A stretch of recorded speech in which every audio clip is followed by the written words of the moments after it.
The people had gathered to welcome back their hero. The hero rode in on a horse, waving at the crowd. The MC, who wore armor, tried to warn the people to stay back because it was dangerous. Inside, the MC was already getting tired of how worked up everyone was getting. The hero looked over at the MC, and when the MC shot an annoyed look back, the hero simply winked playfully. That only made things worse. The girls in the crowd went wild, and everyone started pushing in closer. Some of the girls were arguing with each other, each one convinced that the wink or the smile had been meant for her. The MC thought to himself that the hero had done that on purpose just to stir everyone up even more. Later, somewhere else entirely, a door opened and a man let in someone wearing a cloak. The place was full of noise and chatter. The cloak figure walked through the crowd and stopped in front of the MC, who was sitting up on a table. The cloaked person pulled back the hood and turned out to be Werner. Werner pointed out that the hero probably should not be in a place like this. The hero, Mazel, pointed right back that Werner was not exactly in a position to talk. Werner ordered his usual ale. Mazel said he knew he could always count on Werner for that. They raised their mugs, Werner offering a toast to Mazel's safe return home. They both drank deeply, emptied their mugs, and let out a burp at the same time. Mazel made it clear he much preferred this kind of place over some fancy, stiff gathering. Werner, for his part, agreed that some things just suited a person better than others. Werner thought about the first time he had met Mazel. Back then, he had wanted nothing to do with him at all, but life had a way of throwing things at you that you never expected. Werner himself being in this world at all was proof enough of that. In his previous life, Werner had been a completely ordinary Japanese man. He grew up in a plain household, worked at an unremarkable company, and lived as the kind of person nobody really notices. He was, in every sense, a background character. Then one day, a carriage carrying children tipped over. The oldest child did not survive, and the next thing Werner knew, he was waking up in what felt like a world straight out of medieval Europe. A servant's voice called out that Lord Werner had woken up. A woman's voice thanked the servant, and then the woman herself appeared, saying Werner's name with relief in her voice. Werner quickly pieced together what had happened. This was a reincarnation into another world, the kind of thing that happens in stories. But the world he had landed in was not just any fantasy setting. It was the world of a game he had once played in his past life. A classic RPG where a brave hero defeats a demon lord and saves the world. That sounds exciting, except Werner knew the full story. In the second half of the game, the demon lord's forces invade the capital city and burn it to the ground. That destruction serves as the dramatic backdrop before the hero eventually gets crowned as king. And Werner had realized, with growing dread, that he lived right in the middle of where all that destruction was supposed to happen. On top of that, Werner was an aristocrat who was never once mentioned in the game. A nameless, faceless background character. The kind that probably dies without anyone noticing. He had no intention of letting that happen to him. So Werner trained without stopping. He gripped his spear and pushed himself hard, day after day, building up his fighting ability so that he could at least keep himself alive. Over time, all that effort paid off, and he eventually earned a place at the capital's academy. One day at the academy, while Werner was sitting quietly with a book, a classmate came over and waved at him, teasing him about always having his nose buried in something. Werner brushed it off. The classmate then clapped his hands together and asked Werner to explain something he could not figure out in political science class, flattering Werner as the top student in their grade. Werner knew the truth, though. He was not some brilliant scholar. He was just a hard-working spearman trying his best to survive, and he happened to do well in subjects that lined up with things he had already studied in his previous life. The classmate also mentioned, with a grin, that there were girls at the academy who looked at Werner with interest. Werner figured that had more to do with the fact that his father was a count than anything about Werner himself. Besides, if anyone was truly popular around here, it was someone else entirely. Werner's eyes drifted across the room toward a cluster of noise and movement. There was Mazel Harding, surrounded by a crowd of students as usual. Mazel was the main character of the game Werner had been reincarnated into. Despite coming from a common background with no noble blood, Mazel had gotten into the academy on a special scholarship because of his rare and exceptional abilities. For one reason or another, a huge number of people had taken an interest in him. Werner still could not quite believe they were in the same year. It was Mazel's arrival at the academy that had confirmed for Werner that this world was moving along the same path as the game he remembered. From that point on, Werner had been doing his best to act like a proper background character, keeping quiet and staying out of things so that the story could unfold the way it was supposed to. He very much wanted to avoid getting tangled up with Mazel at all. But then something caught his eye. A young woman was offering Mazel sweets, telling him there was something her home country was proud of. Mazel cheerfully accepted. Werner watched from a distance. He recalled that the girl was an exchange student from the neighboring country of Salzanak and the daughter of a duke there. Events like this happened often at the academy, with students hosting little tea gatherings in the cafeteria that were really just thinly veiled chances for matchmaking. Girls chasing after good-looking boys were not the sort of thing Werner normally paid any attention to. But this time was different. Just before Mazel had walked over, Werner had spotted the girl quietly drinking something from a small bottle. That was the thing that had him paying attention now. He did not know for certain what she was planning, but she had been pushing her sweets on Mazel very persistently, and Werner had a strong feeling that whatever those sweets contained, it was not just sugar. He told himself firmly that he was not going to get involved. That was absolutely the last thing he wanted to do. Besides, surely the hero of the story would not fall for something so obvious. Then the girl cried out in alarm. Mazel had grabbed his own head and looked like he was struggling. His face had gone completely pale. Werner stared in disbelief. Mazel had actually eaten one. Werner immediately scanned the room, looking for the people who usually kept watch over Mazel. The other students in the room had already started whispering among themselves, unsure of what was happening. In Werner's head, the way things were supposed to work was simple. When something went wrong with the hero, it was the bodyguard's job to spring into action first. Mazel was the main character of this story. It should have been a given that he would be fine. The students around Mazel had already crowded in, checking on him with worried faces. But Werner was not so sure it was as simple as that. There was no real guarantee that things would play out exactly the way the game had. And the hard truth was that Mazel was the only one who could ever face the Demon Lord. That meant Werner needed Mazel to be in one piece and ready to play that role when the time came. Werner walked over and checked on Mazel himself. After a quick look, he could tell that Mazel's pulse and breathing were both steady. The school nurse would be able to handle things from here. The girl looked startled by Werner's sudden involvement. Werner calmly but firmly told her that the little gathering was over for the day and that Mazel needed to be looked after right away. The girl pushed back, saying that Mazel had become ill after eating something from her country, and that she personally wanted to take responsibility by bringing in a proper doctor to examine him.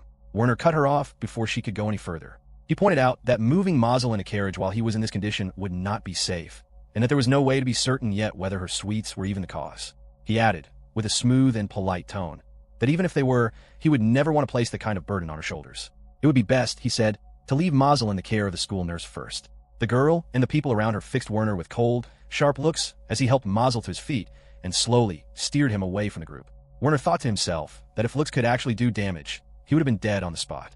But regardless, he had the main character safe and out of harm's way. From the way everything had unfolded, Werner was fairly sure this had been a kidnapping attempt. Now the question was what to do about it going forward. Later, at the school clinic, Werner's patience had run out by the time Mazel's bodyguards finally showed up. He tore into them immediately, wanting to know how they could have left Mazel so open and unguarded, and what on earth they had been thinking by arriving so late when protecting Mazel was their entire job. One of the bodyguards shuffled awkwardly while the other explained that the person entertaining Mazel had been an exchange student of noble rank, the daughter of a duke, and so they had thought it necessary to tread carefully and be respectful of that. Werner could not believe what he was hearing. These men had been fully aware of the risks and had still chosen to leave Mazel alone because of social politics. He found it hard to understand how anyone could be that careless. Werner wasted no time giving them their instructions. He told one of them to go and report what had happened to a teacher, and the other to go and keep a close watch on the girl and her companions. Werner himself would stay behind and keep watch over Mazel. The bodyguard started to object, but Werner shut it down immediately with a sharp look and a firm tone. They straightened up at once and hurried off to do as they were told. Werner pulled back the curtain. Mazel was still unconscious on the bed. Werner stood there thinking about what a mess the whole situation had been.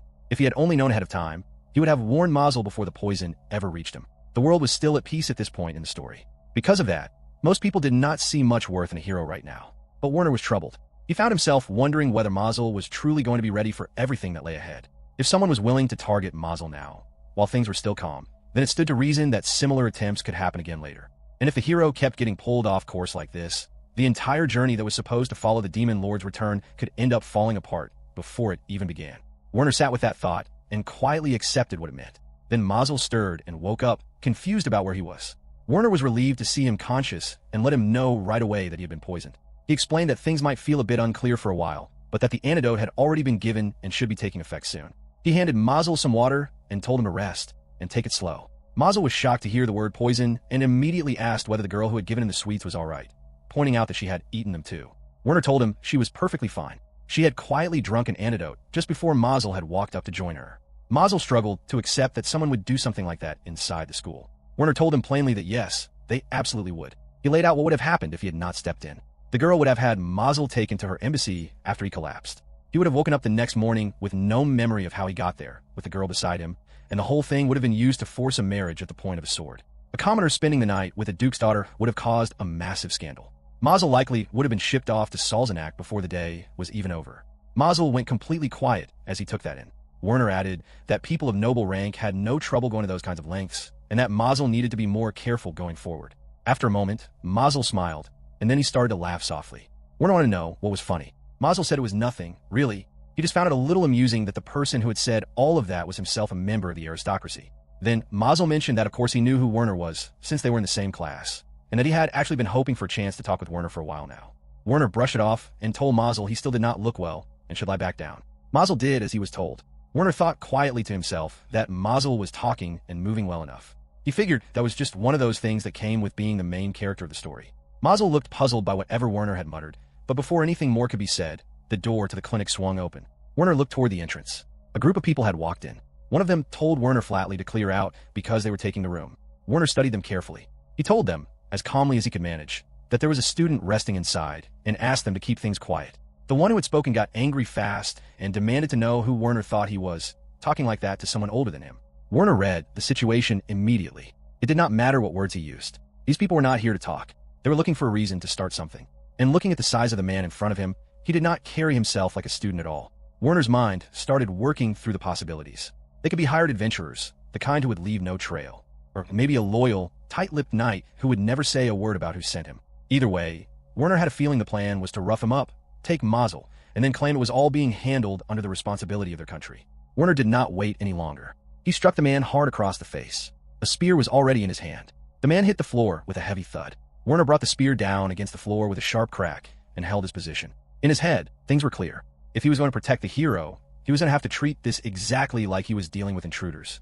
And that meant he was going to have to fight every single one of them. They had more bodies and more muscle on their side. But Werner had already made up his mind. Werner told himself that he just needed to hold out long enough for a teacher to hear the noise and come running. But before he even had to test that plan, Mazel launched himself off the bed and flew in with a kick that caught one of the men completely off guard. The light-hearted, easygoing Mazel from earlier was nowhere to be seen. His face was calm and focused and serious. Werner watched as Mazel landed and immediately went after the next man. The sight of it made the others hesitate. Something in Mazel's eyes stopped them cold. But Mazel did not give them time to recover. He moved through them one after another, striking fast and with clear purpose. He took one man and shoved him into another, sending them both off balance. The first man who had gone down earlier tried to drag himself back up off the floor, but Mazel put a stop to that without a second thought. Werner stood there watching the whole thing unfold with genuine amazement. He thought to himself that it was something else entirely. Heroes really were on a completely different level. When the last of the men had been put down, Mazel turned around and asked Werner with an eager, upbeat energy whether he had come out of it all right. Werner told him he was fine, thanks to Mazel stepping in, and then turned it around and asked how Mazel himself was holding up after jumping into a fight in the state he was in. Mazel answered cheerfully that his hands had gone a little numb, but that he was perfectly okay. Werner could barely believe it. That had been Mazel running on weakened legs and a body, still fighting off poison, and he had still handled every single one of those men. Werner admitted to himself that things had been looking pretty rough for a moment there, and that he was genuinely grateful Mazel had jumped in when he did. Now, the next step was to get the teachers involved, hand things off to them, and let them take it from there. Once that was done, Werner would be able to breathe again. As if on cue, a voice came from the doorway. A teacher had arrived and took one look at the bodies on the floor before demanding to know what had happened. Mazel stumbled over his words. Werner thought privately that the timing could not have been better. He stepped forward and told the teacher he would explain everything properly in a moment, but that the men currently sprawled out on the clinic floor were likely not students at the school at all. The teacher looked alarmed. Werner laid out the basics, keeping his tone steady and almost pleasant about it. He and Mazel had been attacked by those men, and it appeared someone had sent them on purpose. As for exactly what they had been after, Werner said he still did not know for certain. And so he suggested with a cheerful manner that the teacher might want to get some answers out of the men themselves once they regained consciousness. The teacher wasted no time and called out to the students hovering behind him, sending them off immediately to bring the other teachers. They scattered in a hurry. Werner thought quietly to himself that from here, he could let the adults deal with the rest of it. In the end, Mazel's bodyguards took the blame for what had happened and lost their positions because of it. Afterward, Werner was asked to step in and take their place. He turned it down without hesitation, but things did not go back to the way they were before. Mazel had gotten comfortable around Werner after everything that had happened, and that was something Werner had not planned for at all. One day, while Werner was deep in a book, Mazel came over and said he wanted to ask Werner something. Werner would never have imagined that a single afternoon in the clinic would end with the hero becoming attached to him. Mazel wanted help understanding the proper manners expected at an upcoming ceremony. Werner thought it through. He could not exactly say no, not after everything Mazel had done, and he definitely could not afford to let another messy situation like the one with the girl happen again. So he pushed down his reluctance and helped, telling himself it was just to keep things on track and make sure the story moved the way it was supposed to. But then one thing led to another, and before Werner even noticed how it had happened, the two of them had been through enough together that they had become the closest of friends. They found their own comfortable rhythm and enjoyed their days at the academy together in a way that felt natural and easy. And then, without warning, the beginning of the game finally arrived. The world shifted. A stampede of demons broke the peace and drew back the curtain on the story that had always been coming. Through the battles that followed, the ones Werner and Mazel fought side by side, through every step of the way, Werner had said something to Mazel that he meant with everything in him. He had told him plainly that if saving the world somehow meant losing Mazel, then Werner would find a way to change the world itself before he let that happen. This was the legend of a hero that people would go on telling for generations. And it was also the story of his best friend. Werner had been a perfectly ordinary office worker in his previous life, until the day he woke up as a child inside the world of a video game he had once played. It was a classic RPG, the kind where a brave hero rises up and defeats a demon lord. But as Werner slowly pieced together his scattered memories, a serious problem came to light. He had not been reborn as anyone important. He was a nameless, faceless background character, the kind that nobody in the story ever notices, and that kind of person was destined to die in a massive, widespread slaughter that happened partway through the game's story. He was not going to pretend that sat well with him. That was not how he wanted things to end. The one thing working in his favor was that he had woken up before the events of the game had even begun.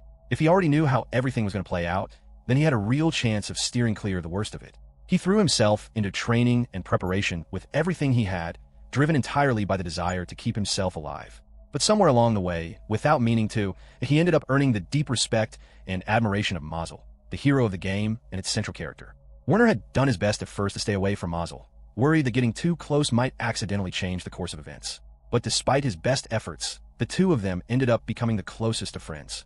The problem was that Mazel had a talent for landing himself in trouble. He was as unaware of danger as a person could possibly be, and he had a certain carelessness about him that made it hard to fully rely on him. The game had not even officially started yet, and Mazel was already putting himself at risk.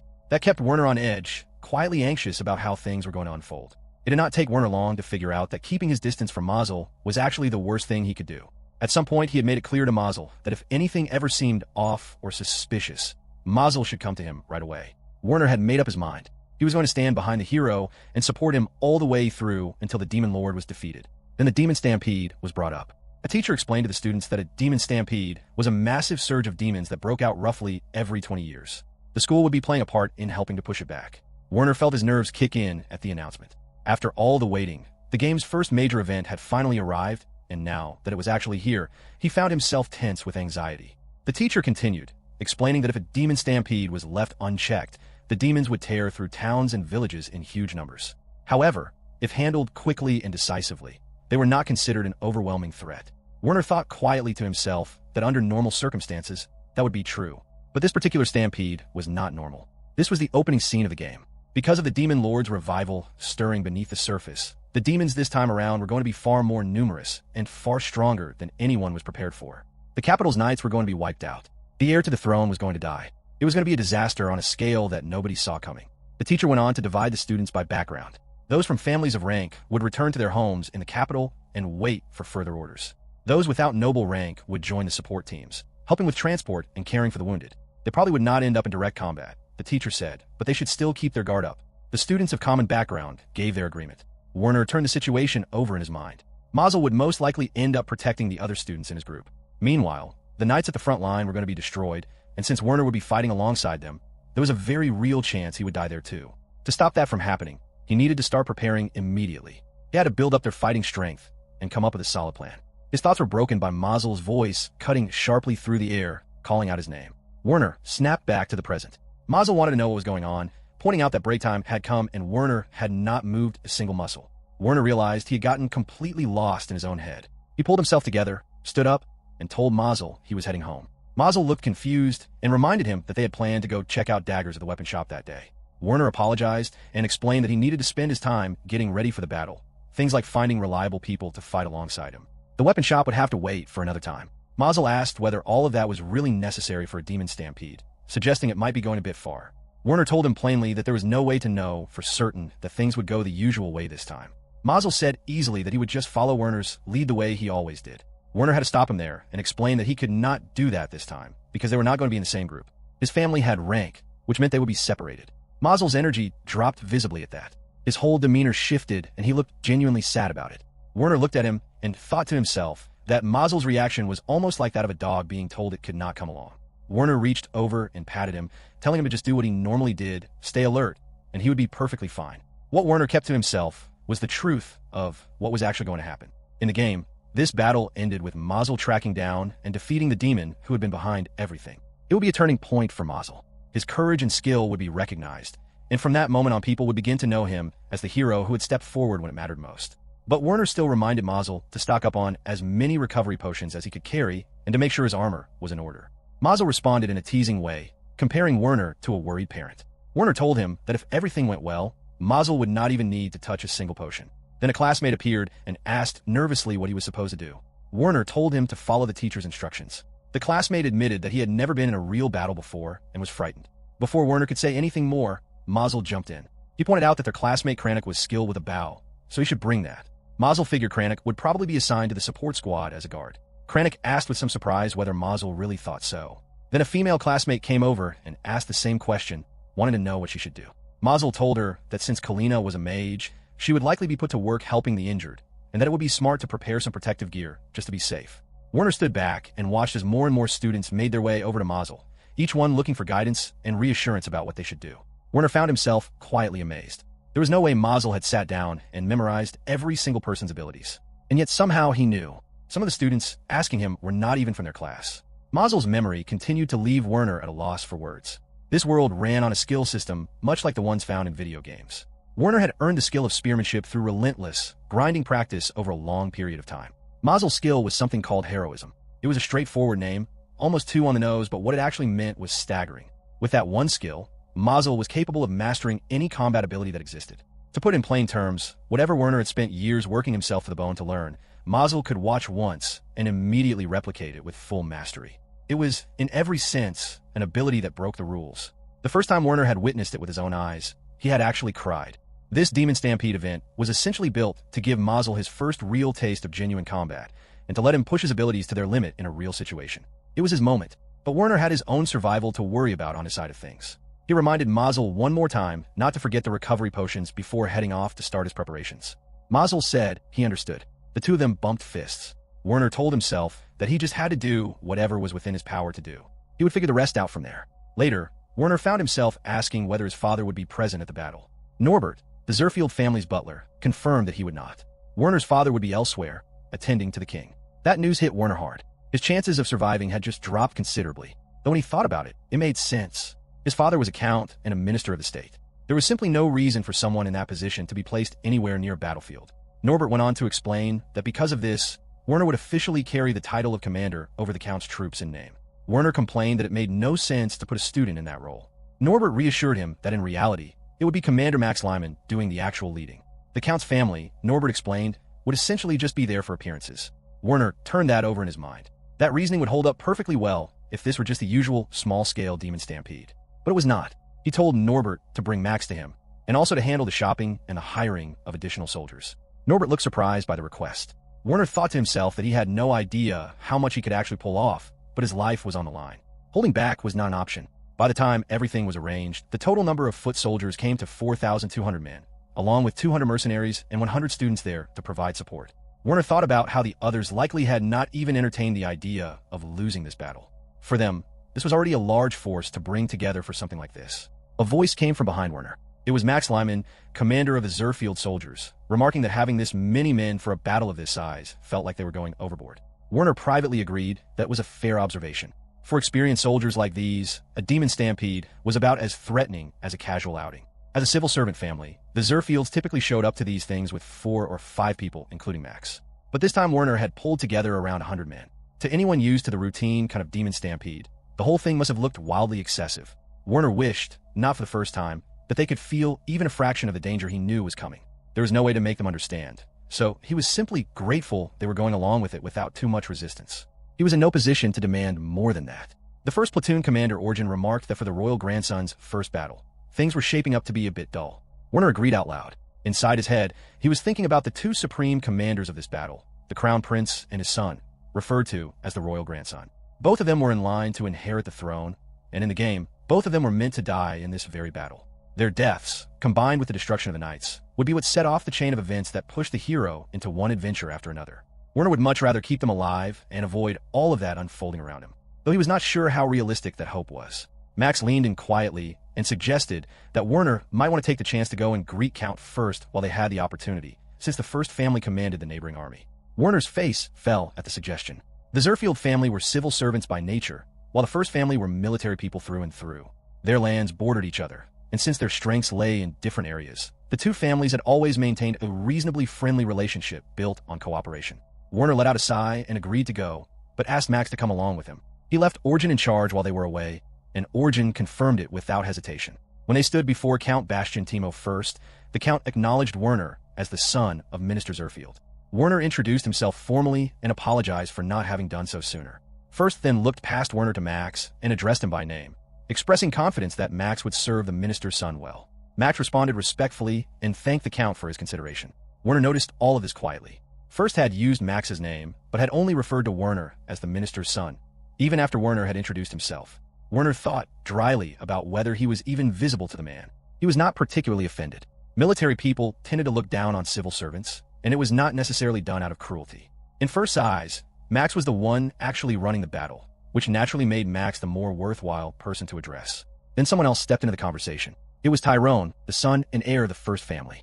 Tyrone made a suggestion, framed as a generous offer, that his father simply take command of Werner's forces as well. Max stumbled over his words slightly. Werner kept his reaction carefully neutral inside. There was no way that was ever going to happen. What Tyrone was really saying, without meaning it as an insult, was that Werner was not cut out for this, and that they should just let the people who knew what they were doing handle it. In Tyrone's mind, that was probably the kindest and most helpful thing he could offer. The social order of this world made the thinking behind it clear enough. The royal family sat at the very top, followed by military aristocrats, then civil servants, then the broader nobility, and then everyone else below that. That gap in standing between the First family and the Zerfield family was obvious and uncomfortable to be around. This was exactly why Werner had not wanted to come in the first place. Footsteps approached, and a woman appeared. It was the second daughter of the First family, Hermine, if Werner was remembering the name correctly. She stepped in and gently pointed out to her brother that what he had suggested simply was not possible. Tyrone acknowledged it. Hermine then turned and addressed Werner herself, saying she had heard he was still a student and that it would be best if he stayed behind their forces and did not push himself too hard. Werner smiled at her and offered his thanks, but inside he felt like he had just been quietly stabbed. Count First added his own version of the same sentiment, telling Werner not to overdo things and to pull back without hesitation if he ever felt he was in danger. Werner read the whole exchange for what it was. The First family had never had any real intention of taking him seriously. He thanked them, told them he should be getting back to his men. Werner kept his expression pleasant until they were out of earshot, but inside he was utterly drained and wanted nothing more than to be done with the whole visit, and then he and Max walked away.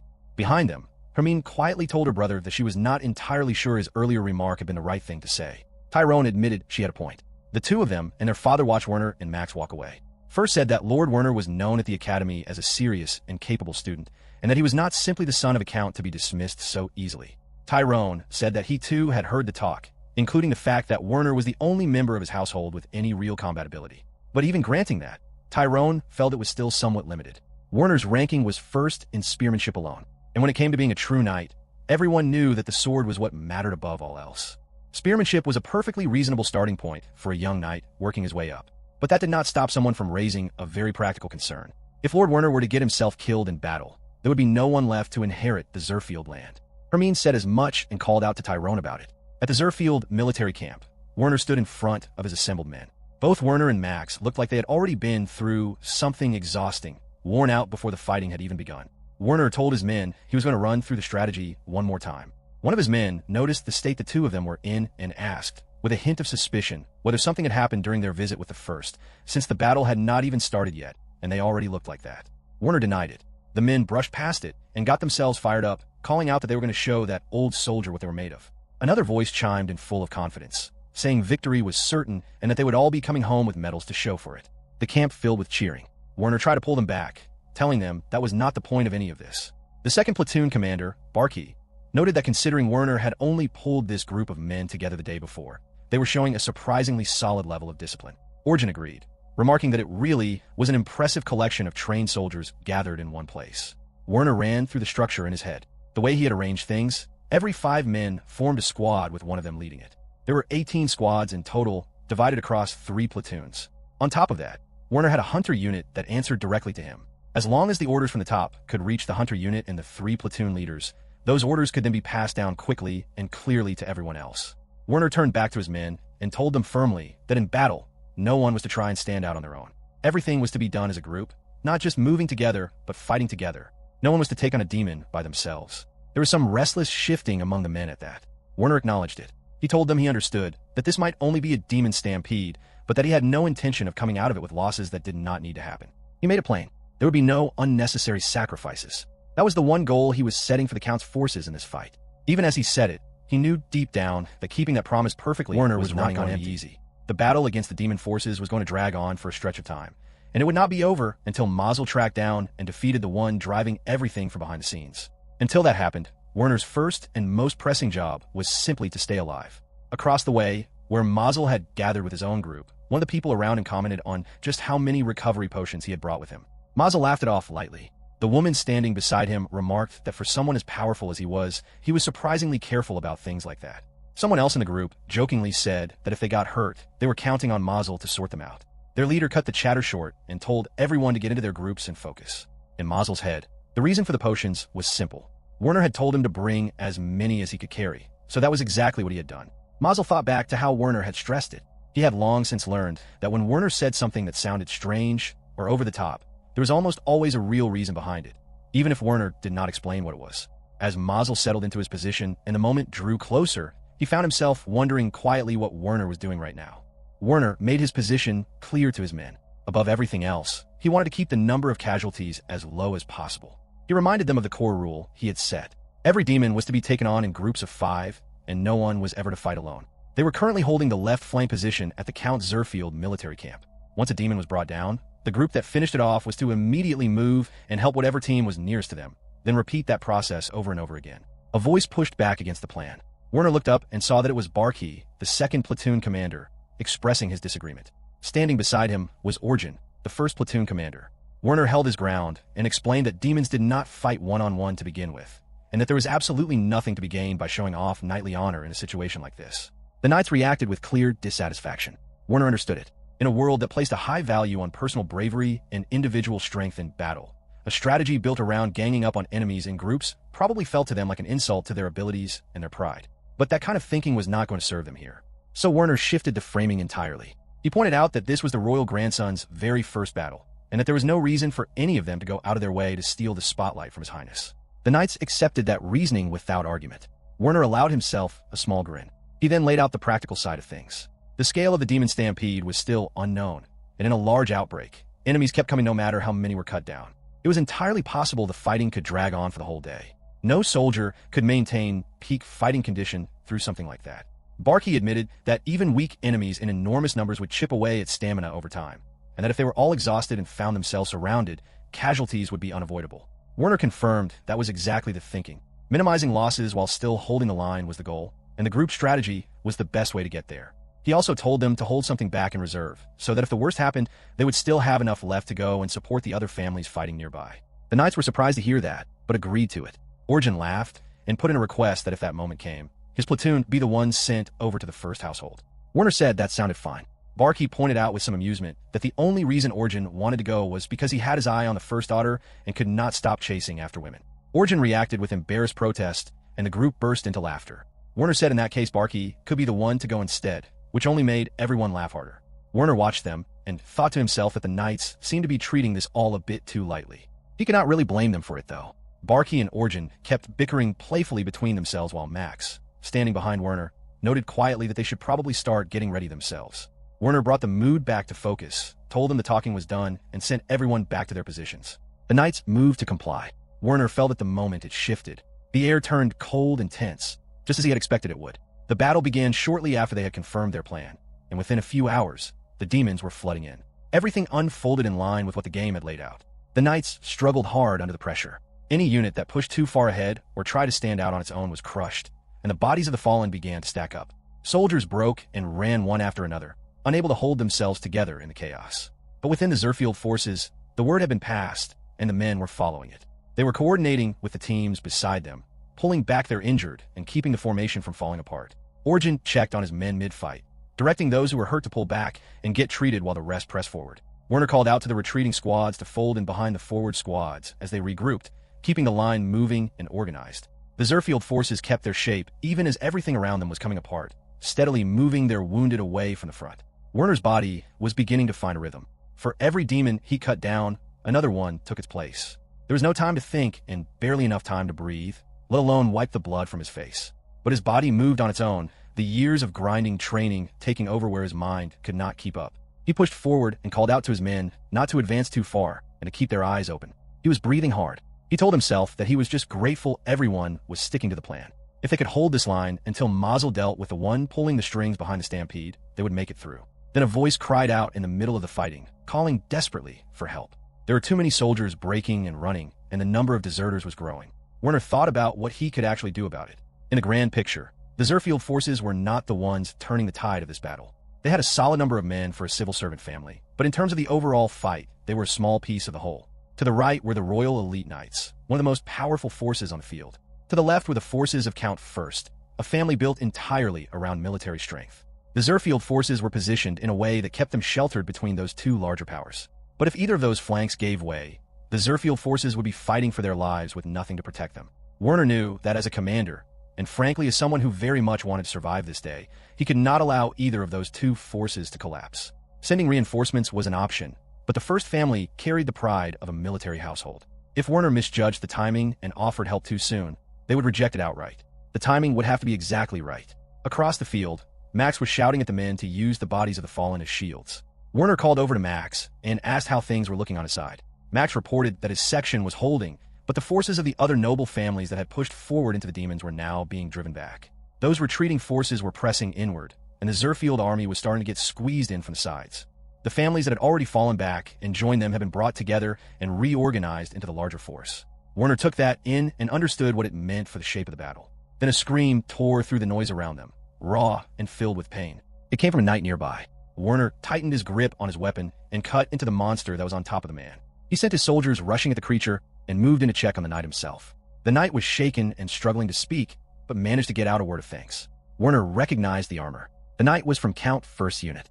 Werner asked what had happened to the rest of the knight's group. The knight trembled and said that he did not know. That one moment everything had been fine, and the next he had been fighting for his life. Werner understood. He told his men to tend to the knight first and get him patched up before anything else. Werner took stock of the situation around him. It was not just the slave soldiers who were struggling. Even the well-equipped knights were being pushed to their limits.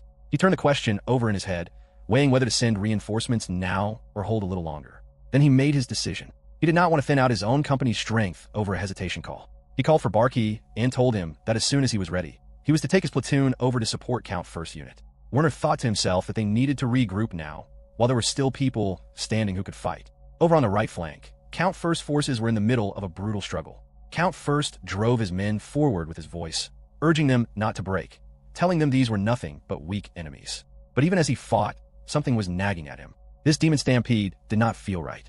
The demons were behaving differently from anything he had seen before. Many of his men, knights and slave soldiers alike, had been seized by fear and were no longer of any real use in the fight. First found himself spending as much energy trying to stop his own soldiers from running as he did fighting the enemy. He called out, wanting to know where his son Tyrone and his daughter Hermine had gone. A soldier reported that both had gone forward to support the front line and had not been seen since. First went still for a moment, then gave the order for his men to stop pressing into the enemy and pull together. They needed to regroup. Not far away, Hermine had heard her father's voice carrying over the chaos but could not make out the words. She looked around and realized she had been cut off from everyone else. She kept fighting the monsters closing in on her, but her mind told her clearly that this was dangerous and that she needed to find her way back. Then she heard a grunt of pain nearby and recognized her brother's voice. She moved to him immediately and helped him drive back the monster that had him pinned. She asked if he was all right. They did not have time to say much. They exchanged quick words, agreeing they had to get back to their father and find out what orders he had for them. They kept talking while their weapons kept moving, cutting down the demons that kept pressing in. In her head, Hermine was troubled. They were superior fighters with better armor than most on this field, and yet the best they could manage was avoiding wounds serious enough to kill them outright. She called out to the other knights around her to send for backup. Then another cry for help came, this one more desperate than the last. By the time anyone could react, a soldier had been caught in the jaws of a monster and was torn apart right in front of them. Hermine clenched her teeth. She gave the order to anyone still able to stand to get behind her, and for the others to gather up the fallen as they pushed their way back toward her father. One of the female knights asked how they were supposed to do that when the demons were as thick as ever. Another monster snarled and lunged. Hermine told them not to be afraid and to stay close together. She pushed the words out with confidence, but inside, she was asking herself the same question. She did not know how either, but she knew that if they stopped moving, this battlefield was where they would all die. She had one thought driving her forward: cut through the enemy numbers, keep cutting, and get back to her father. Reduce them, keep reducing them, and move. Then a demon beast caught her in its jaws. Its drool dripped across her face. She was staring straight into the mouth of it, certain that was the end. Then a blade came from nowhere and split the creature clean in half. Blood sprayed across her face. A voice cut through the noise, firm and controlled, telling the troops not to push themselves too hard and calling out to maintain their positions. Amin had no idea who these people were or where they had come from. Her legs gave out beneath her, and she felt herself caught before she hit the ground. It was Barky. He steadied her and asked if she was all right, recognizing her as the daughter of Count First. Hermine thanked him and asked who he was. Barky apologized for not introducing himself sooner and told her he was Barky of the Zerfield unit, sent to provide assistance on Lord Werner's orders. Hermine could barely believe what she was hearing. The Zerfield family. Of all the forces on this field, she looked at what had just happened, from the attack that had pulled the monster off her to the organized support that had arrived with him, and the contrast was hard to ignore. Their own warrior household had been pushed to the edge while the Zerfield forces had somehow held themselves together and come out with something to spare. She asked, with quiet amazement, whether this had all been the doing of the sun. Barky confirmed it without hesitation, saying that everything had been done under Lord Werner's command. Hermine let that sink in. Barky went on to explain that the wounded units from the other noble families were already pulling back and regrouping behind their lines. He asked, as respectfully as he could, whether Hermine might advise Count First to take advantage of the opportunity and pull his forces back as well, at least for the time being. Hermine thought about how her father and her brother would likely feel about accepting help from the Zerfield family. It would sting their pride, but she also recognized this for what it was. It was the difference between defeat and survival, maybe even victory. She thanked Barky and told him she would go to her father immediately. Back at the left flank of the Zerfield forces, word came in that Count First troops would be joining them as well. Max reported that the noble family armies that had regrouped with them earlier were steadily returning to the battlefield. Werner acknowledged it as good news. He thought quietly to himself about the bigger picture. The only reason they had not been completely wiped out through all of this was that the bulk of what they were fighting was still the weaker end of what the demon forces could throw at them. If things ended now, the Order of Knights might not be entirely destroyed, which meant there might still be something worse waiting. He pushed that thought aside and focused on one hope. He just needed Mazel to get to the demon behind everything before that something worse arrived. What bothered Werner was that the game had never told him clearly how the Knights fared through all of this. There had been no information on that part in what he remembered. Then a shout came from somewhere behind him. One of his soldiers was crying out that they had won. That victory was theirs. Werner's head snapped up.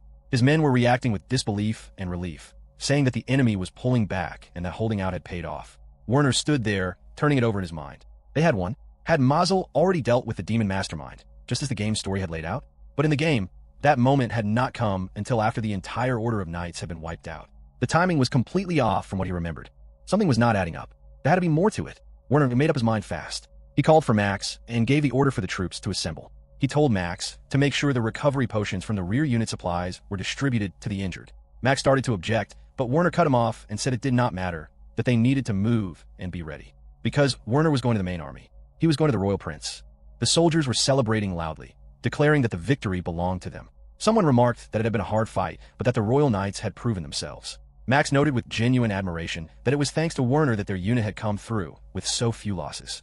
He was about to bring up the order to pursue the retreating enemy when he realized Werner was not paying attention to any of it. Werner's mind was elsewhere entirely. Something about this felt wrong. None of it matched the game's story the way it should have. Max pointed out that the enemy was pulling back and pressed Werner for an order.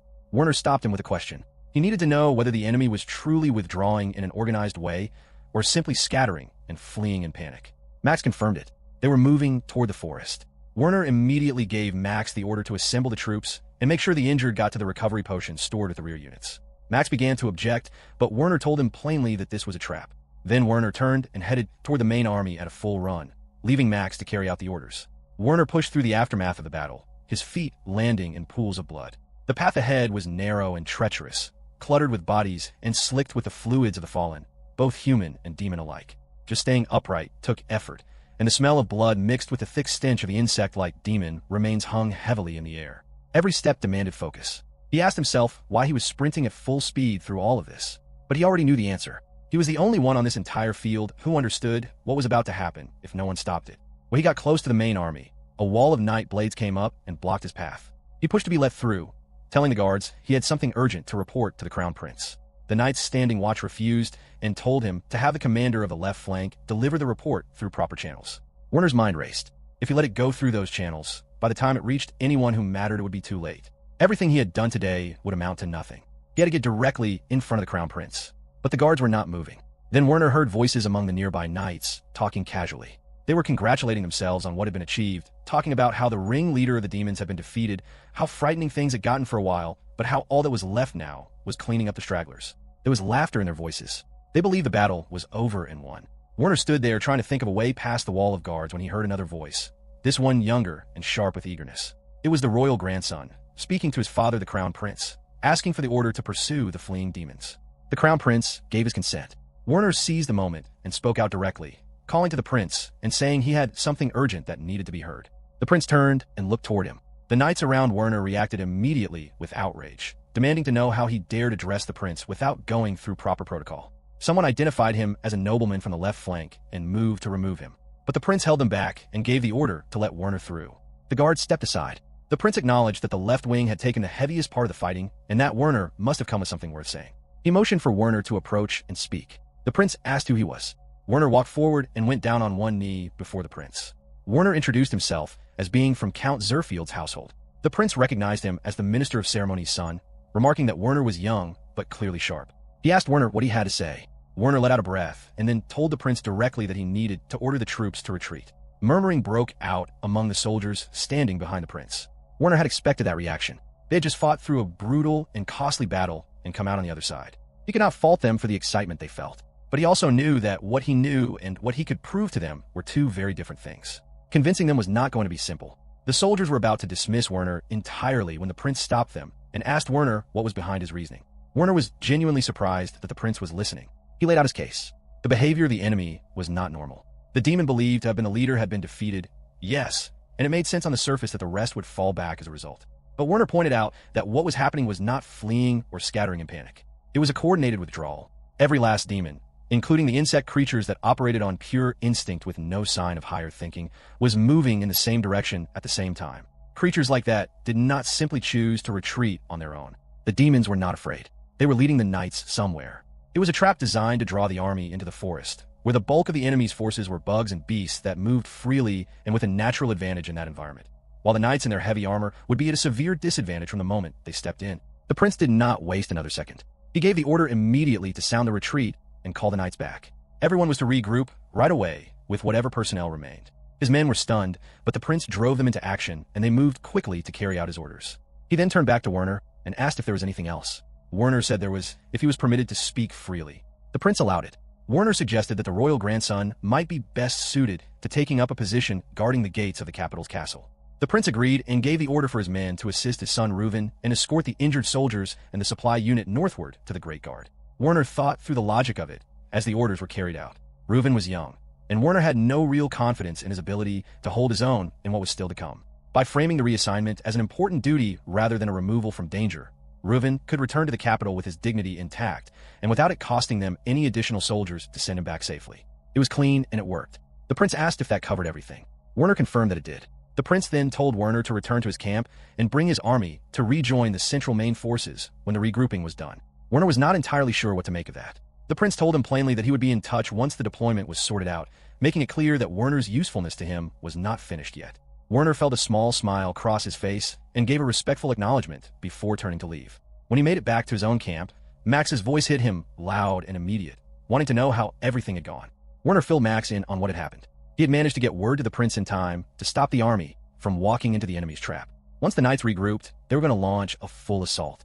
On top of that, the prince had given Werner a direct order to bring his troops in and unite them with the central forces. Max could barely contain his reaction. The idea that Werner had received a personal order from the crown prince himself was almost too much to take in. He immediately turned to start pulling everyone together, already talking about celebrating. Werner stopped him.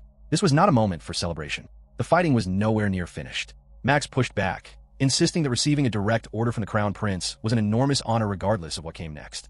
Werner reluctantly gave him that much. Before Werner could settle into the moment, one of his men called out that a visitor had arrived. Werner turned and saw Hermine standing there. He had not expected to see her and had no idea why she had come. Hermine apologized immediately for the interruption, acknowledging that coming to him this way was not the most proper thing to do, but said she had something she needed to speak with him about, and it could not wait. Werner explained that while he was sure there would be further instructions coming, they were under orders from the crown prince to move to the center ahead of the battle to come. Hermine looked caught off guard by that, and asked what he meant. Werner told her plainly that the enemy's withdrawal was a trap. She struggled to accept it, but said that if Werner was saying it, it had to be true, and that in fact it made it even more important that she had come to find him. Werner found himself at a loss again. Hermine straightened herself and first asked that Werner allow her to apologize for the way she and her family had spoken to him before the battle. She bowed her head and told him directly that if not for him, she would not be alive. Werner's eyes went wide. He thought back to their first meeting, how she had spoken to him then, and he genuinely did not know how to respond. Hermine pressed on. If Werner was saying the battle was going to continue, then she had a request. She asked him for advice on battle strategy for the units on the left flank that answered to the royal family. Werner looked at her face. It was completely serious. There was no trace of the tone she had carried before. He felt that turning her down was simply not an option and agreed to help. By the time they reached the center position ahead of the main camp, even a simple act of putting one foot in front of the other felt like it was costing him. Max told him to rest while they waited for orders from the prince. Then Max laughed warmly and remarked that on the way there, not just the First Forces but a whole string of others had sought Werner out for advice. It was enough to make even Max feel a little proud just by association. Werner said it had felt less like the First family as a whole and more like Hermine on her own. Max called him modest. He said Werner's advice had been solid across the board. Werner kept deflecting the praise. Max added that he had had no idea Werner had this kind of mind for strategy. Werner thought quietly to himself that all of it had come from borrowed knowledge carried over from his past life. He was not sure any of it was truly deserving of the kind of praise they were giving him. Then a knight arrived carrying orders from the crown prince. The knight announced that Lord Werner van Zerfield had been given authority to command the troops of the various noble units and was to take position on the right flank of the main body in preparation for the coming enemy attack. Werner accepted the order with a calm he did not entirely feel on the inside. He thought about what it actually meant. He was not just going to be fighting at the front. He was now responsible for commanding multiple units from different aristocratic families. His own troops broke into cheers around him, full of pride and excitement. Werner stood there thinking about what on earth the crown prince was thinking. Werner was a student. This was his first battle. It was an enormous amount to place on someone like him. Max and Barkey came to him, reading the look on his face, and acknowledged that anyone would be nervous in his position. But they pointed out that while everyone else had walked into this demon stampede, treating it as a minor inconvenience, Werner had been the only one who had kept a clear head, read the situation carefully, and acted on what he saw. Max added his own voice to it, saying that Werner should just keep doing what he had been doing, and there was nothing to worry about. The Zerfield troops would give everything they had to carry out his orders and back him up. They even noted that they still had plenty of potions to spare. Werner listened to all of it. He thought to himself that nervous was not quite the right word for what he was feeling. These people, his men and Hermine alike, were giving him far more credit than he deserved. Everything he had done came from knowing the outcome in advance and working backward from there. The strategies he had shared were things he had read in books. Whether any of them would actually hold up in the reality of a real battle was something he genuinely could not be certain of. If he was being honest with himself, the weight of all of this was a great deal to carry. He covered his face with his hands for a moment, then pulled himself together and thanked his men, telling them they were right. He pushed the heavier thoughts aside.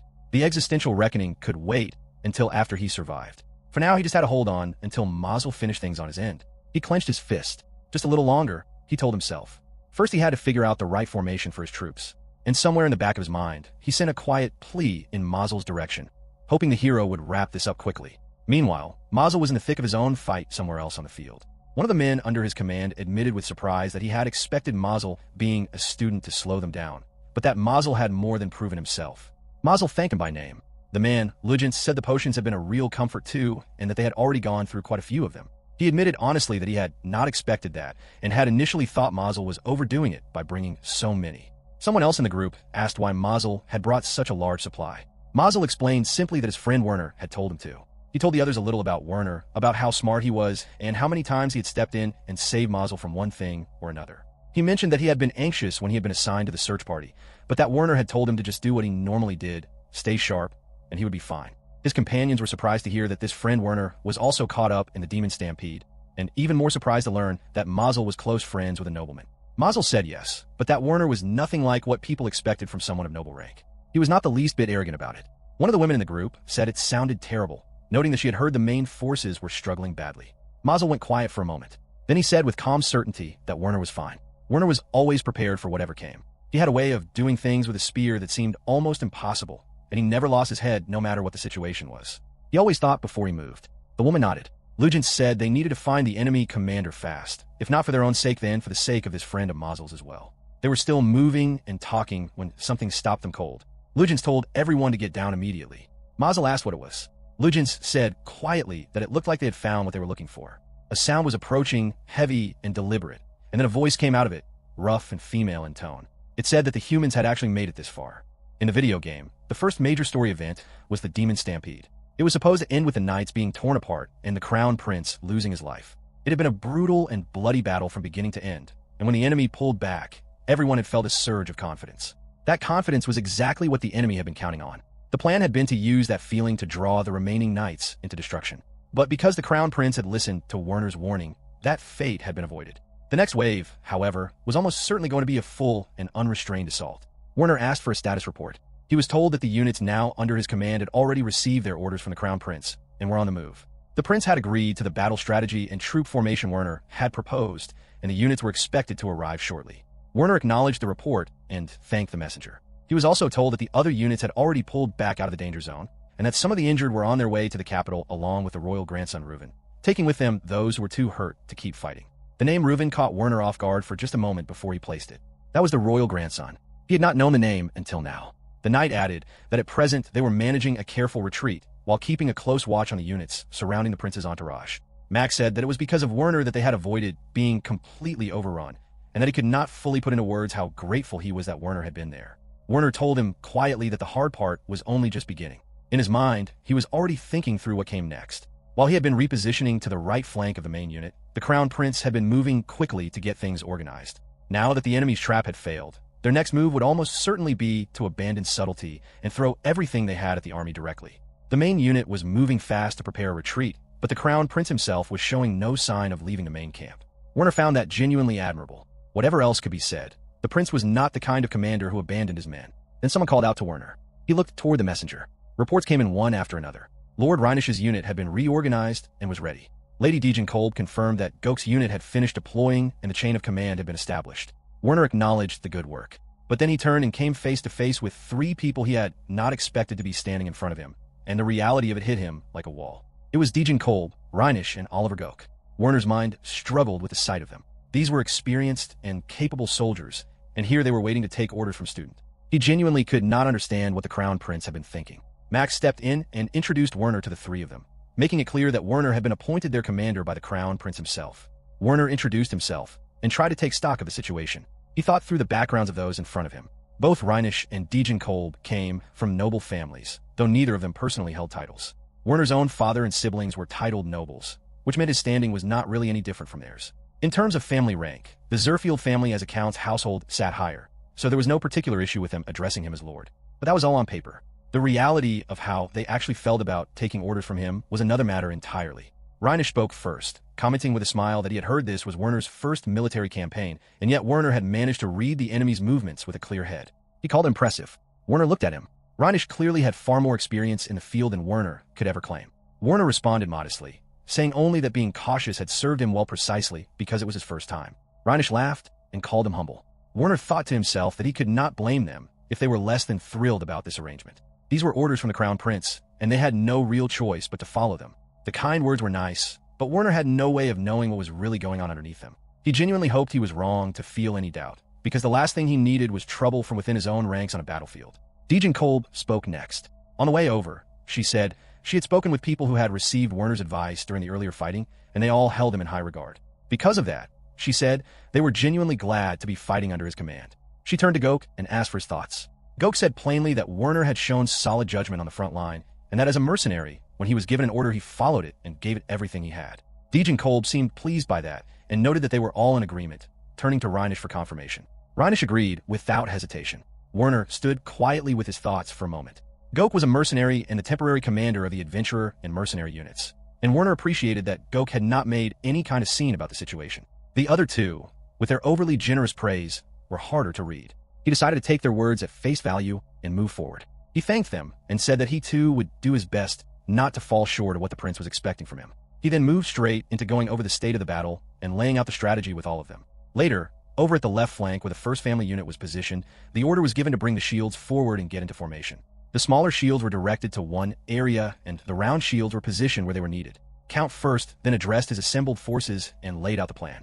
According to the message received from the crown prince, the enemy's numbers had grown and pulled together into a more consolidated force. When the enemy realized the army was not going to be lured into the woods, they had turned around and were now advancing directly. It appeared that the more intelligent forest goblins had folded into their ranks and were now moving with them. The enemy had a meaningful advantage in raw numbers, roughly double their own strength, but first made it clear that this was not an impossible gap to overcome. Importantly, the enemy had already shown signs of being shaken by attacks from the magic unit, which meant there was a real opportunity to push on that weakness and chip away at their morale. First told his men that their goal was to fight in a way that rattled the enemy as much as possible and kept them off balance. As for the specific movements of the unit, the plan was this. The 1st and 2nd Night Brigades, which were currently fighting while falling back, would split off to the left and right, opening up the front face of the enemy. Once that gap was created, the main units on the left and right flanks would move in with a counterattack. The overall aim was not to charge headlong, but to agitate the enemy, disrupt their movements, and draw back steadily but deliberately the whole time. That was the shape of the plan. Tyrone pointed out that the capital was less than an hour away on horseback from where the main unit was positioned. With so many things still uncertain, allowing the demons to get that close to the capital would be a catastrophe. Count first agreed with that concern, but laid out the reasoning behind the current approach. If this turned into a drawn-out war of attrition, their lack of preparation would put them at a serious disadvantage. The priority had to be buying time to get ready, while also wearing down the enemies will to keep fighting, all without burning through their own strength in the process. Tyrone said he had no argument with the prince's overall tactics, but that he could not bring himself to accept a strategy put together by someone as young and inexperienced as Werner. He took particular issue with a strategy that placed any kind of restrictions on chivalry. Hermine reminded him that they had already been through this discussion. Marquis Norpoth, who commanded the left flank, had already looked at the strategy and given his approval. Tyrone was not satisfied and continued to push back. Count first stepped in and added that Hermine had described Werner's approach as something genuinely new and different in its thinking.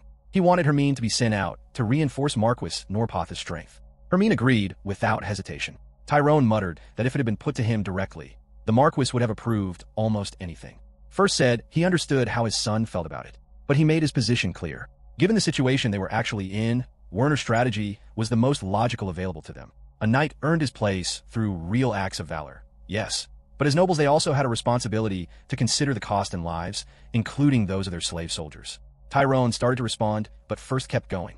First pointed out that while they were only dealing with the weaker enemies at the moment, there was no way of knowing when something far more dangerous would show itself. A demon that had been believed to be the enemy's ringleader had apparently been defeated, but there was still something or someone behind all of this pulling the strings from further back. The search for that presence was still ongoing, and there was no guarantee that an ill-equipped search party was going to be able to handle what they found. If it came down to a worst case, what they would be facing would be far beyond the small fry they had been dealing with so far. The others in the meeting caught on to what First was suggesting and voiced their understanding, realizing that was where they would come in if things went that far. First acknowledged it, but said it would be best if it never reached that point.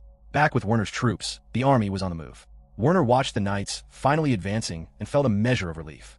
Then a shout rang out, the signal he had been waiting for, and Werner gave the order to charge. They were off, and the opening was solid. The basic fighting approach was the same as before, but Werner had taken the precaution of reorganizing the knights from the Count's family units under a new leader. He looked around at the sheer number of people now moving under his command. There were so many more of them than before.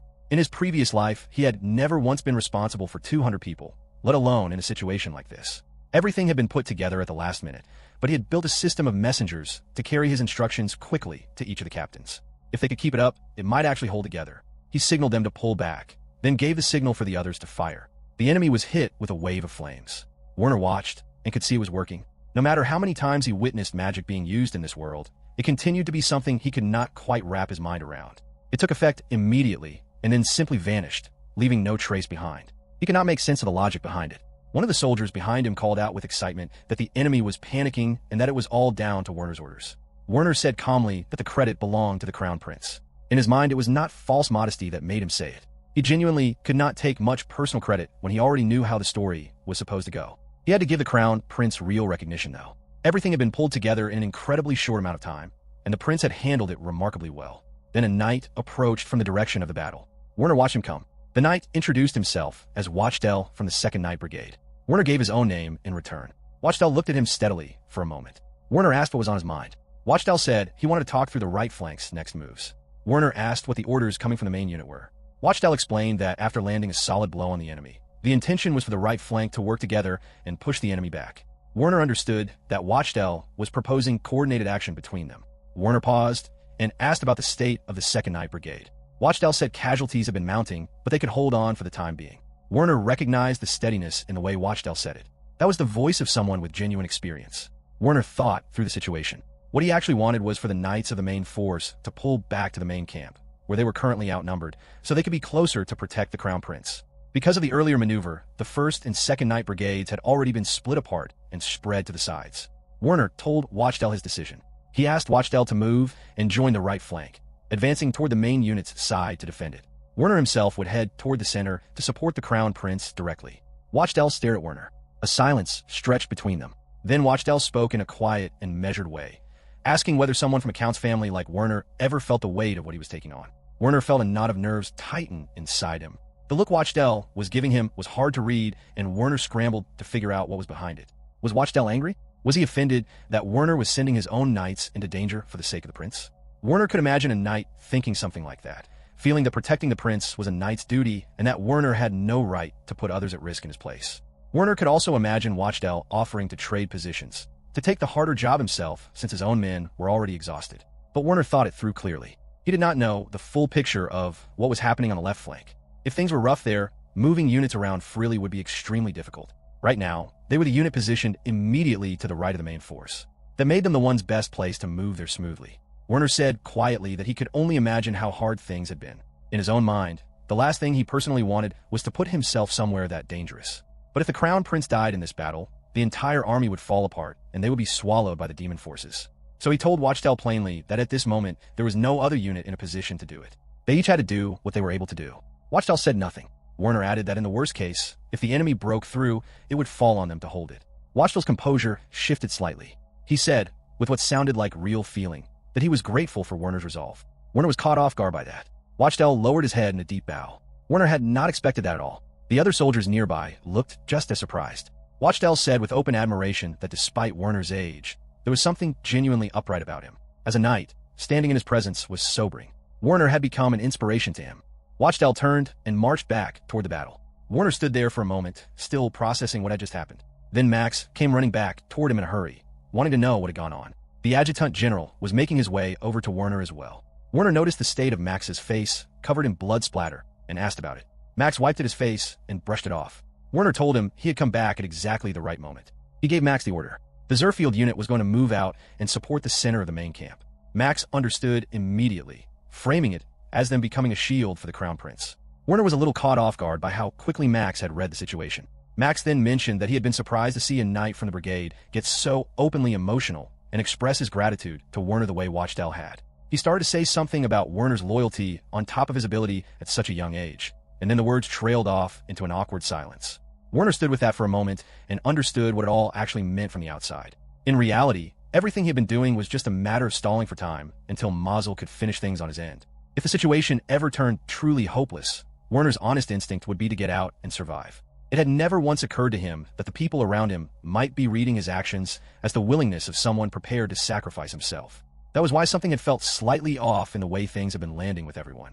He had not been able to put his finger on it until now. Max's eyes filled up and he asked Werner, with real emotion in his voice, when Werner had grown into the person standing in front of him. The question hit Werner somewhere unexpected and brought back memories of the two of them training together in the courtyard back home, pushing through drill side by side. Max pulled himself together and told Werner firmly that he would give everything he had in his service. Werner responded with what he hoped was enough conviction to match the moment, telling Max that they would all do their best together. Inside, Werner desperately wanted to clear the whole misunderstanding up, but there was no time for that now. He pushed it aside, called Max to attention, and gave the order to push forward again, break through the enemy's front line, and then use that momentum to provide cover for the Crown Prince. Meanwhile, on the other side of the battle, Mazel's search party had found what they were looking for. The enemy commander had appeared before them, and they were engaged in the fight, but the creature kept regenerating no matter what they did to it. Nobody in the group could figure out how to get past it. There had been no warning that this kind of demon was going to be involved. Someone checked in on Mazel, asking how he was holding up. Mazel said he was fine. Lugin said that striking at the main body should have been making some kind of progress, but it did not seem to be working. The girl in the group pointed out that even when they hit it cleanly, it came back immediately. Lugin glanced over at her and told her not to worry about it, that he had things under control, and suggested in a dismissive way that she could just head home if she wanted. She took immediate offense, firing back that this was no trouble at all and that they were more than managing, pointing out that thanks to a certain someone's friend, they had more than enough recovery potions to keep going. An attack came from behind her without warning, but Mazel caught it before it reached her, cutting the demon down. He looked at his group. Everyone was worn out. The potions were keeping them on their feet, but the fight could not go on like this indefinitely. They needed to find a way to end it. But Mazel was the first to admit to himself that this kind of thinking was not his strong point. Werner was the one with the sharp mind for working things out. That was not Mazel. He thought about Werner as he drove his blade into the enemy again. Werner's voice came back to him clearly. Werner had told him not to rush, to just be himself. Werner had also said that Mazel had an extraordinary memory and that he was better at certain things than Werner gave himself credit for. Werner had told him to look closely and think carefully about what he was seeing. Mazel's eyes sharpened. He looked at the demon in front of him with fresh attention, watching its movements and its patterns instead of just swinging at it. Something clicked.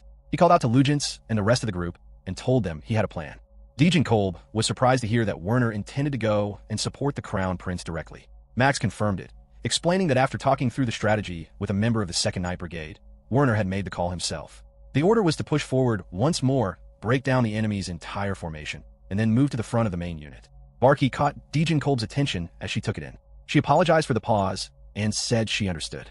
She remarked quietly to Barky that Werner might very well grow into one of the most important pillars of their country in the years to come. Barky replied that if that happened, he believed the country would be in very good hands. Nearby, Reinisch was going over the details of what had happened. He noted that Werner had already earned more than enough military merit, having seen through the enemy's trap earlier and now stepping forward to serve as a shield for the Crown Prince himself. Goke added that given the circumstances, it genuinely made the most tactical sense for the 2nd Night Brigade, positioned as far back as they were, to move up to the front of the main unit. Reinisch said with open admiration that it was remarkable for someone so young, and that thinking back on his own younger years, he felt more than a little ashamed of how he had been at that age. He laughed to himself, and then went quiet for a moment. Max pointed out that these were the most exposed lines of the entire battle, and that there was no need for Reinisch to put himself in such obvious danger. Reinisch pushed back immediately, saying that protecting the Crown Prince was not danger to be avoided, but the highest honor a soldier could be given. Goke said nothing. Max said he was glad to hear it, and that they had all been given the chance to fight with everything they had for the sake of the prince. He said he could not thank Werner enough for making it possible. A short while later, Werner was deep in the middle of the fighting. The sheer number of enemies pressing in from every direction was staggering.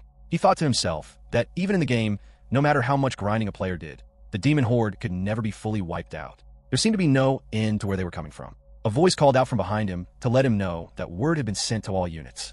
Werner acknowledged it and pushed forward, calling for 3 steps and then a drive. The soldiers behind him responded and moved with him. They drove their weapons into the goblins in front of them. More enemies filled the space immediately. Werner called back to the others to send word to the main unit that they were falling back. The orcs began hurling stones, and the soldiers raised their shields to cover themselves. Werner tried to shout another order, but his voice broke and came out as almost nothing. It was no surprise. His voice had taken a beating through the whole battle. All that was left now was to keep their defenses up while they made their way forward to the front of the main unit where the Crown Prince was. The 2nd Night Brigade would be joining them, and the right flank they had been defending earlier would have to hold itself. There was nothing more Werner could do about that. All he could do was hope the left flank did not give way, because from here on he was going to be fighting at the very front and center of the line. Over on the left flank, the 1st Family unit was pressing forward behind a wall of shields.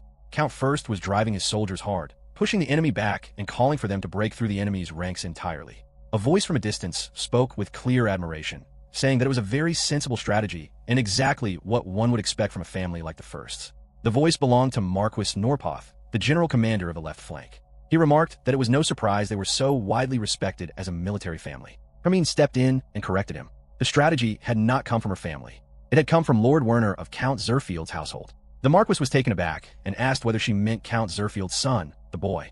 Hermine confirmed it without any hesitation. She then laid out what Werner had actually given them. Before he had been moved to the right flank of the main unit, Werner had sat with Hermine and talked her through it. The plan was to build a wall of shields to slow the enemy down, then strike through the gaps in that wall. The key point Werner had stressed was that if a shield bearer fell, the entire line would collapse, so the bravest and most reliable soldiers had to be the ones holding the shields. The bodies of fallen enemies were then to be used to help cover their retreat. The Marquis was quiet for a moment as he absorbed it. Then he said he understood, and that Werner was proving to be even more than he had initially given him credit for. Tyrone muttered something under his breath as the Marquis gave his assessment. The Marquis said he would be making a report of this to the Crown Prince. Back at the center of the main unit, the Imperial Guard under the Crown Prince's direct command was fighting hard to hold the line and force a path through the demon horde. It was a punishing battle. The soldiers held their formation, and their commander scanned the field around him. Then something caught his eye. The Zerfield family unit had arrived. The commander felt the tension in his chest ease a little. The Imperial Guards pulled back, and Werner's unit marched through to take their place at the front. Werner called out to push forward, and his soldiers moved with clear determination. Things were going the way they were supposed to. The commander of the Imperial Guard told his troops that they could take a breath now and use the time to strengthen the defensive ring around the Crown Prince. The troops agreed, and the Imperial Guards looked back at the Zerfield unit pressing forward into the enemy. They tried to figure out which one was Werner. The commander pointed to the thin one with the spear. The guards watched him. They remarked that he looked like he had just walked out of school, and that he came from civil servant family of all things. Someone noted that it made sense now why the Crown Prince could not seem to leave him alone. Another agreed, and added that Lord Werner was going to have a very demanding future ahead of him. There were a few knowing sounds of agreement before the next clash pulled their attention back. Werner drove his spear into another monster and pulled a small tube from his side. He drank down a recovery potion and kept moving. One of his men reported that all units had finished repositioning and were now engaged. Werner acknowledged it and told Max to hold the front line while he stepped back slightly to focus on directing the battle from behind. Max said to leave it to him and marched off into the thick of it. Werner watched him go and thought that the man had an almost alarming amount of energy. He turned his attention back to the bigger picture. There were a lot of casualties mounting across the field. Without the potions, Werner was certain a large number of his men would already be down, including himself. His focus now was on holding a defensive position rather than pushing further. Beyond that, there was still the recovery of the wounded to manage, the constant need to account for shifting troop numbers, and the reorganization of the chain of command as things changed. Just swinging a weapon at the enemy was hard enough on its own. Managing all of this on top of it was something else entirely. Werner knew deep down that becoming a truly capable commander was something that took a long time to build. He was still very much in the early stages of that, and the weight of it was real. Behind them, the Imperial Guard were stationed at the rear. Having allies at your back was good for morale, but it also meant there was nowhere to fall back to if things went badly. Werner thought privately that if the Imperial Guards had not been there, he might have already broken and run. But with things the way they were, everyone around him was fighting with everything they had, and that energy carried through the line. Because of it, the front line had held. Werner turned to his messenger and gave the order to send a signal to the hunter unit. He thought to himself that it was about time to bring out what he had been holding in reserve. In line with the plan they had worked out with the 2nd Night Brigade, they had moved to take up position at the front, directly ahead of the Crown Prince. After everything it had taken to get there, the front lines had finally been stabilized. That meant it was time to use what Werner had been holding back. Werner gave the order. He commanded the knight beside him to signal the hunter unit to ready the slingshots, while everyone else prepared to fall back and set up for a counterattack. The knight moved immediately, waving the flag in the agreed signal. The hunters responded without hesitation, grabbing the jars they had been keeping ready. The order to fire went out, and the jars were hurled up into the air. When they came down and hit the ground, fire burst out across the area where the monsters were clustered. The demons were swallowed in flames. Werner watched and felt the relief of seeing it work. What they had used were improvised weapons, crude bottles filled with perfumed oil sealed inside flame pots. Something very close to a Molotov cocktail, put together from whatever was available. Unlike the magic used on the battlefield, which vanished the moment it finished dealing its damage, this fire kept burning. The demons caught in it panicked and thrashed wildly, rolling around in desperation as the flames clung to them. And when the rest of the demon horde surged forward from behind, those burning, flailing creatures got in the way and broke up the advance. Werner seized the moment and called for the push. The knights responded and drove forward into the gap that had opened up. Werner saw exactly what had happened. The demons on fire had broken out of formation in their panic, and that had split the enemy's 1st and 2nd units apart, opening a space between them. If they punched through that gap right now, it would count for something. Werner immediately called for the retreat, pulling them back before the next wave could close in. The move bought them time and gave the unit room to breathe before the next assault came at them. One of the knights remarked as they gathered that the strategy had worked well. Werner kept the momentum going and told them to press on. Inside his head, he was already thinking about the limits of what they could do. Repeating the same tactic over and over would have been ideal, but the supply of pots was not unlimited. The perfumed oil alone had cost an enormous amount of money. Werner had been genuinely surprised to find that essential oils existed in this world, but they were treated as a rare and precious commodity with very little available at any given time. The only reason they had been able to get this much so quickly was because of their closeness to the capital, and more specifically because of Werner's father, who used perfumed oils regularly in his role as minister of ceremonies for diplomatic events. Werner knew his father was going to be furious when he found out. He sent a quiet, private word of thanks in the old man's direction. He had used his father's name to purchase it all, but that was a problem for later. It was better than dying. Werner gave the command for the 2nd volley, and everyone moved to carry it out. He could only wonder how much longer they could keep this going. On the other side of the battle, things were moving fast in Mazel's group. Mazel had been working through what he had observed and laid out his thinking to the others while continuing to cut down the enemies around him. He had noticed something about the way the demon was regenerating. When they landed damage on the one to the left, that part of the body recovered first, while the rest of it came back more slowly than the other parts. The difference was small, but it was there. Someone in the group pointed out that the monsters had seemed to be acting as protection for the demon in the center, which was why they had been focusing their attacks on that one. Mazel pushed back on that. He did not know for certain which of the creatures was the actual main body, but even if the one on the left was not, there was a good chance it was functioning as some kind of recovery source for the others. The woman in the group understood immediately and said they should pour everything they had into that one first regardless. Mazel laid out the rest of the plan. He would keep up the appearance of attacking the center one the way they had been doing, drawing attacks from both directions and keeping the demon's attention on him. While he was doing that, Lugents and Anna would get into position and hit the leftmost one with absolutely everything they had. Lugents raised a concern about what would happen to Mazel if he was drawing attacks for both sides at once. Mazel told him it would be fine, that at the speed they could move, they could pull it off. And if he was reading things correctly, once the left one was hit hard enough, the middle demon should falter, and that would be his window to finish it. He added that if things got out of hand, Rick could throw him a potion. Rick gave a firm nod and confirmed he understood, then said it was time to move. Before Mazel could say another word, a monster came at him from behind. Lugents caught it and cut it down before it reached him. He grinned at Mazel and told him that if he found himself in serious trouble, his first priority should be protecting himself. The rest of the group silently agreed with that. Mazel gave his confirmation with a wide smile. Lugents called out to Anna to check she was ready. Anna called back with full confidence, promising to burn them to nothing. Lugents gave Mazel the signal. Mazel called back that he was on it and sprinted forward toward the enemy. The demon watched him come with something close to contempt, muttering that it was the same tired move again and that it was getting dull. In that same moment, Mazel drove his sword forward and blood sprayed across the air. The demon was caught completely off guard, shock flashing across her face as she clicked her tongue in frustration. Mazel closed his eyes and launched straight into another attack. The demon's body locked up, frozen by the sheer speed of his movements, her eyes wide and unable to track him properly. His shape cut through the thick smoke around them, and she spun toward it with fury burning in her expression. Before she could do anything with that rage, Mazel was already moving again, lunging forward and slashing clean through her body. Lugents let out a shout of triumph as the jewel on the demon's forehead cracked apart and her body crumbled to the ground. He immediately spotted something nearby and called out excitedly that there was a treasure chest, wondering aloud whether there was something valuable inside. Then the demon let out a low, quiet laugh. Mazel turned toward her. Lugents was still caught up in the excitement of the discovery, his voice carrying happily in the background. The demon lay there with a smirk still on her face. Mazel wanted to know what was amusing her. The demon told him. She said she was picturing the face of someone crushed in despair, explaining that her children would have already finished wiping out the knights by now. When the hero returned, all he would find would be a field of corpses. Mazel was over her in an instant, his voice sharp and demanding. The demon laughed again. She said she liked that expression on his face. She called it a fitting opening note for the awakening of something far greater, and then laughed again with a dark and satisfied pleasure. Mazel spun around immediately and called out to Lugents.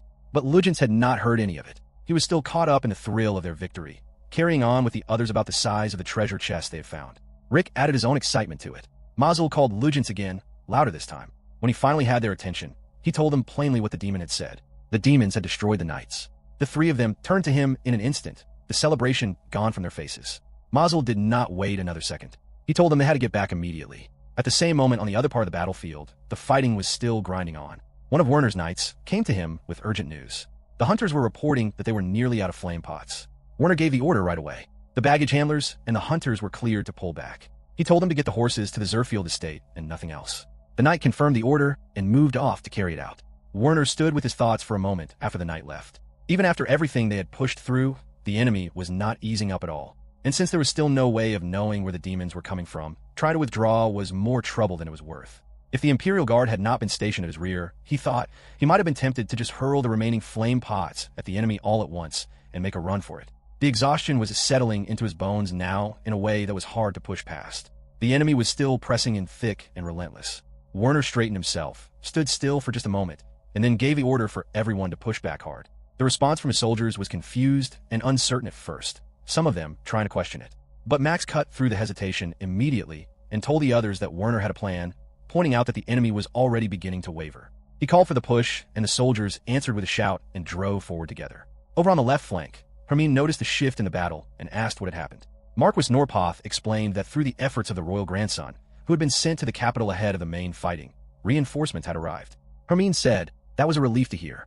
Norpoth agreed and noted that the enemy had begun to settle as a result, which meant they should be able to clean things up carefully from this point. He gave a brief instruction to a nearby knight to alert him if anything changed, and then began to move. Hermine asked where he was going.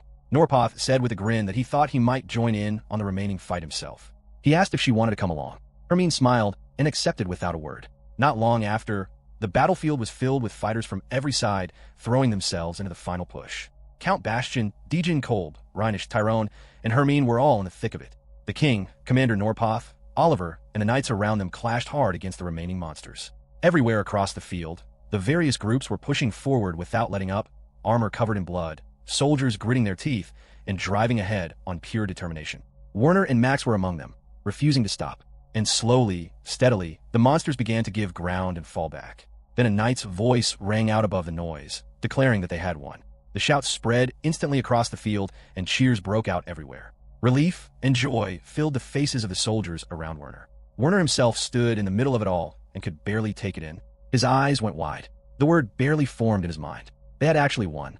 The knights gathered around him, calling out his name and pouring their congratulations over him, saying they owed everything to his efforts. Werner stood there and thought to himself about everything that had happened, realizing slowly that he had gotten so swept up in it all that he had well and truly overcommit. He thought about his father and what was coming when the old man found out everything Werner had done and spent and decided in his name. Then he let it go. Whatever came next could wait. The thought drifted away as the last of his strength left him and his awareness faded. The knights around him reacted in alarm, calling his name in panic. Max gave the order immediately to bring a potion and get it to Werner fast. Someone rushed to carry it out. Werner, somewhere at the edge of his fading consciousness, told himself quietly that he was still alive. People were saying he had been a good man, but when it came down to it, he had been a civil servant, though it seemed he had shown real courage in the end. Word had spread that he had died protecting his younger brother. Someone wondered aloud whether it had simply been a matter of lacking proper training. A woman in the group noted that at least if the younger brother had survived, the line of succession was intact. Someone else murmured in response. Werner stood quietly in a corner, listening to the guests talk among themselves as if the death of a child were nothing more than an interesting piece of news to pick apart. Someone brought up that the eldest son had not yet been married. Another voice recalled that he had apparently been engaged to the eldest daughter of the first family, and pointed out that she had just walked past. Werner thought to himself that a child had died, and this was what people chose to talk about. Norbert guided him gently toward the exit. As they moved through the crowd, a woman's voice remarked on Werner, wondering what his skills were. Someone else answered that when you got right down to it, he was only from a civil servant family. Werner's expression darkened. He thought the word in his head. Disgusting. Then a loud laugh cut through everything else. Werner turned sharply. He recognized the woman immediately. She was his late brother's fiancée, and without any trace of sadness on her face, she was saying openly that she was relieved she would no longer have to end up married into a civil servant family. Werner's body went completely still. He stood there and thought about what this world truly was. Even allowing for the differences in culture and time, this was too cruel. These people were not human to him in that moment. They were something else entirely. Something worse. Werner was jolted awake. He was covered in sweat, gasping slightly as he came back to himself. It had been a dream. The funeral dream. He had not had that one in a while. He lay there for a moment, piecing things together. He had just spent time around the first family. Yet the woman who had been his brother's fiancée had not been among them. The thought of her made him feel sick. Then something clicked. He remembered. The demon stampede had started. He had been in the middle of it. A voice erupted somewhere nearby, announcing loudly that Lord Werner was awake. Someone burst through the door into the room. Pain hit Werner immediately. Everything in his body ached. His mother was at his side almost instantly, telling him sharply that of course he was in pain after pushing himself the way he had. She told him he had been treated, but had been unconscious for an entire day, and that they had all been beside themselves with worry. Werner apologized, his voice coming out rough and barely there. His mother said they would start by treating his throat, since he clearly needed it to give orders. She called for Norbert to bring a potion. Norbert appeared and handed it over. Werner drank it down in one go and looked at the two of them. He could see how genuinely worried they had been. It reminded him of when he had first woken up in this world after his reincarnation, that same disorientation and relief at being alive. He made sure he had not somehow jumped worlds again. He asked about the demon stampede. His mother told him with a slight smirk that they had won, and he was not to worry. Werner said he was glad to hear it. He thought quietly to himself that what he had heard during the battle had not been a dream then. He had really heard those cries of victory. His mother then told him that once he could speak properly again, he was to go and report to his father. Later, in his father's office, his father told him there was a great deal he had to say to him. But given that Werner had received commendations directly from the royal family, he could not bring himself to be too hard on him. Werner was not sure what to make of that. His father explained that an envoy sent personally from the royal family had come to check on Werner shortly after the battle. Werner was genuinely surprised. His father added that representatives from the first and Rhinish families had followed not long after. He handed Werner a scroll and told him to look it over carefully. Werner unrolled it and let out a quiet breath when he saw what was on it. His father continued, saying that in 5 days Werner would have the opportunity to receive a medal of honor before the crown prince himself, and that he should keep himself ready for that. Werner rolled the scroll closed and told his father he was sorry for all the trouble he had caused. His father's expression tightened slightly, and he let out a short sigh. Then he acknowledged that Werner's quick thinking had saved a great many lives, and that Max and the others had not stopped talking about him since. He told Werner he had done well. He then asked whether Werner was feeling better. Werner said he was much better. His father gave a small nod and said he would want Werner's account of the perfumed oil at some point, though it was not urgent. He also told Werner that until the ceremony he did not need to go back to school, that this time was for rest. That was all. As they stepped outside, Norbert said cheerfully that it was good to see the master looking so pleased. Werner said he supposed so, and hoped it would stay that way. Then something came back to him, and he asked Norbert to bring him some documents he needed to look over. Later, reading through them, Werner quietly noted the names. Viscounts Crank and Mittig had died. The militant Baron Donenal had been gravely wounded. Werner sat with that for a moment. The deaths had reached into the nobility as well. Many of the students had been among the casualties. For nobles, there were structures in place to manage what came after. But for those of common birth, the cost of treatment and funerals fell heavily on families that had very little to spare. Werner did not know most of them personally, but still, he told Norbert to find out which of his school friends were among the dead. He would write letters of condolence under his own name, and he wanted a personal representative sent to attend the funerals on his behalf. He also wanted to know if any of the deceased had younger siblings. If those siblings wished to attend the academy in the coming years, he wanted to support their enrollment under the name of the Count's family. He would put the proposal to his father. Norbert nodded, said he would send someone suitable, and left. Werner sat alone with his thoughts. People had died, not just people, his classmates. And here he was, sitting calmly and going through documents. He found that deeply unsettling about himself. He was almost certain that if Max or any of his own men had died or been seriously hurt, he would not be calm at all. So was this detachment coming from somewhere deeper, from the part of him that still thought of this world as a game rather than a real place with real people in it? He turned the question over and let it sit. Whatever the answer was, the more immediate thing to think about now was what this victory actually meant for the story going forward. They had deviated from the game's script in significant ways. He hoped that would not end up working against Mazel somewhere down the line. Looking back on how the battle had unfolded, Werner felt a genuine sense of reassurance about the Crown Prince. The man's judgment under pressure had been sharp and decisive. For someone who was going to need to prepare for an eventual attack on the capital, knowing that such a ruler and those knights were on their side was more comforting than Werner had expected it to be. He thought ahead to what he remembered of the game's story. The next major conflict involving Mazel was supposed to take place at Werisa Fortress. The question was whether things would still follow the original script now that so much had already shifted. He had no way of controlling that. But in the meantime, he wanted to do what he could to strengthen the capital's defenses. Upgrading equipment, improving strategy, something along those lines. The demons had come at them in a straight line during the stampede, which had made it possible to manage with borrowed tactics and book knowledge. And the bulk of what they had been fighting had still been on the weaker end of what the demon forces could produce. If they ever faced an enemy with real intelligence and real power, group combat training was going to become absolutely essential. The problem was that Werner, even as the son of a count, did not personally hold title. And on top of that, his family were civil servants in a world that placed its highest value on individual military strength. A world built around warriors and personal glory. He was going to have to work through Max and the men closest to him, using them to quietly spread better fighting methods to others. The harder problem was that news of the Demon Lord's revival had not yet reached most people. Now that the stampede was over, convincing anyone to stay sharp and prepare for something worse was going to be an uphill struggle. This world rewarded individual valor. A speech about working together and planning ahead was not something it was built to listen to. Werner knew that what he was proposing was going to meet serious resistance from a great many people. He needed to find a way to make them truly understand the situation and grasp how important group warfare and proper strategy were going to become. The Demon Lord's revival was going to change everything about how the demons operated, their numbers, their distribution, their strength. If he could make people see that clearly, then maybe they would understand just how serious things truly were. Just then, a man came to Werner. His name was Frentzen, and he had been asked to personally represent Werner at the funerals. Werner thanked him and handed him something to give out to those who appear to be in need. He told Frentzen that if it was not enough, he should come back and ask for more. Frentzen understood and left to carry out the task. Werner sat with his thoughts afterward. He needed to figure out their next steps, while also dealing with everything that had come out of the demon stampede.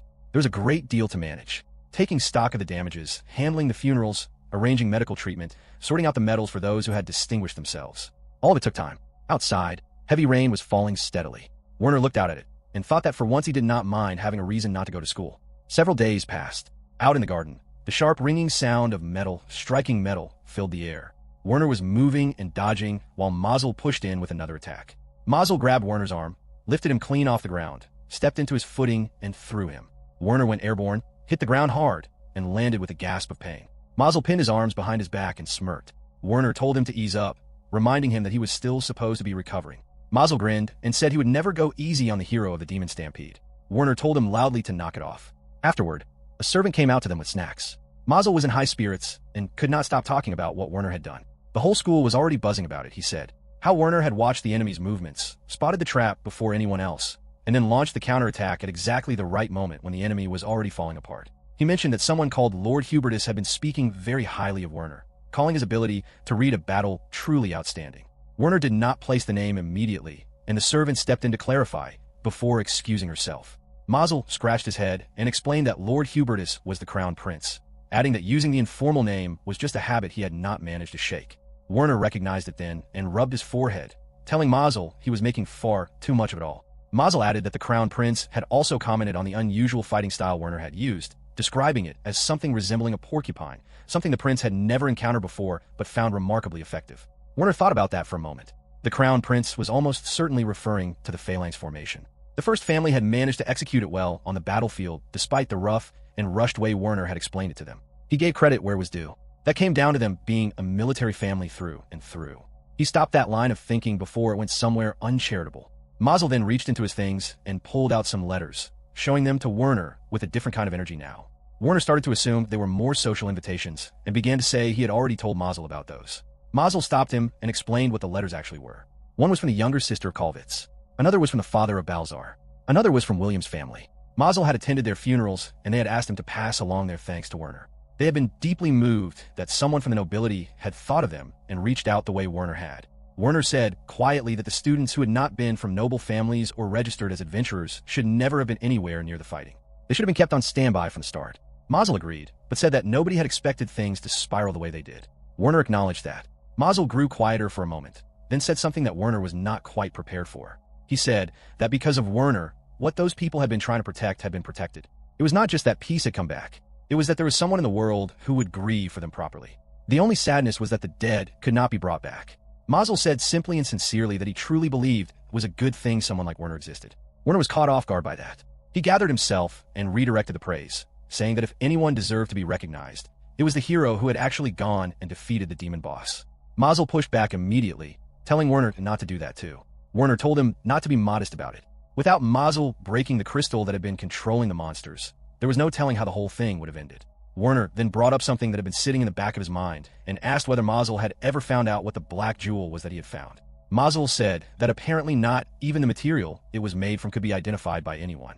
Werner muttered to himself, turning that over quietly. He wondered if that had been in the game at all. He did not remember it. He pushed the thought aside, smiled, and said that regardless of everything else, it all came back to what Mazel had accomplished. Mazel said he had already heard more than enough of that at school. Then Mazel explained the real reason he had come over, beyond delivering the letters. He said that the commoners at school had gone to considerable lengths to carve out an escape route for him, so he could get away. Werner said that sounded a bit dramatic. Mazel reminded him that he was a commoner himself and had absolutely no idea how to handle turning down an invitation from a noble without causing offense. He also had no idea what to wear or how to behave at the medal ceremony the following day. Werner thought to himself that he wanted to place the blame on the teachers for not preparing Mazel better, but as a friend, he simply could not leave Mazel without help when Mazel came to him. He told Mazel that this happened to be exactly the kind of thing he knew well. Mazel lit up with relief. Werner thought that he was going to need to step in more regularly once they were back at school. He told Mazel that when it came to turning down invitations, he could simply use the excuse that he was only a student and that it was a perfectly acceptable one. For the ceremony, he should just wear his school uniform. Mazel was surprised and asked if that was really appropriate. Werner told him it was considered formal attire in this context. Inside his own head, Werner was already thinking beyond the ceremony. He wanted the victory celebration to go smoothly and without any complications first. Whatever conversations needed to happen could come after that. The day of the medal ceremony arrived. The king stood before the gathered assembly and made his announcements. And then, among those announcements, came something Werner had not seen coming at all. The king declared that upon Werner von Zerfield, the legitimate son of Lord Zerfield, the title of Viscount was hereby bestowed. Werner stood there and could not for the life of him understand how this had happened. Several days after the demon stampede, the victory celebration was being held at the palace, and everything was running smoothly. Werner had just started to let himself think about what lay ahead when the medal ceremony began and pulled his attention back to the present. The king opened with the first name in order of merit, calling forward the crown prince. The crown prince responded with the appropriate words of humility and gratitude. The king then called the second name, Werner's father, acknowledging that his unit had played a crucial role in the battle and that his achievements were highly deserving of recognition. Werner's father bowed and offered his thanks. Then the king continued and called Werner's name as well, and announced that the title of Viscount was being bestowed upon him. Werner stood there in complete disbelief, his thoughts erupting silently while his face and body performed the correct movements. He bowed and offered his thanks to the king with all the proper words while his mind was screaming the opposite. The two of them rose. Werner could feel eyes pressing into his back from behind. He thought to himself that if looks could actually kill, he would already be on the floor. The men around him stood silently. Werner let out a quiet breath and let his gaze drift upward for a moment. He noticed, not for the first time, how strangely modern the architecture and uniforms of the capital and palace looked compared to the rural villages elsewhere in this world, which were entirely medieval in feel. He wondered if that kind of inconsistency existed because this world had originally been a video game, where different locations could simply look however the designers wanted them to. It was one of those moments where the gap between what felt real and what he knew to be true hit him unexpectedly hard. He pushed it aside. None of it mattered right now. The king moved on and called the third name in order of merit. It was Mazel Harding. Mazel stepped forward and knelt before the king. Werner watched him and thought privately that if merit had been ranked honestly, Mazel should have been first. He kept that thought entirely to himself. He looked at Mazel kneeling there and thought that Mazel presented himself exactly as a main character should, naturally and without any apparent effort. It suited him, but Werner felt a small pang about something. He wished Mazel's family could have been here to see this. Mazel had not even told them it was happening, let alone invited them.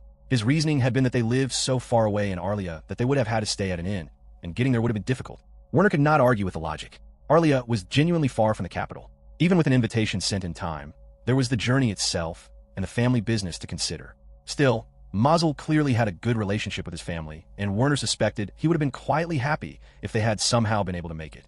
Werner's mind wandered briefly. He found himself thinking about the skywalk boot from the game, an item that could cover enormous distances in moments. He wondered why nothing like that seemed to be available anywhere near the capital, or whether such things were even known to exist here. He made a mental note to look into it at some point. He shifted his gaze and found Mazel already looking back at him. Mazel broke into a wide, bright smile. Werner smiled back and thought that he really should not have been surprised. Of course, the main character could make even a moment like this look effortless. The king continued the ceremony and called Marquis Danilo Stipe Norpoth forward as the fourth in order of merit. Werner turned his attention back to standing quietly and waiting for the standing banquet that would follow. As the ceremony wound down, Werner looked around the room and recognized faces scattered throughout the gathering. Then someone approached. It was Mazel, appearing beside him and offering a quiet word of acknowledgement. Werner sighed and said back to him that the real struggle was only just beginning. He could already see the ladies in the room stealing looks in their direction while the men watched with sharp, calculating eyes and edged gradually closer. Werner's own expression tightened. He thought that he and Mazel were going to have to look out for each other through the evening ahead, and then admitted to Mazel that his stomach was already hurting just thinking about it. Mazel asked what was wrong with him. He pointed out that being made a viscount essentially meant the king was telling Werner to step up and assist his father the count, that he had been recognized as his father's successor. Mazel thought that sounded like a reason to feel good about things. Werner said that was not quite why the king had done it. He explained what it actually meant in practical terms. The title came with obligations. The king was effectively saying that Werner was still a student, but that he was being recognized as someone ready to take on the responsibilities of the count household, and that as a member of the aristocracy, he was expected to fulfill military and other duties accordingly. Mazel acknowledged it sounded demanding, but said Werner had already proven he could get things done, so it made sense that people would want to put him to work. Werner told him that was absolutely not helping. Inside his thoughts, the weight of it settled heavily. The capital was almost certainly going to come under attack at some point in the story ahead. That meant he was going to be spending a great deal of time inside the royal castle, carrying out his duties. And the more he was on the battlefield, the higher his chances of getting himself killed. His expression darkened without him meaning it to. Mazel noticed and remarked that Werner seemed to be the only person in the room taking the new title as a bad thing. Werner said that was because Mazel was not thinking about it carefully enough. Then someone stepped up to them. Both Werner and Mazel turned quickly. It was Marquis Norpoth, who offered his congratulations to Werner. They both bowed. Werner thanked him and then, in the same breath, apologized sincerely for the breach of protocol during the battle. Marquis Norpoth's expression shifted into something between amusement and approval. He said that as long as Werner understood what he had done, that was enough. He added that he had spoken with the crown prince, who had told him not to be too hard on Werner, given how young he was. Looking at Werner now, the Marquis said he could see that kind of caution was not going to be necessary. Werner thanked him with genuine respect. The Marquis muttered that the count appeared to have raised a very fine son, and said he would be watching Werner's path forward with real interest before excusing himself and walking away. Werner offered his thanks as he left. The moment the Marquis was out of earshot, Mazel wanted to know what all of that had been about. Werner explained it plainly. During the demon stampede, when he had realized the enemy's retreat was a trap, he had gone directly to the crown prince to warn him. The proper thing to do would have been to report first to his direct commanding officer, which had been Lord Norpoth. Werner had skipped that entirely and gone straight to the top, because there had been no time to do otherwise. It had been the right call in the moment, but it had also been a clear breach of the chain of command, and that was what the apology had been for. The proper chain of command would have been for Werner to report to Marquis Norpoth, who would then have passed the warning up to the crown prince. Mazel pointed out that going through all of that would have cut things dangerously close to being too late. Werner agreed. There simply had not been time to stand around convincing Marquis Norpoth. But at the same time, Werner acknowledged that an army could not function if everyone started breaking rules the moment they decided the situation called for it. That kind of thinking would destroy discipline entirely. Mazel took that in quietly. Then he looked at Werner and asked, with genuine bewilderment, whether they were really the same age, because he never would have thought through any of that on his own. Werner said simply that being raised as an aristocrat had something to do with it. Then a voice cut into their conversation, saying that being an aristocrat could not be the only explanation. Werner turned. It was Count Bastian, who said that Werner had distinguished himself genuinely well in battle. Werner deflected politely and gave the credit to the knights. The Count smiled at that, and then did something Werner had not expected. He apologized for how dismissive he had been toward Werner before the stampede began. Werner's eyes went wide, and he told the Count there was nothing to apologize for. Count Bastian brushed that aside firmly and said plainly that he had underestimated Werner's ability to command, and that was the truth of it. Werner went quiet for a moment and thought through what was actually happening. Count Bastian was choosing to apologize to Werner personally rather than going through the proper channels, which would have meant apologizing formally to Werner's father as the head of the Zerfield household. Doing it the right way would have turned into a significant event involving questions of face and standing between two noble families. This quieter, personal approach was the Count's way of handling it while keeping things simple. Werner understood that and accepted it graciously, careful not to use the word apology himself, which was his way of showing courtesy in return. But something else was sitting with Werner. Count Bastian's eldest son Tyrone had not been listed among the seriously injured. And even if he had taken some kind of wound, this world had potions and healing magic that could deal with anything minor without trouble. If Tyrone had wanted to be here tonight, there was no reason he could not have been. His absence was notable, and Werner was not going to pretend it did not register. The polite thing was to say nothing about it, and so he said nothing. Count Bastian mentioned that their territories bordered each other and expressed his hope that they could continue to maintain a good relationship going forward. Werner responded warmly, saying both he and his father looked forward to a strong and cooperative relationship and that anything that needed to be discussed should go through his father. The Count acknowledged that and excused himself. As he turned to leave, Hermine caught Werner's eye and told him she would love the chance to discuss battle strategies with him at some point, without the pressure of the battlefield around them. Werner told her any time would be fine. She smiled and left with her father. Werner watched them go and thought about the shift in how Hermine had carried herself toward him. The subtle way she used to look down on them for being a civil servant family was not there anymore. He was not asking for anything more than that. Just having their neighboring houses get along without friction was enough. Mazel, standing beside him, observed that Werner seemed to be getting pulled in every direction at once and said it looked exhausting. Werner agreed that yes, it was. Then he nodded toward the growing cluster of people gathering around Mazel and said it was nothing compared to what Mazel was dealing with. Mazel looked confused by that, but he was about to find out. Not long after, the crowd around Mazel had grown into something almost impossible to manage. A nobleman approached and began pressing Mazel about meeting his daughter. Werner stepped in immediately and pointed out that the man's daughter was 3 years old. Mazel added carefully that he was only a student, thanked the man, and said perhaps someday. Then someone else wanted a moment with him. Then another nobleman was already pushing forward to introduce his daughter. Werner watched it all from the edge of his patience and thought to himself that the ages being presented to Mazel were all over the place, and none of it was appropriate. People were practically lining up to push children and grown women at him without any real thought for whether any of it made sense. He understood what was driving it. A commoner with hero-level skills who had personally helped bring down the demon stampede was an enormously attractive prospect for any family with ambitions. This kind of scene probably would never have unfolded at all if things had gone the way the game's story originally laid out, with the royal knights wiped out and the crown prince and his son dead. Peace had its advantages, he supposed, but the hard reality was that they had already moved far away from the original script. All Werner could do now was hope that when the fall of Werisa Fortress came, it would still happen the way the game had shown it. And when it did, a number of the people standing in this very room tonight would likely die. The fact that he was quietly hoping for that particular event to stay on course was not something that sat easily with him. But it was the truth. When they finally managed to pull themselves away from the crowd, Mazel said Werner had genuinely saved him. Werner looked at his friend and thought that Mazel being tired was something new. Not that he could blame him. Werner told Mazel he would take him to lunch as a thank you sometime. Mazel said 3 lunches and they would call it even. Werner thought about what had just happened and everything it represented. If it was already like this on the palace floor, he could only imagine what it was going to be like back at school. But this was only the beginning. For things to go the way Werner needed them to go, it actually had to be this way. Mazel's growing reputation and recognition were important. The harder things got from Mazel, in terms of expectations and the weight people placed on him, the more that fit the shape of the story that needed to unfold. Werner knew that thinking that way made him selfish. He was not blind to it. Over a decade of working and planning with his own survival as the only real goal had done that to him. He sat with that uncomfortable truth for a moment. Then a woman's voice came from beside them, offering a soft apology for interrupting. Both Werner and Mazel turned toward her. The moment Werner saw her face, he bowed immediately and deeply. The woman told him that such formality was not necessary and introduced herself. She was Laura Louise Weinzierl. Werner's thoughts scattered in every direction at once. This was not right. She was not supposed to appear until much later in the story. What was she doing here now? Standing before them was the game's heroine, Princess Laura. She asked if she might have a moment with the two of them. The princess led them toward a door. The light outside was bright and caught against Werner's face as they stepped through it. They were guided into a garden where the princess walked with her attendants ahead of them. Werner followed along quietly. Mazel murmured beside him that the princess was very beautiful. Werner replied under his breath that good looks seemed to be a requirement for royalty, at least in his experience. But even as he said it, he was paying attention to where they were being led. They were heading deep into the castle grounds. In the game, this particular section of the palace was only accessible after the capital had been partially destroyed during the Great Attack.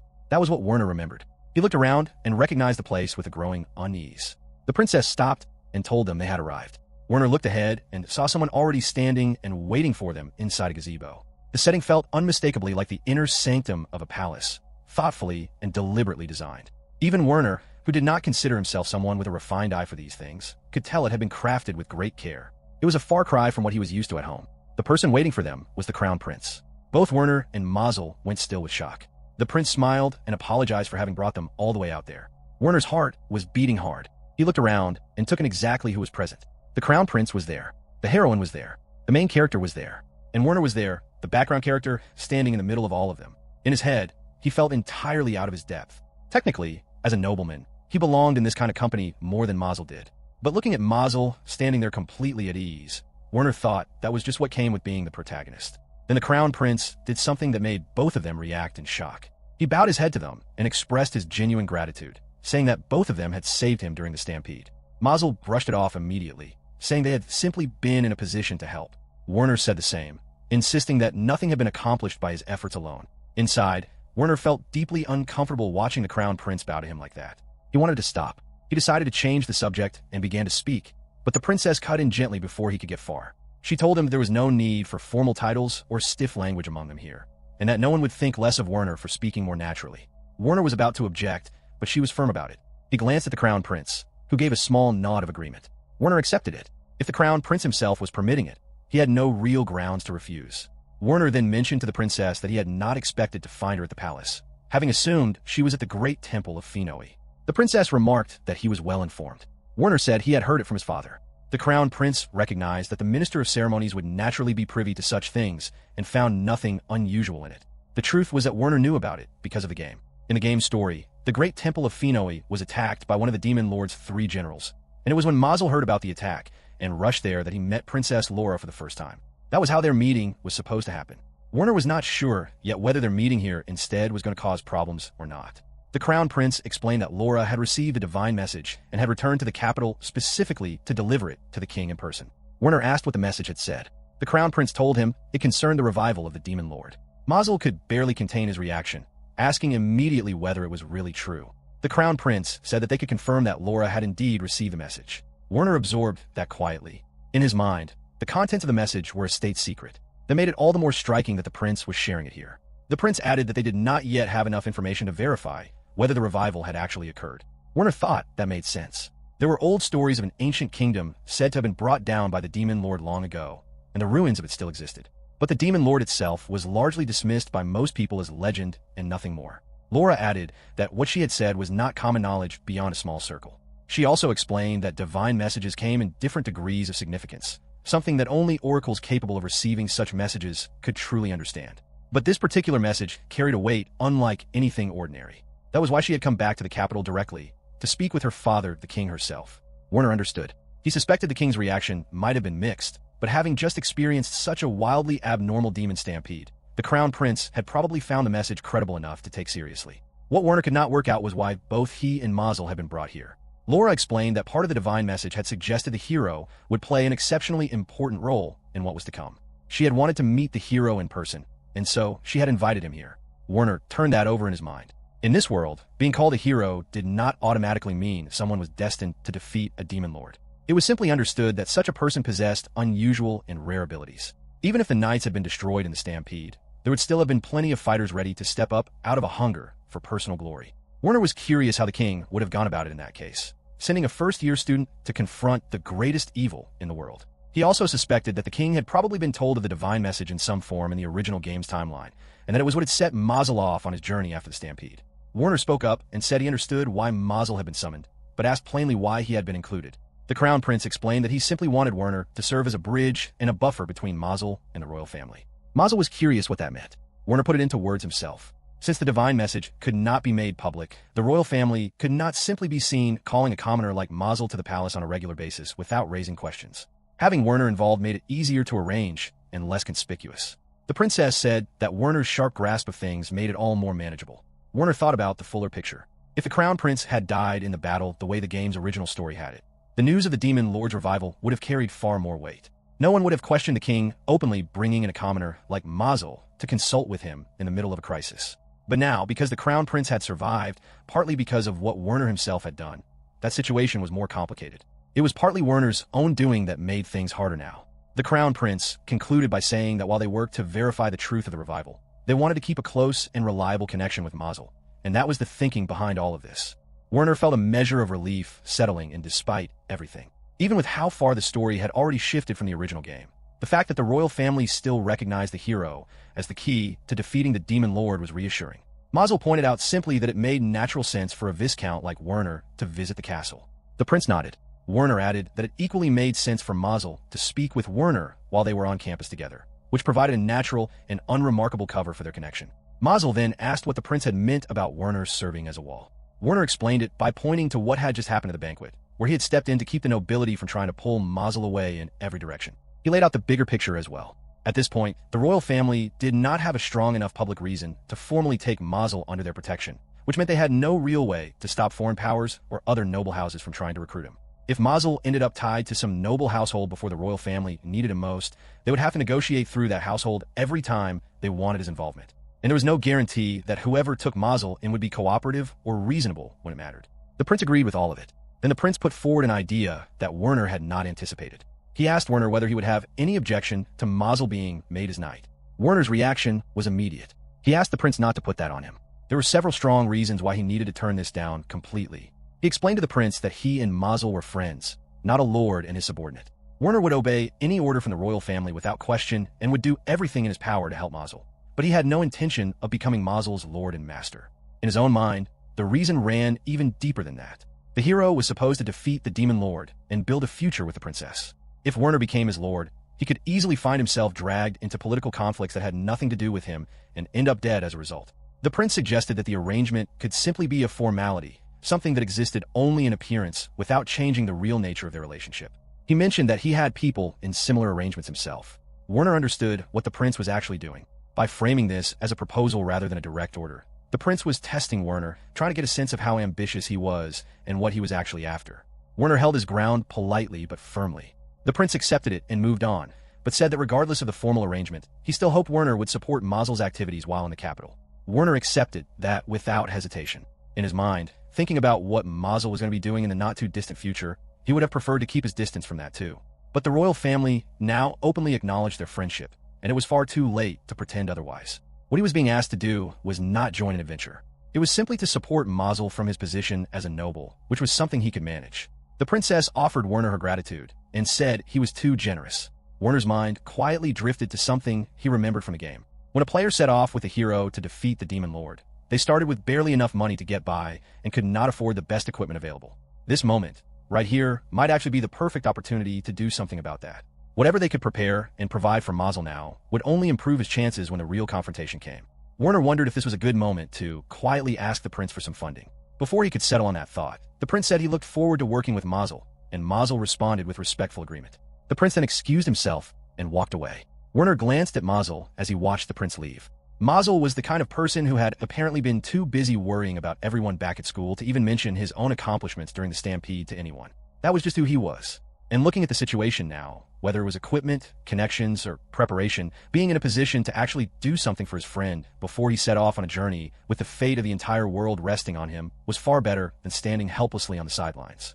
Princess Laura then turned to Werner and offered a quiet word of condolence about his older brother. Werner told her not to worry about it, and that he truly did not mind. Mazel looked between them in confusion. Werner told him not to worry about it either. Mazel accepted that with some uncertainty. Werner thought about the two of them standing there, the Crown Prince and Princess Laura. If he had not known the full story, the age difference between them might have made him mistake them for father and daughter at a glance. Then something clicked in his mind as he looked at Mazel and the princess standing together. He told the two of them that he needed to slip away to use the restroom for a moment and left Mazel to manage the conversation, asking one of the attendants to show him the way. The attendant smiled and agreed. Werner thought a quiet apology in Mazel's direction as he walked away. This was a good opportunity to nudge things along between Mazel and the princess. It was a little earlier than expected in the story's timeline, but there was no harm in letting them get to know each other sooner. The princess had come across as warm and playful on first impression, so Mazel would be fine. Whether the small details of the story changed from here was one thing, but perhaps the overall shape of it would hold together regardless.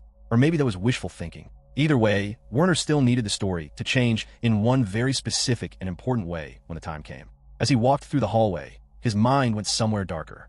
He found himself looking at the guards stationed along the corridor and wondering which of them would be among the dead when the capital eventually came under attack. He thought about the attendant walking ahead of him and wondered the same thing about her. Then one of the attendants spoke up and turned toward him. She said, with some hesitation and a great deal of sincerity, that if Werner would forgive the forwardness of it, she and the others wanted to express their deepest gratitude to him. Werner looked at her and asked what on earth he had done to deserve that kind of thanks. He genuinely could not place it. The attendants exchanged a quiet look between themselves before one of them began to explain. The first attendant explained. Her father was a knight, and the other attendant's older brother served under Count First.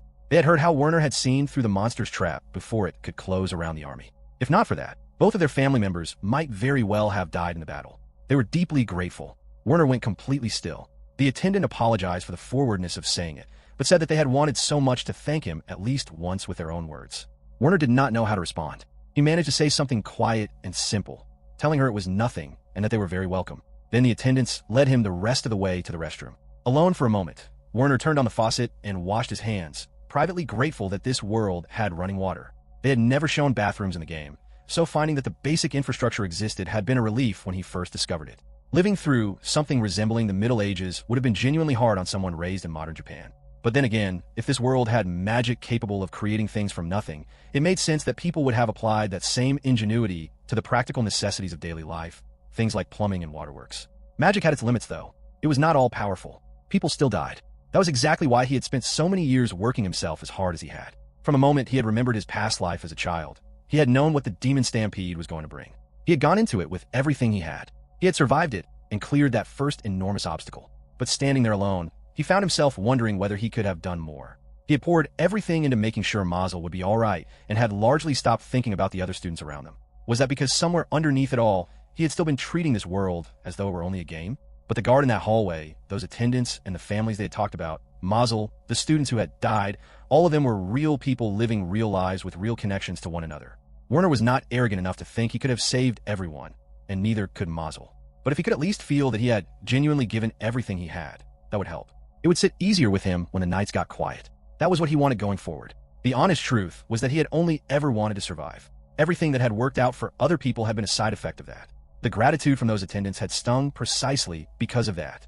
But if the consequence of acting in his own interest was that someone else got to go home alive, then maybe that was the right way to look at things going forward. He could not match Mazel in raw fighting ability, and he had no overwhelming special power of his own. But he had the knowledge of how the game played out and the influence that came with being a noble. He did not need to leave everything on Mazel's shoulders. It was all right to aim for more than just keeping himself breathing. He was still deep in that thought when, back in a room he had stepped away from, Princess Laura was asking Mazel a quiet question. She had noticed how much Werner and Mazel seemed to genuinely trust each other and asked if that was really the case. Mazel said he certainly hoped so. He apologized in advance and said he knew it might be a strange thing to ask, but told her he was curious about something. He asked if the princess could answer. She said she would answer whatever she was able to. Mazel asked why Werner had turned down the idea of making Mazel his knight. From where Mazel stood, becoming Werner's knight would have meant fewer countries and noble houses approaching him directly, which would actually have made things easier for Werner rather than harder. And when the order eventually came to defeat the demon lord, Werner could simply have sent Mazel out to do it. Mazel could not understand why Werner would refuse something that seemed to benefit everyone. The princess explained what had actually been happening. Her brother had been testing Werner's ambitions. She herself believed the demon lord's revival to be real, and that Mazel was the only real hope of stopping it. If Mazel became Werner's knight, Werner would effectively hold immeasurable power as Mazel's master. She was fairly certain that Werner was not the kind of person to put his own interests ahead of everything else, but there were many people, including her own brother, who were not so sure. A great many people would want to use Mazel for their own ends. Her brother and her father both believed, purely from the perspective of what was best for the nation, that keeping Mazel close to the royal family and having him belong to the crown was the safest arrangement. Werner had understood all of that, and this was only her own personal reading of things, she added, but she believed Werner had turned it down simply because he wanted to stay Mazel's friend. Nothing more and nothing less than that. She said quietly that she had people in her own life who were precious to her in a way that made the idea of making them her servants completely unthinkable. Mazel was surprised to hear that from her. She asked if it was really so surprising and said she felt a little hurt by his reaction. Mazel immediately tried to apologize. The princess laughed and told him she was only teasing. She had just wanted to find a way to break the ice a little. Mazel's expression went from startled to even more startled. She asked if that was annoying to him. He said not at all. She smiled. Mazel laughed. The two of them had settled into something warm and easy without quite noticing it had happened. Werner had made his way back by then and was at the door. He could hear voices and laughter from inside. He apologized for interrupting as he stepped in. Both Mazel and the princess welcomed him back. The princess told Werner that Mazel had just been telling her about a time the two of them had gotten into a scuffle with older students at the academy. Werner looked at Mazel with a slightly raised brow. The princess quickly added that she had been the one to ask. She said she would love to hear more of their stories. Werner looked at the two of them sitting there, and before long all three of them were laughing together over the memories. The day after the special ceremony, Werner knew that a peaceful school life was impossible for him. As he stood there, Nadia gently touched his chest. She told him that she really wanted the two of them to find some time to talk alone. Werner could hardly believe that noble girls were trying to attract him so openly, and it kept happening over and over again. He gave her a polite answer, promising to meet her as soon as he had a chance. Werner thought about how the school campus was just like a smaller version of high society. It was common for powerful noble families to have teachers who supported them. However, he felt it was far too bold and shameless for a professor to call him to a room just to leave him alone with a waiting girl. He realized Nadia was not the only one doing this. Noble women did not have the freedom to love whoever they wanted, which meant her parents had likely forced her into this situation. Nadia then took hold of his hand and pressed him about making that meeting happen. Werner felt a little sorry for her, but at the same time, he was completely sick and tired of these constant traps. Nadia smiled and pushed for a more specific plan, demanding that Werner give her a firm promise. When Werner secretly reached for the doorknob, he discovered the door was locked. He thought about how carefully she had planned everything. Since the teacher was helping her, Werner knew that nobody would come looking for him, even if he missed his regular classes. Suddenly, both Werner and Nadia jumped in surprise as Drexler walked into the room. Drexler acted surprised to see them together and offered a quick apology. Werner let out a quiet sigh of relief, glad that he had made his own safety plans ahead of time. He reminded himself that a person could never be too careful around noble girls and the way they were raised. Nadia asked Drexler if they could help him with something. Drexler explained that Professor Ryden had sent him to collect a massive statue, and he lifted the cover to show how huge it was. He then asked Nadia if she minded if he took Werner away to help him move it. Nadia claimed she did not mind at all and told him to go ahead. She then asked to be excused and walked away with angry, heavy steps. Once she was gone, Werner thanked Drexler for saving him. Drexler told him not to worry about it, noting that Mazel had also followed his instructions perfectly. Werner asked what Professor Ryden had said about the situation. Drexler shared that the professor wanted to hear Mazel's stories about the demons, so they had gone away together. The professor had also told Drexler that he could use his name in an emergency, and Drexler was very glad to have relied on that help just a moment ago. Werner thought about Professor Ryden, a man born as a commoner who became a teacher at the direct request of the Crown Prince. Werner had a gut feeling that this professor would help him in a difficult situation, and it turned out his feeling was right. He imagined that the prince had many people working inside the school to carry out his plans, and he wondered what they talked about. Still, it was a shame that Werner could not trust all the teachers to support him, as many of them probably had their eyes on him too. Even though Werner's efforts to keep Mazel safe were a bit extreme, he felt sure the professor would listen to his feedback, which made him feel much better. Werner apologized to Drexler for causing him so much trouble. Drexler said it was totally fine, though he joked that he hoped Werner would look kindly on him in the future when he became a count. Werner told him to stop talking like that. Drexler then suggested that Werner should just find someone to marry and settle down with. But Werner replied that doing so would only cause him an even bigger headache. Drexler pointed out that Werner's fame was already very high after the demon stampede, but after yesterday's title ceremony, his status seemed to be as high as the sky. As they walked along, various girls stared at Werner, which left him completely speechless. He did not have the time, mental space, or energy to think about that part of his future. The traditional noble customs regarding marriage and engagements were already a massive trouble for him. He wished he could just go about his life avoiding all of it, especially since he did not even know if he would survive what was coming. Drexler asked if that was really how things stood, and Werner confirmed that it was. Werner then asked what they were going to do with the large object they were carrying. Drexler answered that the statue was an excellent tool to keep nosy people away, so they should carry it all the way to their classroom.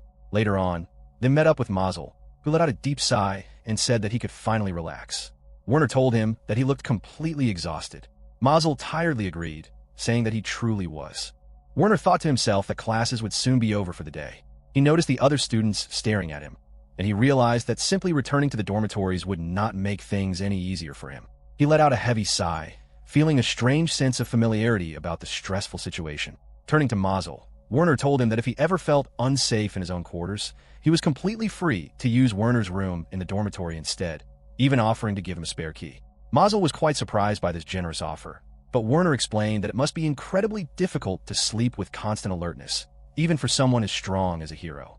Mazel gratefully accepted the key, promising that he would remain watchful at all times, but if the situation became truly dangerous, he would definitely take refuge in Werner's room. He thanked Werner sincerely for his kindness. Werner felt fairly sure that nothing terrible would happen immediately. However, he reasoned that while bad actors might easily break into a commoner's room, entering the private quarters of a high-ranking noble was a much more serious and dangerous matter. Mazel then asked Werner about his plans for the rest of the day, to which Werner replied that he only had a scheduled meeting at the castle.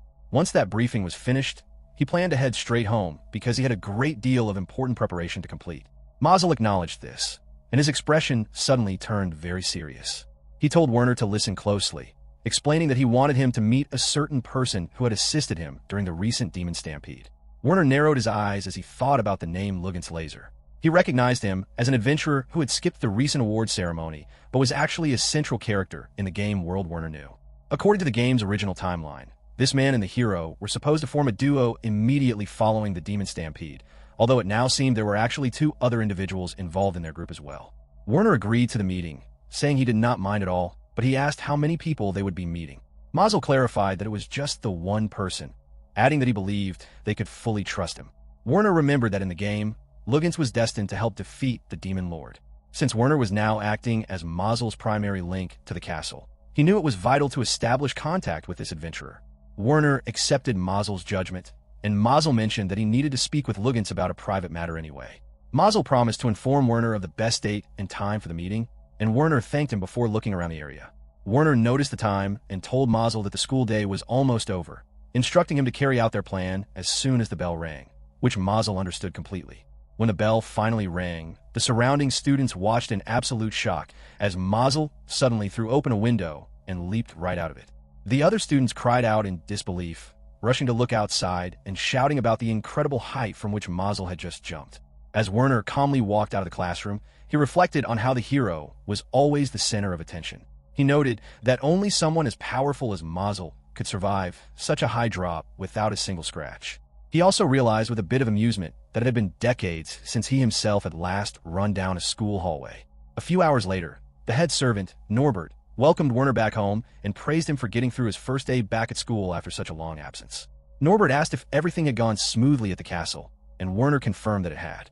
Werner added that he would not need to visit the castle very often from now on, meaning he would likely be home much earlier the following day.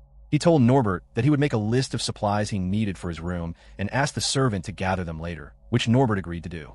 Werner then asked about his father's whereabouts, and Norbert informed him that his father had not yet come back. Werner was not surprised by this news. He knew that his father was not only busy dealing with the cleanup after the demon attack, but was also facing spreading rumors about the return of the Demon Lord, leaving him with an immense amount of difficult work. Norbert asked if Werner had an important message for his father, and Werner explained that he wanted to ask him for some advice. He promised to write down his thoughts later so Norbert could deliver the message at the right moment, and Norbert agreed to handle it carefully. Norbert then asked about Werner's plans for the rest of the evening and whether he would be eating dinner in the main dining room. Werner declined, explaining that he intended to do some training, so he preferred to have his meal brought up to his room after he finished taking his bath.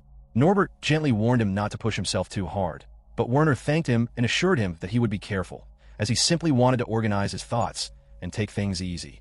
Norbert accepted his wishes, but as Werner walked away, the head servant and the other staff members looked on with deep concern. A female servant remarked that this dedicated behavior was just like Werner, noting that she always knew he was not the kind of person to become arrogant just because he received a new title. However, She worried that he could not keep living the same way under the weight of his heavy new responsibilities, especially since he was still just a young, growing boy. A male servant spoke up, promising to inform the kitchen staff to prepare a highly nutritious meal for Lord Werner. Another female servant added that she would bring him some tea before bed to ensure he got a sound sleep. Norbert looked at the two determined servants in surprise before smiling and agreeing with them, noting that they would all keep a close watch over their young master, a choice that the rest of the servants fully supported. Outside, Werner stood with the tip of his spear resting in the ground. He thought to himself that his duties at the castle would not be a very big problem, and his schoolwork was completely manageable. He knew there was nobody out there who could match Mazel's physical ability, meaning the hero would easily escape from any dangerous situation. Furthermore, Mazel's departure to defeat the Demon Lord was likely not too far in the future. Werner admitted that if this stressful situation had no end in sight, it would definitely get tough. Before pulling his spear out of a training dummy, it had pierced completely through. His thoughts began to deepen as he considered how strange it felt to be in contact with major game characters like Laura and Luggins. Laura's voice sounded exactly as he had expected, which made him feel that this world truly matched the game he used to know. Ever since he was reborn into this place, Werner had tried his absolute hardest to keep from forgetting any piece of information by writing his memories down and burning them immediately so people would not mistake them for prophecies. That information was proving to be very handy now and would continue to be useful later if the main storyline did not change. However, a few things did not feel quite right to him. Werner had discovered many things since his rebirth that he had known nothing about before, such as the true nature of the nobility, unmapped towns, working waterworks, and magic stones. He reasoned that perhaps this information was simply considered too minor for the game's limited memory. He stabbed his spear through the dummy once more as he kept thinking. The real issue was the mysterious black stone that fell from the monster Mazel had defeated, which Werner had absolutely no memory of despite its apparent importance. He realized he knew nothing about how this living world truly related to the game, and since his mind started to get lost trying to figure out, he forced himself to stop overthinking and look for a middle ground. Because of this, Werner knew he needed to set his plans in motion as quickly as possible. His first goal was to get official permission to form a merchant convoy so he could secure proper equipment from Mazel's group and strengthen the capital city's defenses. To achieve this, he would need to submit a formal request to his father and the crown prince. While it would require some careful looking into, his new noble title gave him access to much more information, so the process should not take very long at all. As for his idea for group training, he remembered that not everyone was aware of the Demon Lord's return yet, so his very first step would be talking directly to Max and the other students. Meanwhile, back inside the house, Norbert bowed respectfully as Werner's mother entered the area. Outside, Werner remained deep in his own thoughts, planning to meet up with Luggins and Mazel in 2 days. Until that meeting took place, he decided he would make a copy of a certain important item. Even though a copy would not change the situation on its own, he wanted to use his slightly free time to write down his current concerns before he accidentally forgot them. Lady Zerfeld called out to Werner, but he was so lost in his thoughts that he did not hear her. He also wanted to quickly jot down some ideas about what he could achieve by using magic. His mother took a deep breath and shouted his name loudly, causing him to jump in surprise and quickly answer her. She questioned him about what had happened to his promise of doing only light training, pointing out that his passion was admirable, but she could not have him causing unnecessary worry for the household servants. She reminded him that he had gone straight from spending days recovering in bed to swinging a heavy spear around. Werner apologized and assured her that he was almost finished for the day. When she said his name again with a serious tone, he looked down in fear, shouted that he would wash up immediately, and quickly ran away from her. Werner concluded to himself that while he had many unanswered questions about this world, he knew one thing for certain, which was that terrifying mothers existed in every single reality. Hermine sat comfortably in the first garden and acknowledged Tyrone as he walked into the area. She questioned whether he was heading off to practice his combat skills at such a late hour, and Tyrone confirmed that he was, explaining that there was no guarantee another monster attack would not suddenly happen. Hermine agreed with his cautious thinking and expressed her deep desire to be officially recognized and honored as a knight by Princess Laura this time around. This thought reminded her of recent news, and she mentioned that it seemed Fort Warisa was scheduled to be rebuilt. Tyrone acknowledged this, explaining that Marquis Neep was going to manage the entire restoration project personally. Hermine remarked that this active role sounded exactly like the Marquis, and Tyrone noted that their father had ordered him the previous night to meet and welcome the Marquis as soon as he arrived. Tyrone looked closely at Hermine and inquired if she planned to join him for the welcome. She asked in return if the Marquis's son, Mangold, would be traveling with his father. Tyrone replied that he saw no reason why the son would stay behind. Hermine then explained that she would gladly attend if her current schedule allowed for it, though she still had her duties caring for the knights to consider. Tyrone agreed with her responsibilities. Internally, Hermine focused entirely on her ultimate goal of finally receiving her knighthood directly from Princess Laura. Elsewhere, a horse ran past at a fast gallop, with a group of winded soldiers chasing closely behind it. The soldiers finally caught up to the stopped horse and paused to catch their breath. Werner informed the men that their practice was finished for the day and noted that this exercise felt quite different from dealing with a real demon stampede. One soldier agreed, mentioning that being flexible and adaptable was highly necessary in their line of work. Another soldier added that they truly needed to get used to following specific, sudden orders right on the spot. Max pointed out that they also had to plan out exactly what actions to take if the number of enemy forces unexpectedly multiplied. Inside his mind, Werner completely agreed with Max's smart observations and felt pleased that the men were doing so well. He instructed Max to have the soldiers take turns pretending to be the target whenever Werner was not around to guide them, and Max accepted the command respectfully. Max then suggested that they should arrange some additional lessons in horseback riding, noting that the person making an attack needed to be incredibly careful as well. Werner apologized for his own mistake during the drill and promised to be much more mindful in the future, which brought a smile to Max's face. The group then turned their attention to Origin, who announced that he would be acting as Werner's practice partner for the day. Werner smiled and accepted the offer gratefully. The rest of the soldiers gathered around in a circle to watch the match, and Max shouted for the fight to start. Origin launched into a very fast attack, forcing Werner to defend against a series of powerful strikes. Realizing that he was constantly being pushed backward, Werner decided to leap back to create some distance. Origin aggressively moved forward to close the gap, but he quickly shifted away when Werner tried to thrust his weapon forward. This missed thrust left Werner completely unprotected, giving Origin the perfect opening to strike back. Origin's heavy blow landed squarely, causing Werner to crash hard on the ground. Origin smiled down at him, remarking that Werner had almost caught him for a brief second and was clearly improving his fighting skills. Werner expressed his happiness at the compliment, but privately wondered if the knight was actually being sarcastic. Even though he felt incredibly thankful that his family's personal guards were so powerful, he deeply wished he could improve enough to match their skill level. Origin explained that since Werner had grown much tougher recently, he had allowed himself to fight a bit harder, and he asked if the young master was injured. Werner assured him that he was not fragile at all. Werner remembered a time when he foolishly believed he could just abandon the capital city, run away to a distant place, and survive on his own, but real life had quickly shattered that illusion. He told Origin that just being taken seriously by a skilled warrior was a great honor and urged him not to worry about it, prompting Origin to offer an apology. As Werner checked his arm for injuries, Barkey spoke up and scolded Origin for taking a simple practice match far too seriously. Barkey then provided Werner with helpful advice, explaining that if he focused on balancing his left side more, he would not lose his footing when throwing spear strikes. Werner thanked him for the tip, but secretly questioned if his constant losses were simply because he was a perfectly ordinary person. However, he quickly realized that his opponent was a professional warrior who trained for a living, making the outcome entirely natural. A nearby soldier called out to Werner to let him know that it was time to depart, and Werner signaled that he would join them immediately. As he cleaned himself up, Werner shifted his mindset, realizing that being an ordinary person actually meant there was far more room for him to grow and achieve things, which was ultimately a positive attribute. He resolved not to let his lack of natural talent make him feel bad, deciding instead to focus entirely on doing the absolute best he could. As his carriage finally drove away from the training grounds, he firmly concluded that he could not afford to reduce his daily practice time under any circumstances. Werner resolved to simply do his absolute best as he stepped into the lively tavern. Inside, Luggins introduced himself to Werner and expressed that it was good to meet him, while Werner introduced himself in return and stated that the pleasure was entirely his. Luggins stared closely at him, prompting Mazel to point out that Werner was not stuck up like other noblemen, an observation that Luggins quickly agreed with. Inside his mind, Werner remembered from the game's backstory that Luggins intensely disliked the nobility, which made him realize that meeting the adventurer strictly as Mazel's friend had been the perfect decision. Luggins mentioned that he had already heard similar positive things about Werner from Gok, though he noted that meeting someone in person was always a completely different experience. Werner recognized the name Gok as the mercenary captain from the recent demon stampede who had served as an excellent squad leader.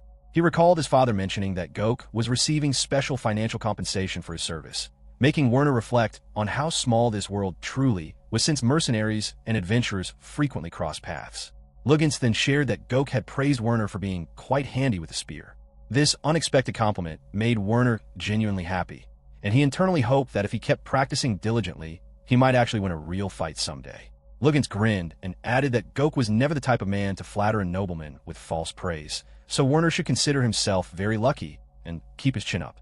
Looking at the adventurer, Werner recalled that Luggins possessed a special skill known as weapons master, which made him highly proficient with many different types of arms.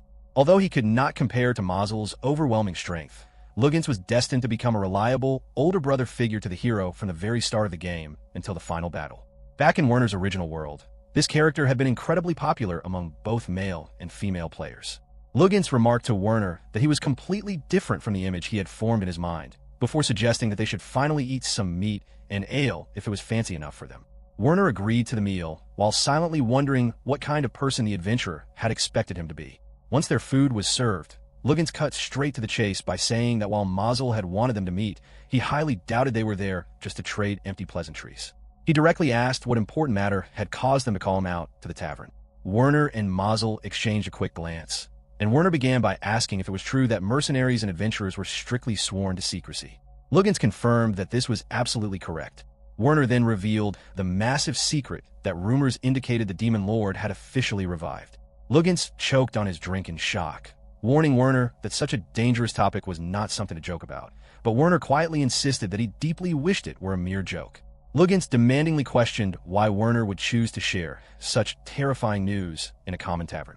Werner explained that summoning a prominent adventurer to a noble estate would attract far too much unwanted attention from outside eyes. He reasoned that a noisy public bar was actually the safest place because people would have to lean in and pay incredibly close attention just to overhear their conversation. Luggins admitted that Mazel had been entirely correct about Werner, adding that it was truly difficult to believe that Werner was still just a school student. Werner looked over at Mazel, wondering what kind of things his friend had been telling the adventurer beforehand.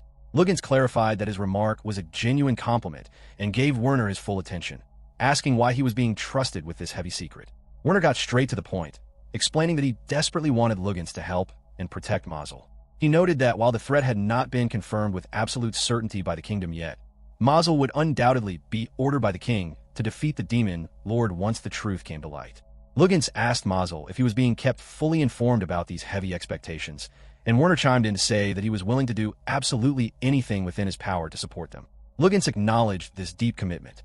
Luggins pointed out that Werner was essentially acting as Mazel's personal link to the royal family, which was vital since the country had very limited options to act without clear proof. He noted that because Mazel was still a student who completely lacked real adventure experience, he would gladly step in to accompany the hero and fight right by his side. Mazel eagerly asked Luggins to teach him everything he could from his extensive combat experience, and Luggins readily agreed to turn Mazel into a true warrior, which brought a joyful smile to the hero's face. Werner expressed his deepest possible gratitude to the adventurer, but Luggins told him to keep things simple with a basic thank you and asked what specific tasks they needed him to perform first. Werner responded by pulling out a secret document for them to inspect. As Luggins and Mazel looked closely at the paper, Mazel quietly muttered Werner's name in utter shock as he realized exactly what his friend had created. Mazel looked closely at the rough drawings on the paper and asked what it was supposed to be. Werner thought to himself that he should not be surprised by their confusion, though their lack of knowledge was not a good sign for his own plans. He told both Luggins and Mazel to stop staring at him with such intense curiosity, promising that he would explain everything clearly. After listening to Werner's detailed breakdown, Luggins finally understood the idea of sending out a merchant convoy to gather high-quality equipment. The adventurer agreed that the plan made a lot of sense because there were exceptionally good items available in those specific regions. Werner explained that because he wanted to secure the highest quality items possible, he needed Luggins to carefully choose the right adventurers and mercenaries to serve as guards for the journey. He reasoned that people in Luggins' line of work would be very familiar with these kinds of dangerous escort missions. Luggins readily accepted the task and told him to leave the responsibility entirely to him. Mazel then brought up the issue of funding, asking how they would pay for all these supplies. Werner clarified that the initial costs would be covered by his own family's noble budget, but the kingdom's government would ultimately pay them back for the entire expense. He revealed that he had already obtained his father's permission for this arrangement, noting that having the backing of the Crown Prince's command was incredibly helpful. Furthermore, since the Prime Minister was also fully aware of the Demon Lord's return, their official discussions had gone very smoothly. Mazel questioned how Werner could be so certain that the kingdom would cover the final bill. Werner told him not to worry about it, explaining that once they made a clean, official copy of the map he drew, they would easily get all the funding they needed from the authorities. He jokingly warned them not to go sell the valuable map to anyone else. Luggins playfully addressed Werner with a formal title, remarking that he was a very unusual person. Mazel defended his friend by telling Luggins not to call Werner strange, though he admitted he understood why the adventurer felt that way.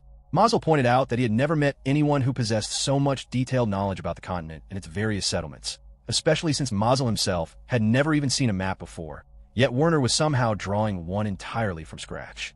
Werner explained that maps were not even available at their school campus, adding that the details he currently understood were still only a tiny fraction of what actually existed in the wider world. Inside his mind, Werner reflected on how maps in this reality were treated as highly classified state secrets for national security reasons, meaning it was completely natural that a commoner like Mazel had never encountered one. However, because his current survival strategies absolutely required a geographical guide, Werner had combined the scattered bits of information he had picked up in his new life with his own memories of the video game's overworld. Through this method, he had successfully created a comprehensive world map highlighting specific towns that contained excellent merchant shops or served as the settings for critical events in the game's story. Mazel remarked that an ordinary school student would never think or plan in such an advanced, strategic way. Luggins chimed in, stating that if anyone asked for his opinion, Werner acted much more like a highly educated scholar than a student. Werner thought to himself that it was perfectly normal for regular people to be completely ignorant about future events like the return of the Demon Lord, noting that most individuals lived perfectly normal lives without knowing what lay ahead, a reality that became very clear to him while he was drawing his map. He also realized that this living world contained many real towns that were never even mentioned in the original game. Even his own family's noble territory had never made an appearance in the game's storyline. Furthermore, the game players were never introduced to local nobles or political authority figures, nor did the game show any massive private estates or mansions belonging to feudal lords. The only time Werner could recall a lord even being mentioned in the game was a single storyline involving a distant town where a powerful demon had secretly stolen a noble's identity and taken his place. Mazel advised Werner that he should make sure to train hard and improve his own physical skills as well. This comment caused Werner to pause and think deeply for a brief moment before a sudden memory struck him. He instructed Mazel to travel directly south until he encountered a river, and then follow that river toward the east. Werner explained that Mazel would eventually spot a dense forest on his left side, and if he ventured deep inside that forest, he would find an ancient shrine that spawned a constant, never-ending wave of dangerous monsters. He suggested that Mazel use that specific location to test his combat strength. Luggins smirked at the highly specific directions and asked what kind of strange thoughts were running through Werner's noble mind. Werner covered up the truth by replying that he simply possessed a deep personal interest in the study of monster behaviors and habitats. He reminded himself that he absolutely could not reveal the real truth, which was that the ancient shrine was a well-known location used for repetitive experience training early in the video game. Luggins remarked to Mazel that Werner was becoming weirder by the minute, a sentiment that Mazel fully agreed with. Luggins admitted that despite the strangeness of the source, he could not deny that the ancient shrine would serve as an excellent training ground for them. Mazel agreed with the suggestion and stated that he and Luggins should go there to practice fighting alongside each other as a team. Werner noted that they should plan this training trip for a time when he did not have regular school classes to attend, and Mazel expressed his sincere appreciation for the arrangement. Deep in his own thoughts, Werner turned his attention back to the abandoned Fort Warisa, reasoning that the official order to rebuild the outpost was likely a major sign that the fort would soon become a crowded center of activity, just as it had been during the events of the game. Because of this, Werner believed they would have enough time to prepare until the restoration of the fort was completely finished. As they finished eating their meal, Luggins announced that it was time for them to leave, and Werner replied that he would follow them outside the tavern. While paying for their food, Werner reflected on the reality that no matter how much he prepared, he would ultimately have no choice but to leave the final battle in the hands of the hero and his companions. He realized that the absolute best he could do for now was to raise his own strength and skills. He thought about how easy it was for players in his past life to mock the non-player characters who blindly trusted the fate of the entire world to a tiny group of heroes. However, living as one of those secondary characters himself, he knew with absolute certainty that he could never truly match Mazel's incredible growth, and trying to fight alongside him would only hold the hero back. Therefore, he resolved to focus entirely on the specific tasks he was actually capable of handling. Mazel agreed with him, and a few minutes later, as they were parting ways, the hero called out to Werner to say that he would see him back at school. Werner acknowledged this and bid him farewell until their next school day. Privately, Werner's thoughts turned to his upcoming schedule, and he worriedly noted that before he could meet with his friend again, he would have to pull off an incredibly risky plan the very next day, a stressful thought that made his stomach physically ache with anxiety. Meanwhile, inside the royal palace, the king questioned his son about the ongoing situation regarding Fort Warisa. The crown prince reported that the entire project was moving along very well, explaining that the formal renovations would begin in earnest the moment Marquis Neep arrived at the site. The king then inquired about the secret investigation into the rumored return of the Demon Lord. The crown prince explained that the current evidence was purely based on rumors and circumstances, though he noted there had been a significant amount of suspicious talk coming from lands beyond their borders, specifically from the regions of Salzanak and Triet. The king acknowledged this finding and stated that he expected his son to maintain a highly thorough investigation into the matter, a command that the crown prince understood and accepted completely. The crown prince further explained that the planned reorganization of the kingdom's knighthood was nearly finished, noting that they were incredibly fortunate to have suffered very few casualties during the recent crisis. He added that the official process of evaluating the true military strength of the local volunteer militia was moving forward without encountering any issues, meaning the royal family had absolutely nothing to worry about on that front. The king then changed the subject and asked how the discussions had gone with the young viscount. The crown prince shared that the young noble claimed to have no hidden political agenda whatsoever, insisting that his only goal was to maintain a genuine friendship with the hero. When the king questioned whether his son could truly verify that claim, the crown prince admitted that while he initially suspected the young man had hidden motives, he could deeply sense the honesty behind his spoken words. He also noted that the young man's school instructors had officially reported that his humble personality and general behavior had not changed at all since the monster stampede. Hearing this, the king concluded that they should be able to safely trust the young noble for the time being. The king then inquired about the current status of the hero himself. The crown prince revealed that several prominent noble houses had resorted to rather aggressive and forceful measures to get close to the hero, though he firmly believed that none of these families would cause any serious problems for the throne. The king remarked that it might actually be quite fortunate that the royal family had made their own strategic moves regarding the hero when they did, and he officially left the responsibility of managing those pushy noble families entirely to his son, an assignment the prince respectfully accepted. The crown prince added that young Viscount Zerfeld had actually been providing a massive amount of valuable assistance to the hero on the school campus. The king reasoned that as long as the Zerfeld family had no secret intentions of formally adopting the hero into their own household, the young man would serve as a perfectly adequate middleman between the hero and the royal court. The crown prince agreed with this assessment, though he pointed out that the young man showed a distinct lack of political cunning compared to typical noblemen. The king perceptively noted that his son seemed quite pleased by this rare trait. The crown prince explained that the young man was slightly older than his own son and possessed absolutely no personal ambition, yet he still displayed an impressive natural ability to command others. He stated that he had no complaints whatsoever about the young man's family lineage and believed he would make an excellent candidate to serve as a royal aide in the future. The king agreed that this current situation provided the perfect opportunity to watch the young man closely and determine whether Werner could truly be useful to the kingdom. The crown prince concurred and shared his plan to hold a formal private meeting with Werner the very next day while the hero was away, which would serve as an ideal chance to evaluate his true character once again. The king expressed mild surprise at this quick action, prompting the crown prince to smile and state that he was genuinely looking forward to seeing exactly what kind of proposal Werner would bring before him.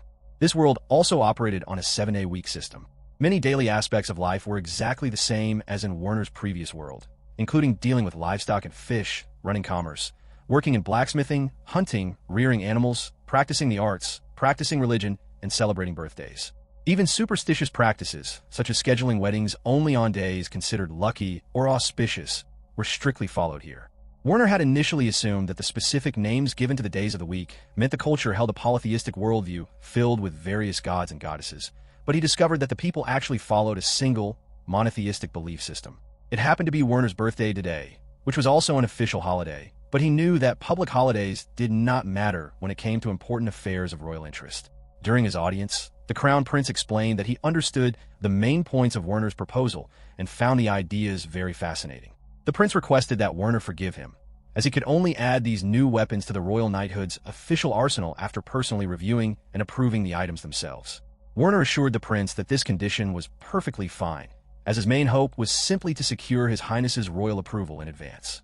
The crown prince expressed his understanding of Werner's need to obtain official permission and noted how glad he was that Werner had brought this matter to his attention ahead of time.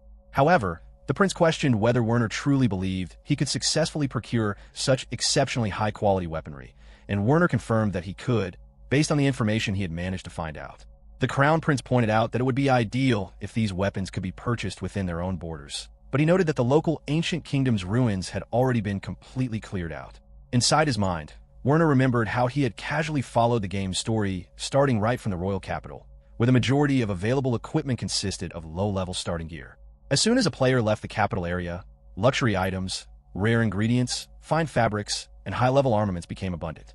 Since Luggins had also confirmed that high-performing gear could be found in this country, Werner wondered why the distant border towns possessed far better equipment and cheaper prices than the capital. Werner explained to the prince that he had carefully checked over the kingdom's latest official excavation records just to be entirely safe, discovering that almost all the discovered weapons had already been sold off, except for a few items kept for historical research value.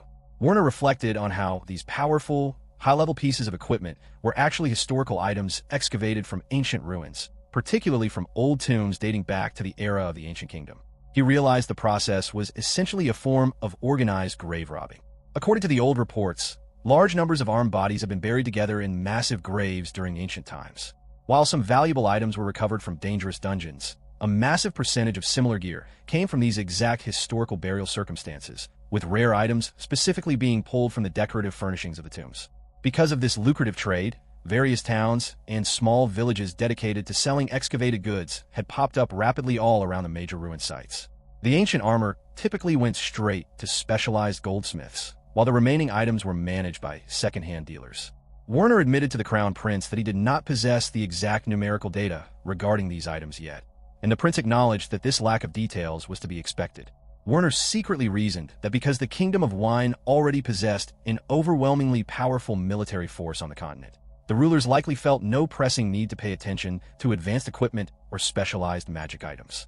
It remained a massive mystery to him why the powerful gear and enchanted objects commonly traded in foreign nations were completely overlooked or unknown within their own country.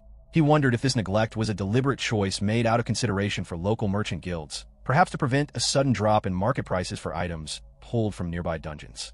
Werner then informed the prince that he was currently working on how to properly organize and present a full report on the matter, and the Crown Prince encouraged him to give it a try, earning a respectful thank you from Werner. After Werner finished presenting his full report, the Crown Prince praised his efforts and stated that he fully understood Werner's desire to set up an emergency beacon system to warn the kingdom in the event of a sudden demon attack. The prince promised to pass all of this valuable information along to Marquis Neep, which Werner noted would be incredibly helpful. The Crown Prince added that Fort Warisa was located a relatively short distance away, meaning that if an enemy attack actually occurred, the kingdom would gain a massive defensive advantage by knowing about the danger immediately, even if the assault happened in the dead of night. The prince then asked if Werner had any other matters to discuss, and Werner confirmed that this was everything. The Crown Prince instructed Werner to notify him immediately the moment any new situations arose, and Werner respectfully gave his word to do so. Werner thought to himself that he would see himself out of the palace. As he departed, the Crown Prince turned to his attendants and asked for their honest thoughts regarding the young noble. The first attendant remarked that Werner was remarkably well composed and put together for someone so young, noting that his research methods were highly efficient, methodical, and free of unnecessary waste.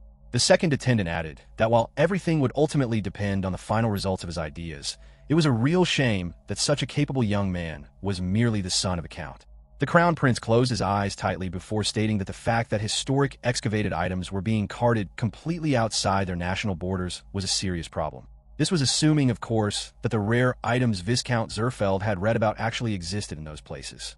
The prince decided it was best to take swift action, ordering his attendants to immediately prepare defensive countermeasures for any newly discovered ruins within their territory and to launch thorough investigations into all excavation personnel. The attendants respectfully accepted his commands. Meanwhile, Werner entered a local tavern, where a man with wavy hair immediately greeted him, expressing that it was good to see him, Viscount Zerfeld. The man gestured toward a private room and politely invited Werner to step right inside. Inside his mind, Werner could hardly believe that the man had recognized his identity before he could even introduce himself, and he was surprised that the man already knew all about his brand new noble title.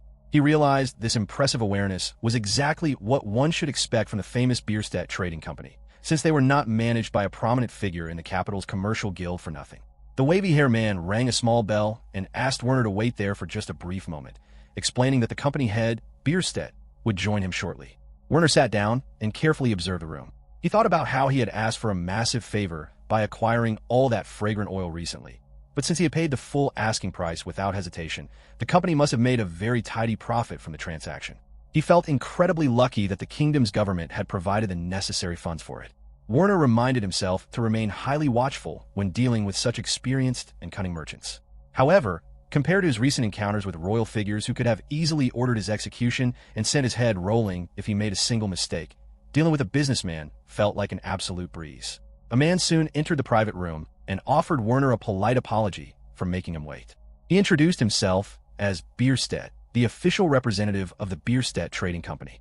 Werner assured him that the wait was not a problem at all, acknowledging that he was the one who had suddenly shown up without any prior notice.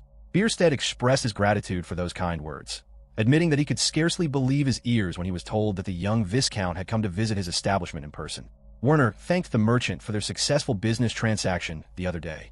Bierstedt then mentioned that he had heard all about Werner's heroic exploits during the recent monster stampede, praising his brave actions as highly commendable. Werner thanked him and expressed his appreciation for how quickly Bierstedt had accommodated his sudden, massive order. He then explained that the reason for his visit was to formally request the setup and procurement of a specialized merchant convoy. Werner made it clear that he would personally hire and pay for the necessary guards to protect the journey. Werner noticed a sharp, assessing glare in Bierstedt's eyes, and inside his mind, he could not blame the merchant for being deeply suspicious. He knew that even though he held the title of a Viscount, this massive and complex trade deal was definitely not the type of project a regular student would normally propose.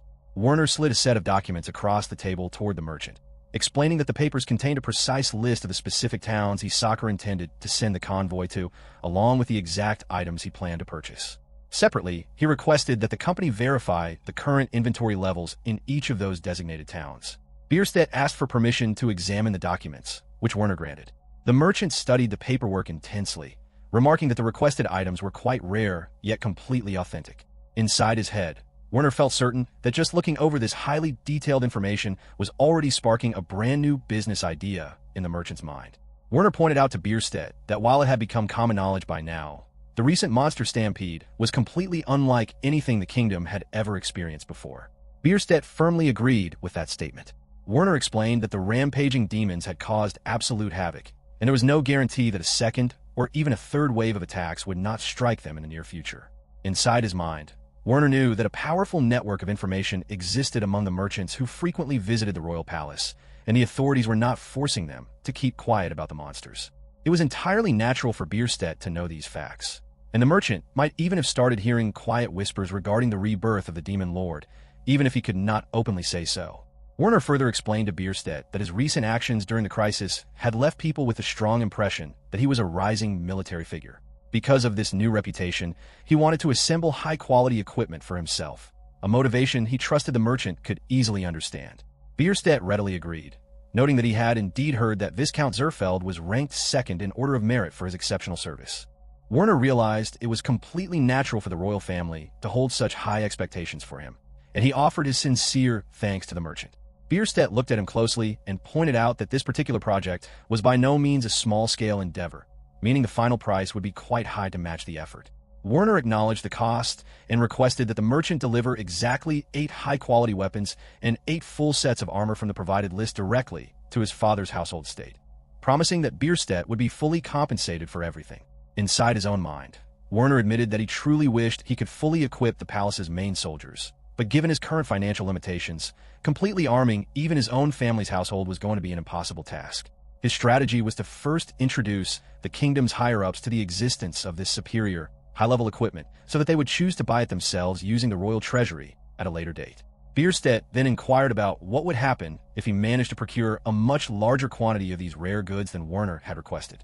Werner replied that he had absolutely no objections to that, as long as his own agreed-upon amount was successfully delivered to his household, leaving the merchant perfectly free to buy and sell any extra items at his own leisure. Werner reasoned that having a major trading company sell this advanced equipment directly within the capital would make the gear widely known to the public, creating a helpful knock-on effect that would ultimately strengthen the capital city's overall defenses. While ordinary noblemen were usually obsessed with monopolizing such rare goods to increase their personal profits, Werner knew that if he were the only one making money while the entire country was wiped out by monsters, his wealth would be completely pointless.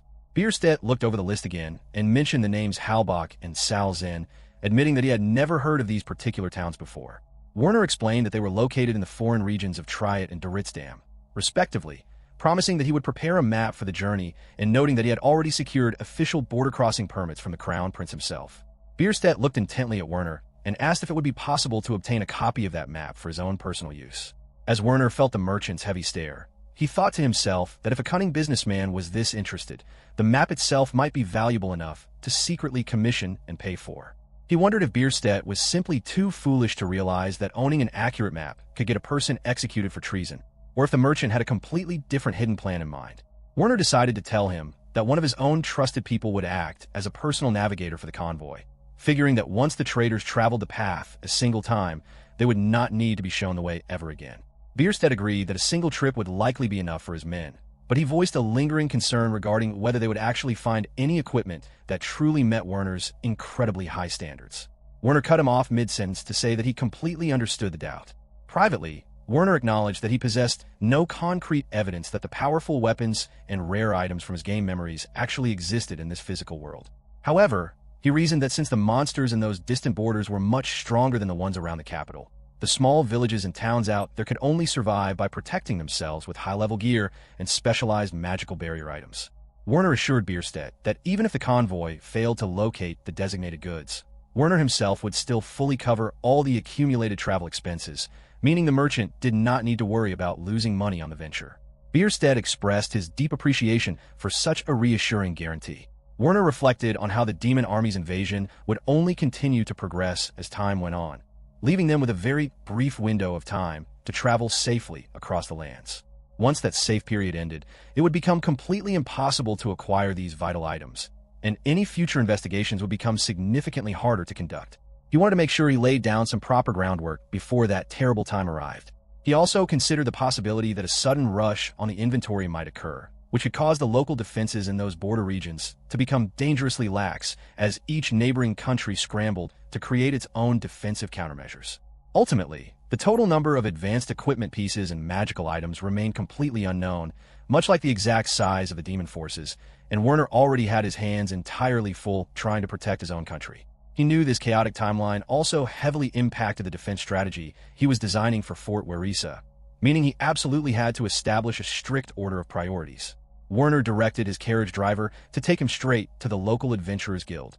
As the vehicle rolled away, he reminded himself that if he started becoming too greedy or overestimating his own personal abilities, he would only end up causing severe harm to both himself and the people around him.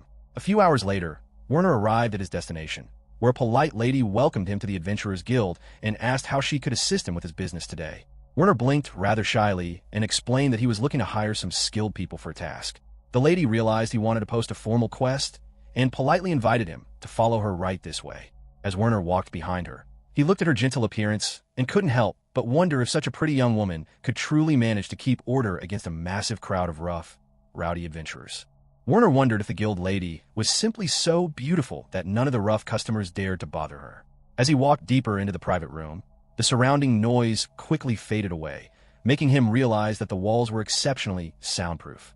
A man inside recognized him as Viscount Zerfeld and asked what had brought him to the guild.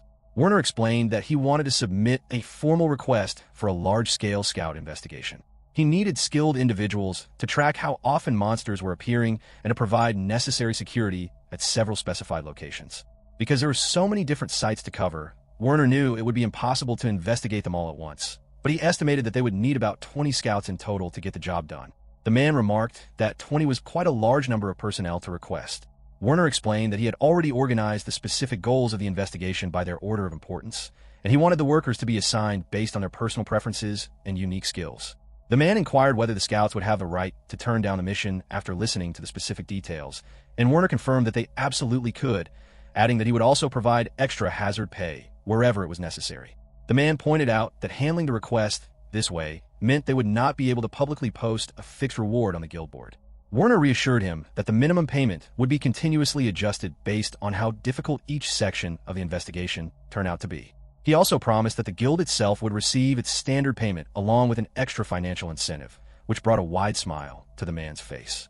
With those financial details settled, the two men sat down and thoroughly discussed the specific locations.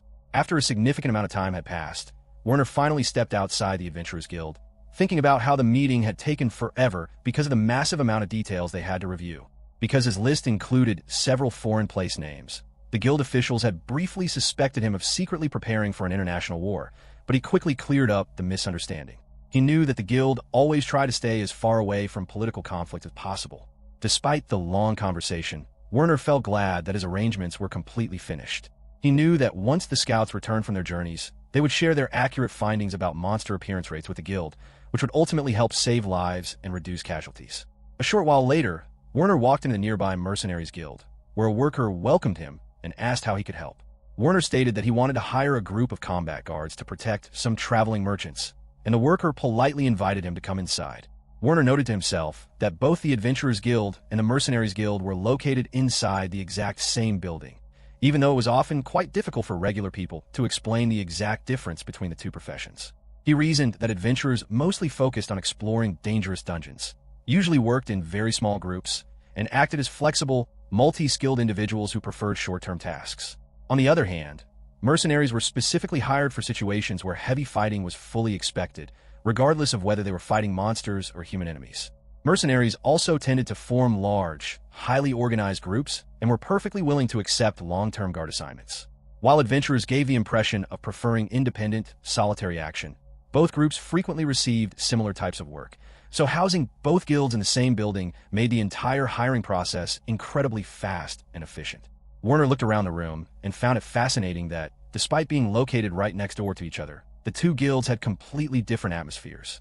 A highly muscular man approached Werner to ask about the guard request, and Werner carefully explained all the details of the upcoming journey.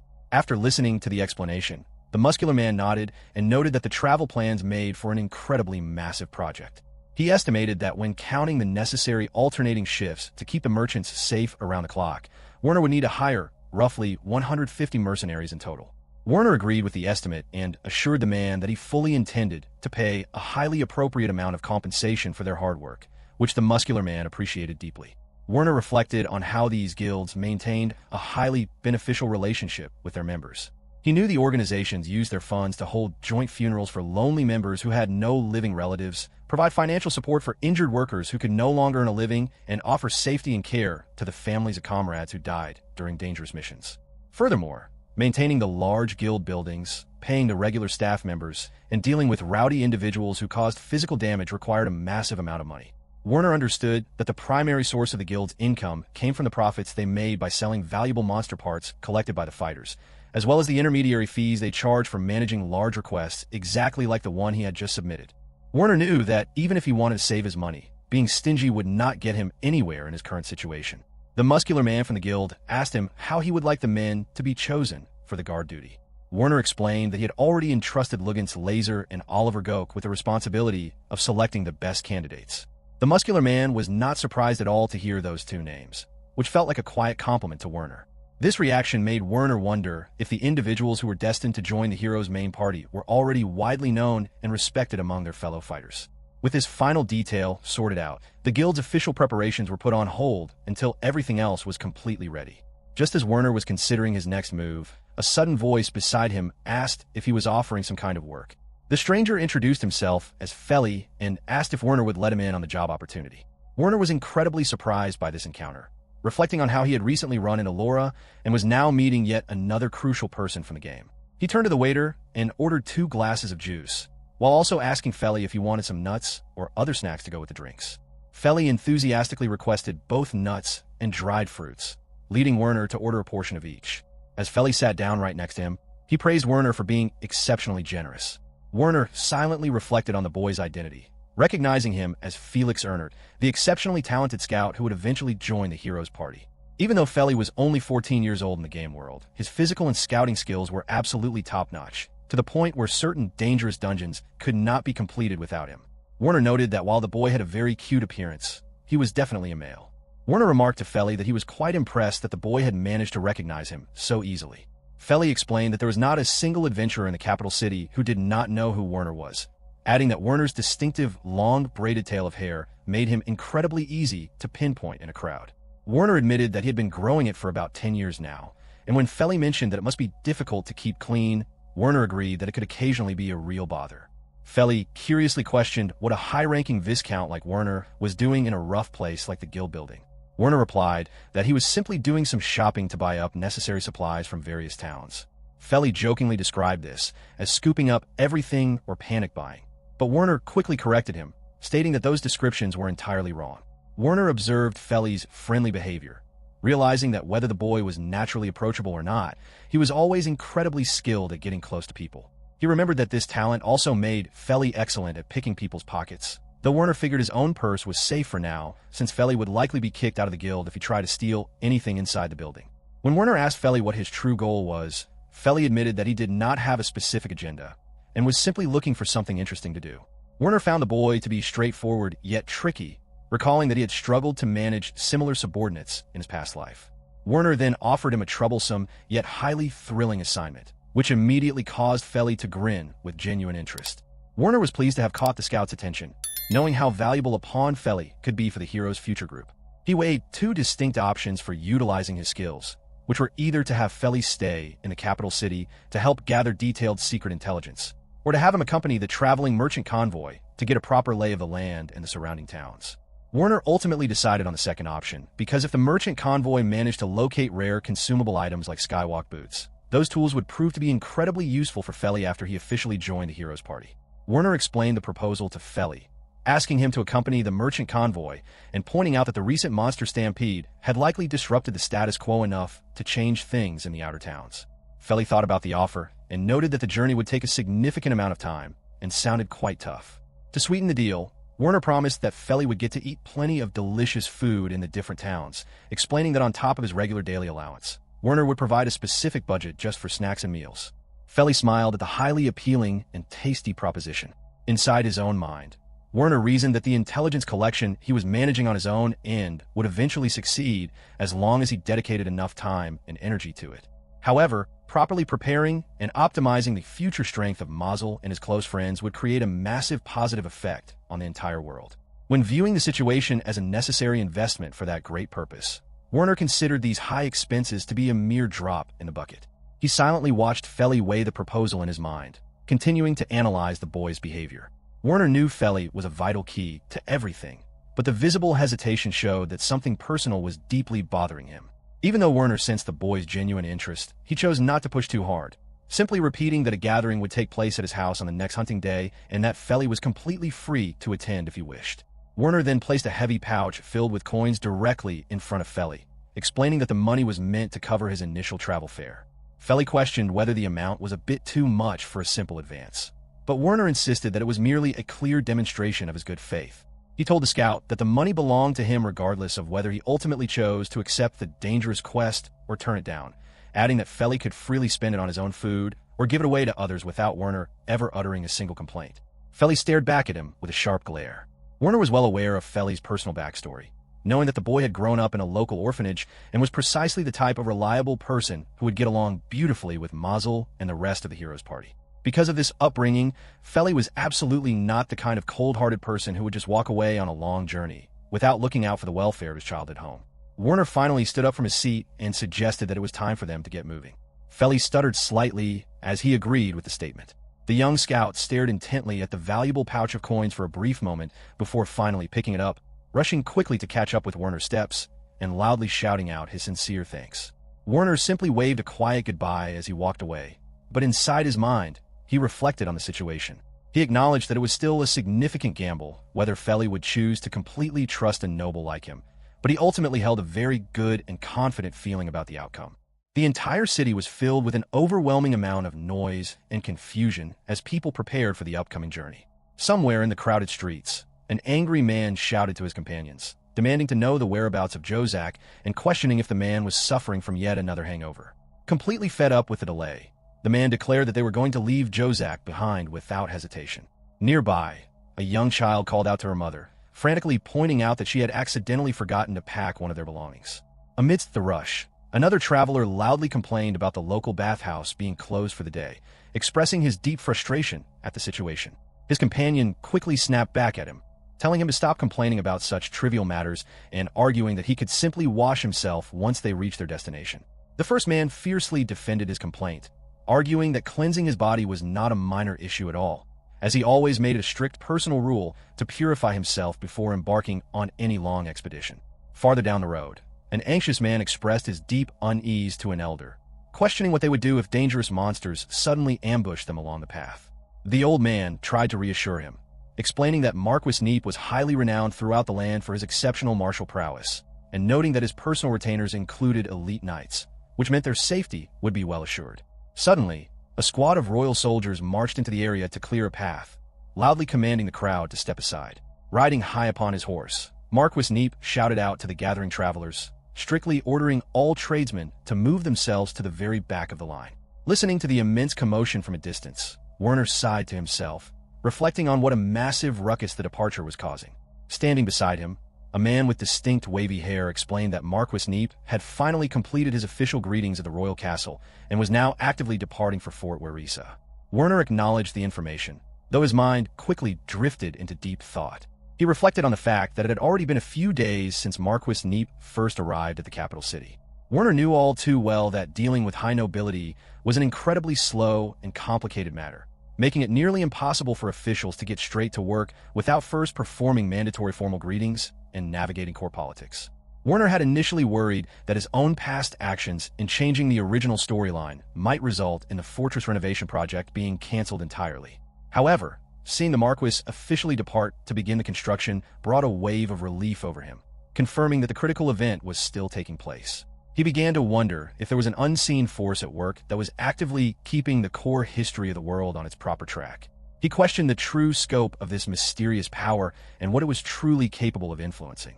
He remembered that during the terrifying demon stampede, multiple search parties had been deployed across the region, yet the demons had coincidentally targeted the exact path where Mazel was stationed.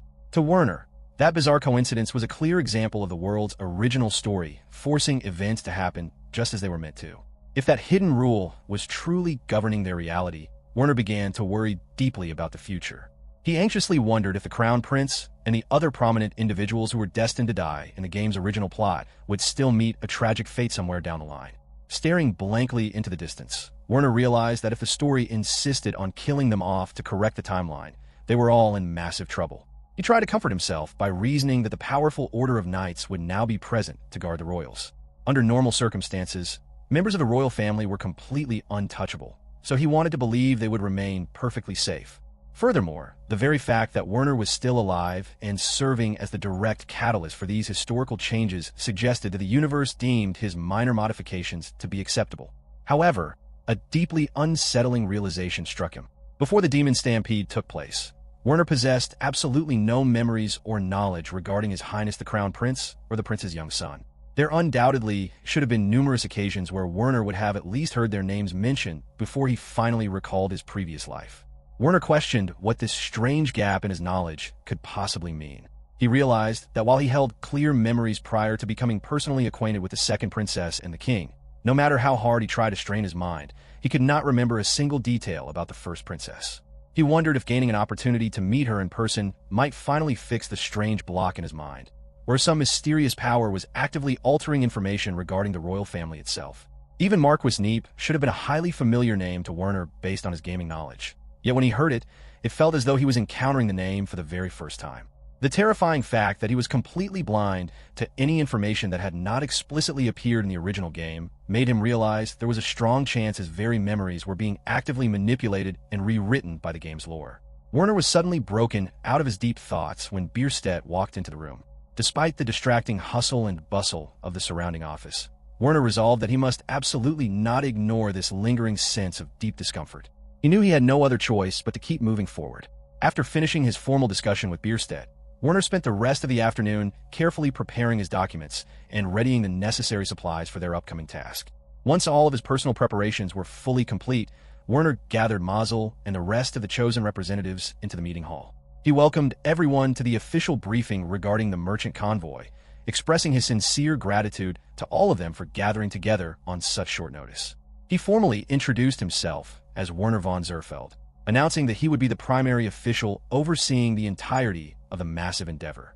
Frentzen then stood up to initiate the team introductions, politely stating that he served as the assistant butler for the prestigious Zerfeld family. Mazel spoke up next, introducing himself as Mazel Harding and humbly mentioning that he had recently received kind praise from His Majesty the King for his combat efforts during the Demon Stampede. He explained that he was participating in this specific expedition so that he could acquire high-quality weaponry to better prepare himself for the ongoing demonic threat. Finally, Lugan spoke up in a very cool and distant tone, simply stating his name as Lugans Laser and identifying himself as a professional adventurer. Lugans added that he was present at the meeting to lay down the necessary groundwork and finalize the traveling arrangements for the journey. Gok introduced himself next as Oliver Gok, a professional mercenary, announcing that he would be taking full charge of the merchant convoy security detail. The man with the wavy hair stated that his name was Avant and noted that he was representing the Bierstedt Trading Company. Finally, Feli introduced himself as Felix, though he requested that everyone simply call him Feli, explaining that he would be tagging along with the convoy for the duration of the trip. Werner addressed the room, explaining that as a noble, he would ordinarily begin a meeting like this with a long series of polite pleasantries. However, because time was definitely not on their side, he proposed that they all agree to completely drop the usual formalities. Frentzen thought about this for a moment before asking if that rule extended to his own behavior as a servant. Werner replied that it naturally applied to him as well, though he added that if dropping the protocol made Frentzen feel too uncomfortable, he would understand. He reassured the butler that it was only for this specific, casual setting, so he asked him to overlook the usual improprieties just this once. Frentzen quietly gave his understanding. Werner then declared that they should get straight into the core matters, asking Lugans to explain the current security situation surrounding the capital city. Lugans explained to the group that, in short, things were becoming very strange. He revealed that just last week, he had traveled to an old shrine alongside Mazel, but the monsters emerging from the ruins were clearly different from the usual creatures they encountered. Mazel chimed in, admitting that he had initially assumed the beasts were just lonely stragglers left behind from the recent stampede, but it now looked like that was not the case at all. Avant stated that this information perfectly matched the rumors he had been hearing, noting that several merchants had reported sightings of completely never-before-seen monsters lurking near the capital's borders. Werner told the group it seemed they were going to have a much worse situation on their hands than they had originally imagined, meaning the merchant convoy could be in quite a bit of peril. He directly asked the room if everyone was truly okay with facing that level of danger. Internally, Werner reflected that, truth be told, he had fully expected these complications, but he knew the journey might prove very tough for ordinary merchants who were completely unused to active combat. For the time being, Werner just wanted to make doubly sure of the exact threats he was dealing with.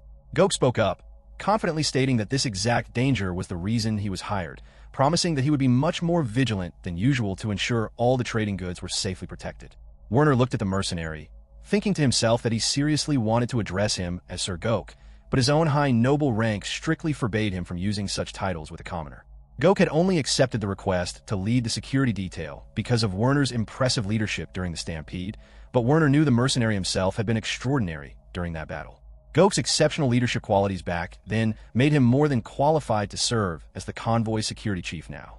Feli spoke up next, asserting that he did not mind the looming danger either, reasoning that they simply needed to keep a sharp ear and eye out at all times along the road. Werner warned him that it would be a truly difficult task, but Feli casually dismissed the concern, saying it was no problem at all. In his mind, Werner admitted he had not even been sure Feli would show up today, and he had no clue why the young man was so incredibly determined to participate in this mission.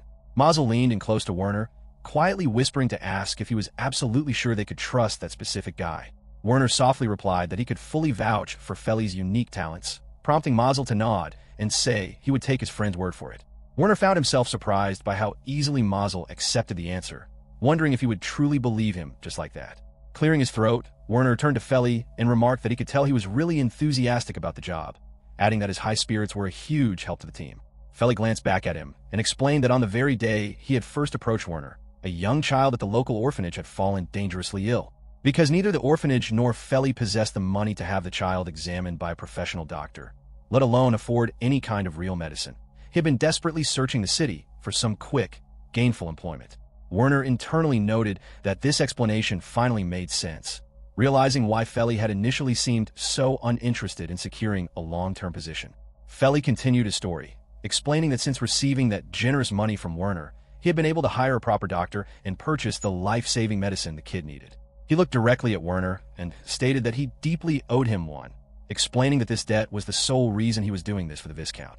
Werner paused before responding, telling Feli that he understood and felt deeply heartened by such a sincere show of gratitude. However, Werner made sure to clarify that he had not given him the money in the hopes of putting him in his debt, and he politely requested that Feli stop addressing him by his formal title. Feli completely ignored the request. Werner asked himself if this intense loyalty was yet another strange influence of the game's hidden mechanics. He knew he had made a good impression on the youth, but he had not realized the sheer extent of his influence until now. Currently, his biggest worry lay elsewhere, but Avant quickly broke the silence by stating that he did not have a single problem with the danger either. Werner looked at the trader, asking if he was absolutely certain about that. Avant enthusiastically replied that he was, explaining that the more dangerous a trading locale was, the higher the price he could demand for his valuable wares. Werner mused to himself that Avant seemed to be the most pumped up and excited person in the entire room, wondering if this hardened attitude was simply what happened to people who conducted business in a fantasy world crawling with vicious demons. He concluded that merchants in this realm were incredibly tough individuals. Werner then announced that they should finally dig into the specific travel details of the route. He carefully placed a set of detailed maps and papers in front of the gathering, explaining that he had already sent out skilled scouts ahead of time to inspect the various towns and villages situated near the main bridges. As the documents were laid out on the table, Lugan's eyes suddenly widened in surprise as he noticed a specific detail on the map. Lugan's recognized a specific name on the map, prompting him to ask Werner if the names listed on the document were the individuals currently in charge of the various locations. Werner confirmed that they were, adding that he had assumed Lugan's was already fully briefed on these details. He then asked if there was an actual problem with the list. Internally, Lugan's felt a wave of concern, remembering that he had explicitly told Anna and Rick not to sign up for this dangerous assignment. However, he quickly masked his worry and told Werner that everything was fine. Right beside him, Gok let out a quiet chuckle. Werner looked at Lugan's and emphasized that right now was the best time to bring up any issues while they still had the opportunity to change the plans. Lugan's insisted once more that it was perfectly fine and that no problems existed. Werner looked a bit surprised, but simply accepted the response.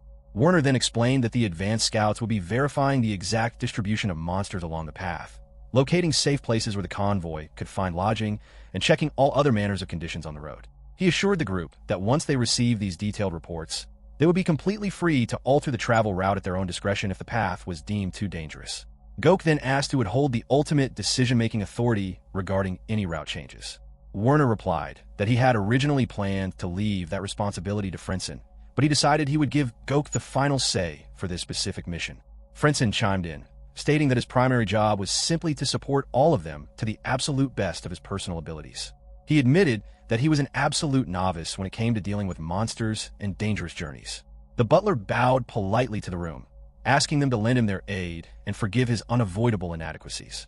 Werner summarized that, basically, Frentzen was completely comfortable with this arrangement, and he joked that if worse came to worst, he would even put the authority in writing so everyone could rest easy. Noticing that Avant was intensely studying the map, Werner gently took the paper back and stated that if there were no further questions, they would move immediately to the next matter. Werner announced that the entire deployment of the merchant convoy would be prepared under the strict assumption that the monster attacks would be far more ferocious than anything they had experienced before. In his mind, Werner reflected that this situation would be so much easier to explain to everyone if he could just openly shout that the Demon Lord had returned. He wondered briefly if anyone had accidentally overheard his private conversation at the bar the other day. Werner reminded the group that, as they were likely already aware, the nation had officially begun the restoration of Fort Warisa as a defensive countermeasure. He boldly stated that, if they asked for his personal opinion, the government's current plan was an act of sheer folly. Feli looked confused and asked what the word folly actually meant. Avant explained it simply, telling Feli that Werner was trying to say the kingdom was making a bad choice that would put them at a severe disadvantage. Werner continued his explanation, pointing out that the government's official plan relied on everyone escaping to the fortress if the demons ever successfully captured the capital city. However, he argued that it would take half a day of rush traveling just to reach the location, and there was absolutely no guarantee that the fortress would even be safe when they arrived.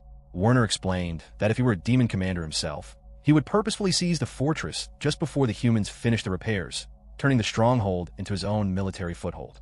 He warned that the demons might very well have the exact same idea. Gok noted that if there were demons out there with the actual brains and cleverness to cook up a complex strategy like that, the human forces would be in deep trouble. Lugan's asked flatly if that meant they were completely screwed. Gok replied that Werner was definitely onto something smart, noting that capturing a distant fortress would be much easier for a monster army than taking the fortified capital city itself. Feli then turned to Werner and asked what his big brother was planning to do about it. Werner internally questioned who exactly Feli was calling Big Bro, but he kept his composure. He explained to the group that the only thing he could personally do was offer his best advice to the country's leaders, which he was already actively doing. However, he admitted he had no way of knowing how seriously the field commander would take his warnings, especially when failing to account for unforeseen variables. In a worst-case scenario, Werner wanted their specific plan of action to be thoroughly understood by every single person in the room.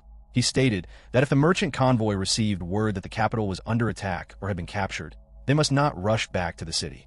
He instructed them that once their delivery mission was fully accomplished, they should simply focus on returning home safely to the best of their ability. Gok asked for the reasoning behind this rule. Werner explained that he was deeply concerned that their newly delivered weapons would simply be confiscated by panicked authorities under the pretext of trying to recapture Fort Warisa. Mazel started to ask a question, but Werner continued, explaining that if the confiscated weapons could easily keep the fortress in human hands, he would not mind. However, he was certain the demons would not launch an attack without a thorough plan. Furthermore, he warned that seizing the fortress might only be the very first step for the enemy forces. Mazel realized the grand strategy, noting that the chances were highly likely the demons would attack the capital city next. Werner confirmed that once the monsters held the fortress, a direct march on the capital was an absolute inevitability. He added that the human army would actually have much greater success fighting the demons out in the open field rather than trapping themselves within the walls of the fortress. Mazel nodded, admitting that the logic made perfect sense. In his mind, Werner's sole private concern was ensuring that the legendary hero Mazel would be the one handling the eventual retaking of the fortress. He knew that should the stronghold fall, the official return of the Demon Lord would instantly become public knowledge across the land. Werner vividly imagined the boastful demons shouting about their master's return as they barged through the fortress halls. That was precisely why he needed Mazel to be in the perfect position to shine and save the day at that exact crucial moment. The highest leaders of the nation were, to put it gently, very cold and practical people who still only half believed the dramatic rumors concerning the prophecy of the hero and the return of the Demon Lord. Werner realized that he desperately needed the regular citizens of the kingdom, including the influential merchants in the room, to fully recognize and value the hero's immense usefulness. He explained that this was the exact reason he wanted their high-quality weapons to be perfectly prepared and ready in time for a much more hopeful military operation in the future. Avant nodded in complete agreement with this logic. Werner then turned to Mazel and Lugan's, instructing both of them to stay exactly where they were and focus entirely on polishing their combat skills until the true moment to strike finally arrived. Lugan's agreed, stating that he was perfectly fine with the plan and promised to completely cut loose when the right time came. Mazel nodded, stating that he understood the main point of the strategy. However, out of a deep concern for the people, Mazel questioned why they should limit the defensive backup to just the two of them with their current equipment if their main goal was to prevent the total occupation of the fortress. Werner internally noted that he had fully expected Mazel to raise this objection, as it was a very noble, hero-like consideration. Addressing the question, Werner asked them if they would mind holding back their strength for now, explaining that the noble currently responsible for the fortress's restoration came from a very strict military background. In his own mind, Werner reflected on the reality of the situation, knowing that at this specific point in time, Mazel was still legally a commoner and a mere student who simply possessed unusual but noteworthy fighting skills. Werner knew that even if he managed to convince Marquis Neep to place Mazel under his direct command, the young hero's movements would surely be heavily restricted by military protocols. If things went well for the Marquis, there was a very high chance the noble would invent some convenient excuse to permanently bring the legendary hero under his personal wing. Werner explained to the group that if such a scenario occurred, he highly doubted they would be allowed to freely showcase Mazel's true combat abilities. He argued that even if Mazel received sudden news of a monster attack and rushed to the scene, intervening without explicit permission in a military zone commanded by a high noble could potentially cause massive political issues. At worst, because Mazel was only a commoner, there was a terrible chance he would simply be used by the nobility and then carelessly discarded. Werner felt genuinely bad for the innocent men serving under Marquis Neep. Internally, he knew the harsh truth. For the grand timeline to work, he actually needed the fortress to fall to the enemy. While he deeply wished to do whatever he could to protect the laborers and the knights currently on security duty, the fortress ultimately had to be captured by the demons. Werner looked at the group and clarified that all of his warnings were naturally just guesswork, noting that the fortress might successfully hold its ground or there might not even be an attack at all. Alternatively, he mentioned the possibility that the fortress might fall regardless of whatever human strategies they attempted to deploy.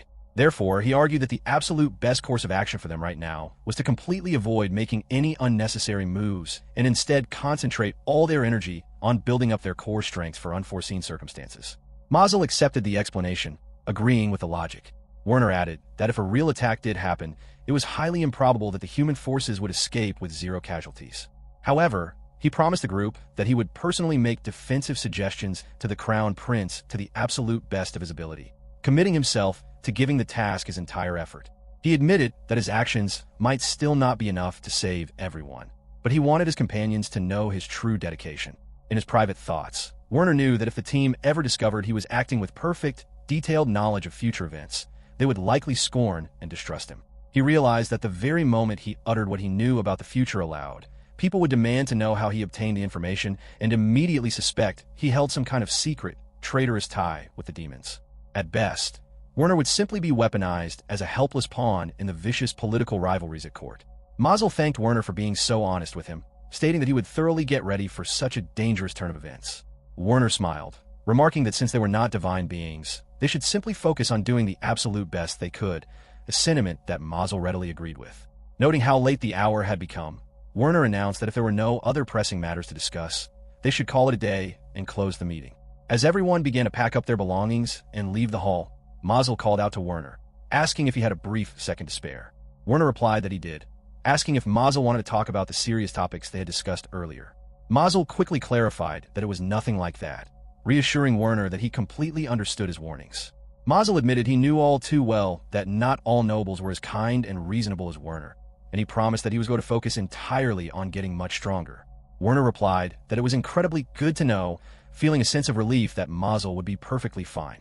Mazel smiled brightly, telling Werner that he was absolutely right and thanking him deeply for the meeting. He playfully urged Werner to get a good night's sleep as well, leaving Werner momentarily confused by the sudden change in tone. Mazel jokingly explained that Werner needed his rest, so he could at least manage to show up to school the following morning. He admitted he knew exactly how busy Werner had become on his personal account, adding that while he would never ask the impossible of him, their mutual friend Drexler was currently grieving and panicking because he could not understand a single thing in their political science class. Werner laughed at the mention of his classmate, smiling as he remarked that everything was currently in a very good place regarding the merchant convoy preparations, leaving him with some free time. Mazel waved a cheerful goodbye and exited the room. Left alone, Werner reflected on the interaction, realizing with a soft smile that he had accidentally worried Mazel at the very end of their serious discussion. He reminded himself that despite all the heavy weight of the world on their shoulders, he was still just a regular student. He remembered there were also a few specific magical questions he had been wanting to ask the Academy's professor of magic studies, concluding that his return to school tomorrow was actually perfectly timed. Werner resolved to turn in early for the night, knowing he had regular classes to attend in the morning. Meanwhile, far away at the neighboring country of Salzanak, specifically on the dark outskirts of Subritz, a terrifying, flaming monster suddenly materialized, causing immediate mass panic throughout the area. Terrified citizens screamed at the top of their lungs as they fled for their lives through the streets. One bewildered person shouted in confusion at the bizarre sight, while another frantically asked what a monster was even doing so close to their peaceful borders. A brave male soldier stepped forward, shouting loudly at the crowd to remain calm and not panic. Suddenly, a massive, deafening explosion ripped through the sector. Coughing through the dust, the soldier noted that the monsters were acting in a highly strange and coordinated manner, and he urgently ordered his men to send immediate word of the attack back to the main town. However, his eyes suddenly widened in sheer horror as a loud, piercing scream echoed through the night air. Violent waves of fire and thunderous explosions completely surrounded the defensive line as a powerful demon stepped out from the flames. The malicious creature slowly raised its arm and pointed a menacing finger directly at the trembling soldiers, completely paralyzing the men with an overwhelming, suffocating fear that left them entirely unable to move or defend themselves. Inside the Grand Palace, the highest leaders of the nation were gathered together in a serious meeting, loudly offering his deepest apologies to the Crown Prince for the sudden intrusion. Suddenly, the heavy doors were thrown open as a royal guard interrupted the room. One of the attending nobles looked up in annoyance, demanding to know the meaning of the disruption. The breathless guard announced the terrible news, revealing that the town of Subritz, located just across the border in the neighboring country of Salzanak, had been completely wiped out by a devastating demon attack. A wave of shocked murmurs immediately spread among the high-ranking officials. The guard quickly continued his report, adding an even more terrifying detail, stating that the enemy commander had allegedly spoken openly about the official revival of the Demon Lord. The scene then shifted to Werner, who was standing at a desk, quietly completing some administrative paperwork. He reflected to himself that the traveling distance from the royal castle to his academy should be quite short when riding in a carriage. A housemaid stepped into the room as Werner continued his train of thought, calculating that he would still manage to arrive at the school in time for his third-period class, while silently hoping that his magic professor would be free to meet with him today. However, the moment he turned around to leave, he accidentally bumped directly into the walking maid. The sudden impact caused the young woman to stumble backward, making her carelessly drop the items she was carrying. Werner quickly reacted and caught her arm to keep her from falling to the floor. He gently asked if she was hurt, offering a polite apology for his own lack of attention. The panicked maid immediately bowed, crying out that she was terribly sorry and labeling her own actions as completely rude. Werner reassured her that it was perfectly fine, but the terrified maid continued to beg for his forgiveness, repeating that her inexcusable behavior was entirely her own fault. Their interaction was abruptly interrupted by a snooty voice, mockingly addressing Viscount Zerfeld. A noble man stepped forward, commenting on how dreadfully inconvenient it must be to have water thrown all over oneself first thing in the morning, jokingly suggesting that perhaps the clumsy maid was simply trying to help wake Werner up. Werner looked at the newcomer and instantly realized the truth, concluding that this noble was the malicious mastermind who had intentionally ordered the maid to cause the accident. He knew that many of the castle maids held deep personal connections with various noble families, meaning the poor girl likely felt she could not refuse the man's unfair demands. Choosing to avoid a scene, Werner calmly replied that the accident was merely a minor trifle, politely asking to be excused so he could leave. The troublesome noble refused to let him go so easily, telling him not to be so distant. He introduced himself as Gunther from Count Siegel's household, proudly noting that just like Werner, he had been officially bequeathed the high title of Viscount. In his mind, Werner groaned at the realization that he was dealing with another formal title holder. Because they shared the exact same aristocratic rank, the political situation was highly annoying, as it would have been much easier to handle if one of them held a higher rank to simply command a lower one. He let out a silent sigh, noting that while this level of petty harassment was incredibly low, simply ignoring Gunther would only cause a massive political offense. He knew that if he did not handle this arrogant man perfectly, the interaction would not end well. Suddenly, a young woman stepped into the hallway, apologizing for interrupting their little conversation. She introduced herself to the men as Hermine, the daughter of Bastian Timo I. Gunther's demeanor quickly shifted, and he greeted her politely, commenting on what a pleasant coincidence it was to see Lady Hermine. Hermine noted that it had been a long time since they last met, before turning her full attention back to Werner. She informed him that her father, Count First, urgently wished to speak with him regarding the recent details of the massive monster stampede. Hearing the powerful Count's name, Gunther quickly realized he was outmatched, muttered his understanding, and politely took his leave from the hallway. Hermine expressed her sincere appreciation for his departure. She then gently offered a clean handkerchief to Werner to help dry his clothes, explaining that Viscount Siegel was famously known across the court as a passionate admirer of the princess, and asking Werner to forgive her if she had been far too forward by intervening in the dispute. Werner quickly thanked her, assuring her that she had rendered him an invaluable service and had truly helped him out of a difficult spot. In his private thoughts, Werner reflected on how the kingdom's strict title system unfortunately forbade him from using polite, deferential language with her, regardless of their difference in age, a rigid social custom that he still found incredibly hard to adapt to in his daily life. Hermine dismissively waved off his gratitude, stating that her assistance was absolutely nothing compared to the massive debt her family owed him for saving lives during the monster stampede. She began to ask the Viscount another question, but before she could finish her sentence, Werner politely cut in to emphasize how much he truly appreciated her timely rescue. Hermine's eyes widened slightly in surprise at his sudden eagerness. Werner explained that thanks to her clever intervention, he believed he would now be able to travel to his academy without being too terribly late for his morning classes. Realizing his busy schedule, Hermine apologized for holding him up any longer. Werner thanked her once more and politely excused himself, rushing down the grand hallway. As Hermine stood alone watching him leave, a deep voice called out her name. When she turned around, she saw her father approaching her. She quickly apologized for her distraction, but her father reassured her that it was perfectly fine, curiously asking what was the matter. Hermine replied that it was nothing important, explaining that she had just run into Viscount Zerfeld, who had mentioned he needed to leave immediately for school. She quietly admitted that she simply regretted not having the opportunity to speak with the young man a little longer. Her father fell silent for a brief moment, looking at her thoughtfully before stating that he needed to speak with her regarding an important family matter. The scene then shifted directly to the academy classroom, where one of Werner's close classmates looked at him in total bewilderment, asking what in the world had happened to him. The classmate noted that he had been sitting there thinking Werner had finally made it to class on time, only to see that he looked like a complete physical wreck. Werner could only lower his head in absolute exhaustion, sighing that the explanation was an incredibly long story. The classmate continued to talk, noting that just when he thought the hectic events at the academy were finally beginning to calm down, other external matters were clearly getting far too busy for Werner. He joked that he wasn't entirely sure whether he should feel envious of Werner's exciting life or just feel bad for him. In his mind, Werner simply smiled, feeling incredibly relieved that he could easily use his heavy schoolwork as a convenient excuse to hide the terrifying royal secrets he was currently carrying. Mazel had successfully rejected every single invitation he had received from people trying to get him to join a noble house.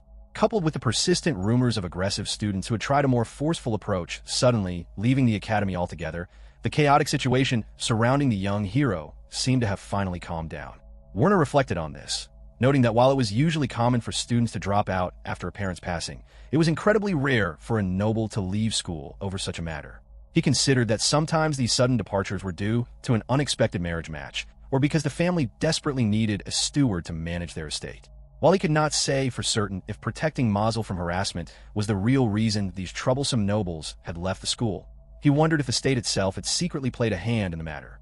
In any case, Werner was simply glad that Mazel would now be able to focus all his energy on his ultimate goal of subjugating the Demon Lord. Werner was pulled from his thoughts when he noticed his classmate staring at him with a wide grin. The classmate patted him firmly on the shoulder, suggesting that as Viscount Zerfeld, Werner should be enjoying his student life to the absolute fullest. Werner offered no reaction to the teasing, but his classmate continued anyway, hinting that enjoying student life could include helpful tasks like assisting his fellow classmates with their difficult studies. Suddenly, Mazel walked up to the duo and apologized for keeping them waiting, explaining that the professor had requested Werner come to see him right away. Werner agreed, stating that he would have to excuse himself from the conversation. Mazel casually replied that it was no big deal and offered to tag along for the meeting. Werner turned back to his grinning classmate, warning him that they were going to be discussing complex magic studies, which quickly prompted the classmate to pass on the offer and back away. Werner apologized to Mazel, explaining that he thought it would be much faster to catch him in class today instead of arranging a formal meeting earlier, especially since he had only decided on this plan the previous day. Mazel smiled warmly and assured him it was perfectly fine, stating it was the least he could do. He then asked Werner if it was true that he was not taking any advanced magic classes, and Werner confirmed that he only took the mandatory ones. In his mind, Werner accepted this reality. Even though he had been reincarnated into a medieval-style world of swords and sorcery, he simply did not possess a natural aptitude for magic. He knew that even without innate magic skills, it was apparently not entirely impossible to learn how to use magic if a person dedicated enough time and effort to the craft. However, those with true talent could easily sling powerful spells in their teenage years, while those without it might never master a single spell even if they devoted the rest of their lives to strict practice. Because time was working against him, Werner knew he had to give up on learning magic quickly since he simply did not have the spare time to waste on it. Mazel softly commented that he was not particularly great at magic either, but Werner disagreed, pointing out that Mazel already had a solid handle on both basic magic and divine spells, which was more than enough. Werner mentioned that he had recently spoken with Lugans, who believed that if they were going to be battling much stronger enemies in the future, they would absolutely need someone on the team who excelled at healing or defensive magic. Werner recalled Lugans mentioning that he could not use magic at all, but he knew that once they secured a proper cleric who could cast sacred magic, they would no longer have to worry about healing and defense. Mazel nodded in agreement with the tactical advice. In his private thoughts, Werner calculated that Feli did not offer any magical combat strength to the group either.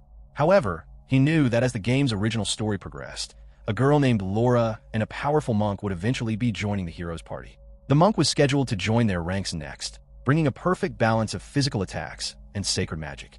Therefore, while Mazel's current concerns were completely valid, the hero would probably be perfectly fine in the long run.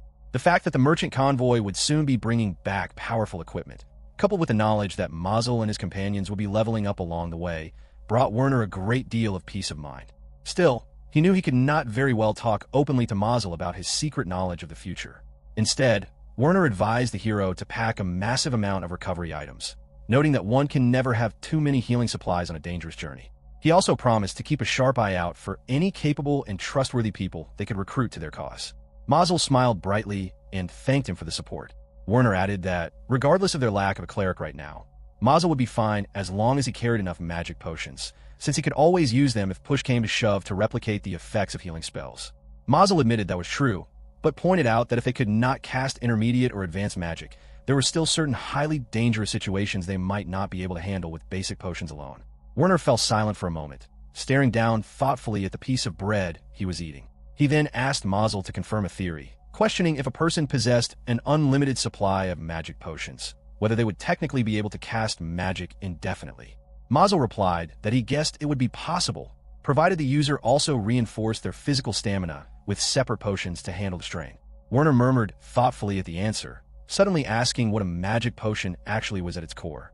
Mazel looked completely confused by the sudden, philosophical question. Werner explained his curiosity, comparing it to regular food, noting that when a person eats a meal, it naturally gives them physical energy and nourishes their body. Mazel nodded, listening closely as Werner prepared to connect his theory to the true nature of ambient magic. Werner continued his train of thought, explaining that he had initially believed drinking a potion was simply a way of directly refueling one's internal supply by consuming raw magic itself. However, he reasoned that if a magic potion was truly just a highly concentrated mass of pure magical energy, then tossing it directly at an enemy ought to logically function as a viable physical attack. He admitted that ordinary healing potions on their own would obviously not be enough to cause damage, but he wondered if a person could modify the liquid's properties slightly to force the magical energy to violently explode upon impact. Suddenly, a new voice cut into their conversation, remarking that Werner's idea was a truly fascinating proposal. Werner spun around and immediately recognized the newcomer, politely greeting him as the professor. The instructor asked the young man if he had accidentally kept them waiting for their appointment.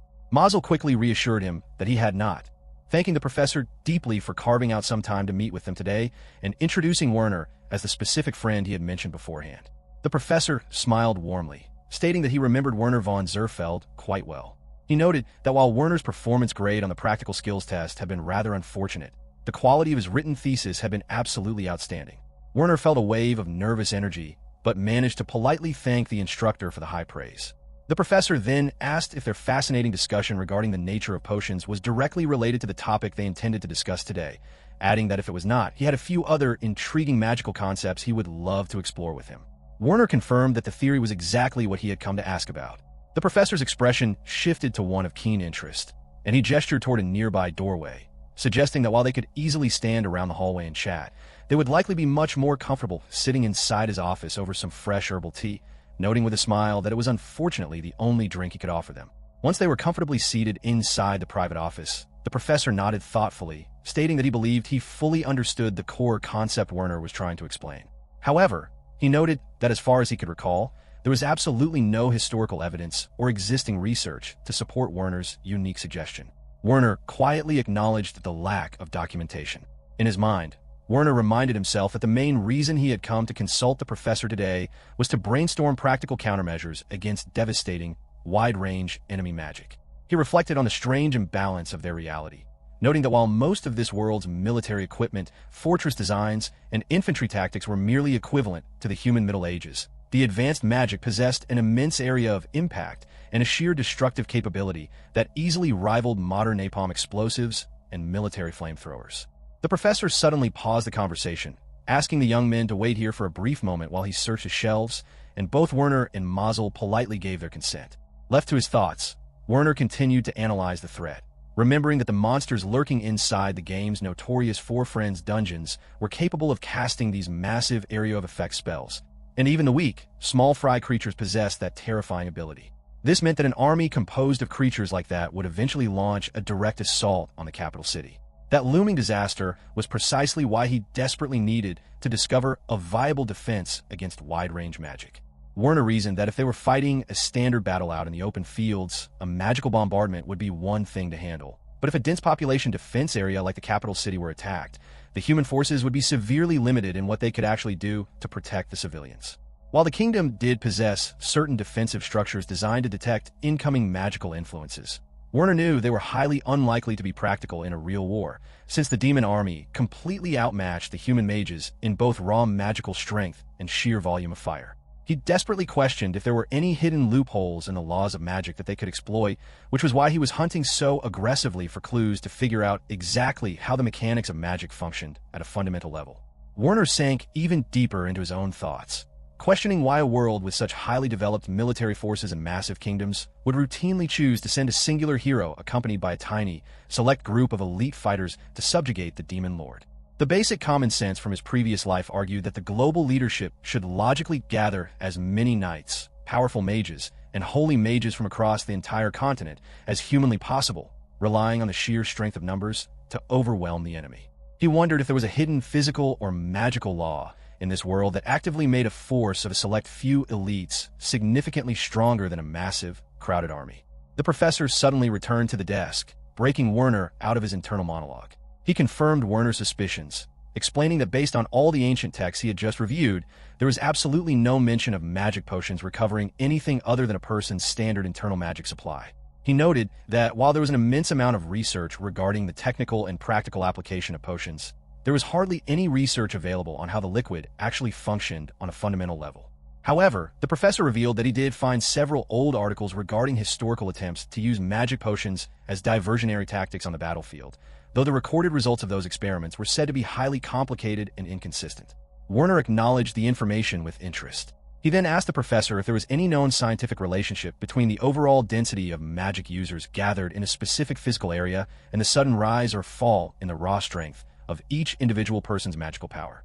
The professor's eyes lit up at the question, remarking that it was an incredibly interesting thing to consider. He admitted that a specific phenomenon from his own career did come to mind.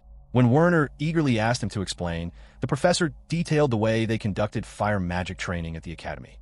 He noted that even when several dozen students gathered on the training field to cast fire spells all at once, the overall outcome of the magic was never disastrous or overly powerful. However, he revealed that if a mere handful of students stayed behind in that exact same spot after the crowd left, their spells would suddenly become so intensely volatile that the students would sometimes accidentally injure themselves. The professor chuckled softly, adding that the self-inflicted wounds were nothing that a few basic healing potions or simple defensive spells could not easily take care of, though he made sure to clarify that these observations were strictly based on his own personal experiences rather than official academic laws. The professor clarified that he could not say this theory held true every single time, noting that they must naturally imagine other environmental factors coming into play. However, he emphasized that if they could truly verify what they were currently thinking, their overall understanding of magic as they knew it might deepen manyfold. He enthusiastically added that such a breakthrough was bound to benefit the kingdom's magical education as a whole. The instructor suggested that he should personally talk to the official court mages and the church's high-ranking clerics as well, reasoning that those institutions might possess specific research findings that the academy simply did not have access to. While there would likely be some highly secretive topics that the authorities could not openly discuss, the professor imagined that the experts would still be absolutely fascinated to hear what Werner had to say. To help him on his quest, the instructor promised to write Werner a formal letter of introduction addressed to one of his most brilliant former pupils, confident that the researcher would easily understand exactly where Werner was coming from. Werner felt a deep wave of relief and thanked the professor profusely for his immense kindness. Before they could turn to leave, the professor looked closely at Werner and curiously asked if he would ever consider officially transferring over to the Academy's magic department, declaring that he believed the young noble would make a truly outstanding researcher.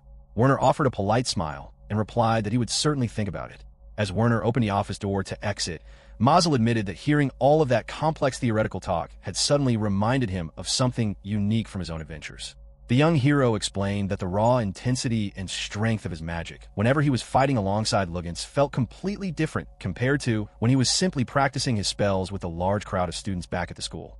Mazel confessed that he had never actually questioned the strange difference before, as he had simply figured it was due to the intense heat of active battle or a sign that he had naturally gotten much stronger over time. However, after listening to the conversation, he realized there might be a whole other hidden reason behind the phenomenon. Werner agreed, reminding the hero that the idea was still just a basic hypothesis for now. He re-explained his belief that there was a strict, natural limit to the total amount of magical energy that could be successfully drawn upon within a certain physical area. In his private thoughts, Werner tried to visualize the concept using a practical example from his previous life. He reflected that the magical limitation was exactly like being inside his modern apartment during the freezing winter. If a person foolishly tried to run the space heater, the television, and a heavy blow dryer all at the exact same time, they would instantly trip the electrical breaker and shut everything down. He continued to think that if magic functioned under that exact same type of heavy load capacity, the main issue moving forward would be figuring out a reliable way to scientifically confirm it. He resolved that first things first, he would go out and speak directly to the experts that the professor had introduced him to. Werner then turned back to the hero, thanking him sincerely and noting that the entire discussion with the instructor had gone incredibly smoothly thanks to Mazel's helpful presence. Mazel casually waved off the gratitude, stating that Werner was completely welcome. He quietly wished that he could be of even more practical help to his friend, before curiously asking what Werner's schedule looked like for the following day. Werner explained that tomorrow he was scheduled to personally inspect the specific military supplies and equipment he had previously ordered the merchant convoy to prepare for his plans. If the timing worked out perfectly, he would then immediately go visit the researchers for whom he now held letters of introduction. Mazel noted his understanding and cheerfully told Werner to let him know if there was ever anything else he could help him with in the future. Werner promised that he would do so, and the two friends officially parted ways for the evening. As Werner walked back alone through the streets, his mind raced with anxiety over the looming future. He calculated that in order to successfully avoid the total destruction of the capital city, the kingdom absolutely needed both effective range-based magical countermeasures and widespread training in team-based combat tactics. He recognized that not all the high-ranking nobles in the government were complete fools like the arrogant viscount he had encountered earlier that morning. However, he reasoned that it was probably still best not to rock the political boat too much with his radical ideas for team-based combat training. He knew that even assuming they could somehow amass enough military forces to practice these new tactics, it would create a terrible disaster if the prideful noble knights broke off into angry, competitive factions over the changes. While he could technically ask the crown prince to officially ordain and force the training upon military, Werner knew that whenever the state took the lead on a massive project, the heavy funding had to come directly out of the ordinary taxpayers' pockets. In this world, traditional, chivalry-based single warfare was deeply respected by the culture, making it incredibly hard to justify spending the public's hard-earned tax money on training for a group-focused tactic that traditionalists could easily see as cowardly or dishonorable. Werner felt as though he had reached a frustrating dead end in his planning. He wondered if perhaps he was simply overthinking the laws of magic, admitting to himself that he was not all that familiar with its intricate mechanics after all. He decided it was time to shift his focus and prepare for the merchant convoy's upcoming departure, while simultaneously managing the pressing defensive matters related to Fort Werisa. He let out a weary sigh, wondering when he would finally be able to just go back to being an ordinary academy student again, as he spent the next few days working his body completely to the bone running errands back and forth across the city. When the official departure time for the supply mission finally arrived, the atmosphere was filled with focused energy. Felix turned to the gathered group and cheerfully called out his goodbyes, promising to see them all again soon.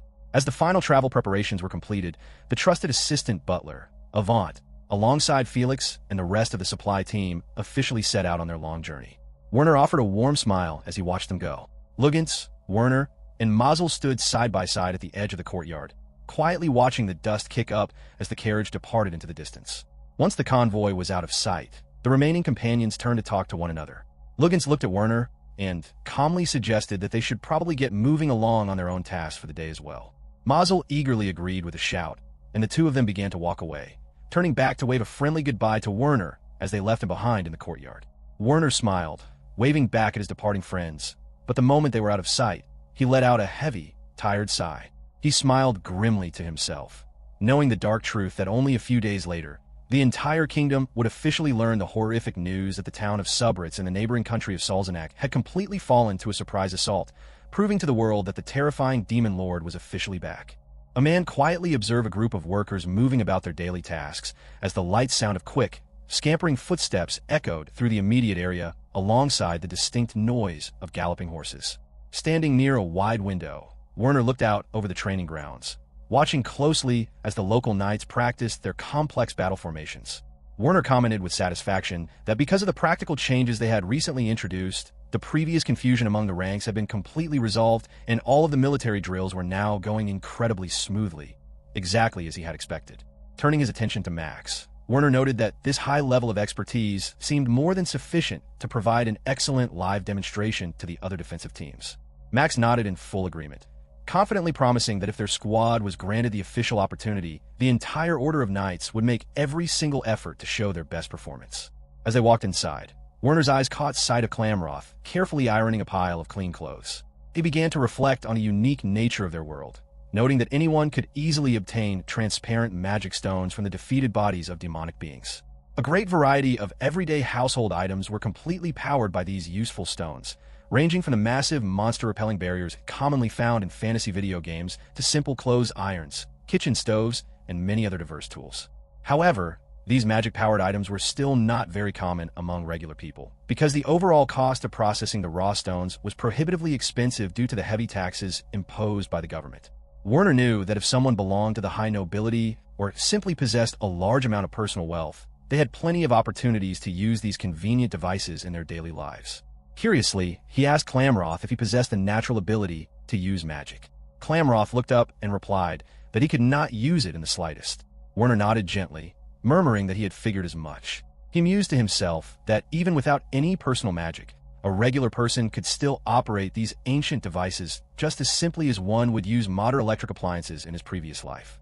Of course, he reasoned that even though the human body is naturally coursing with tiny amounts of electricity, it does not mean that ordinary humans can suddenly shoot powerful lightning bolts from their fingers or manipulate raw energy at will.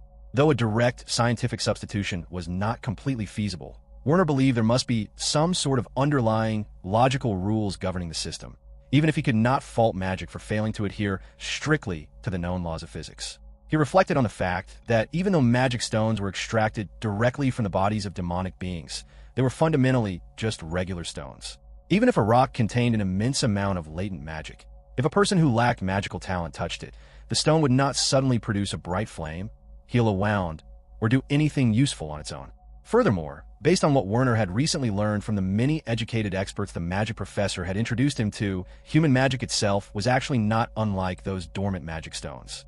A person could not make incredible things happen simply because they possessed a high amount of raw magical energy inside them. They still required a great deal of rigorous training to shape it.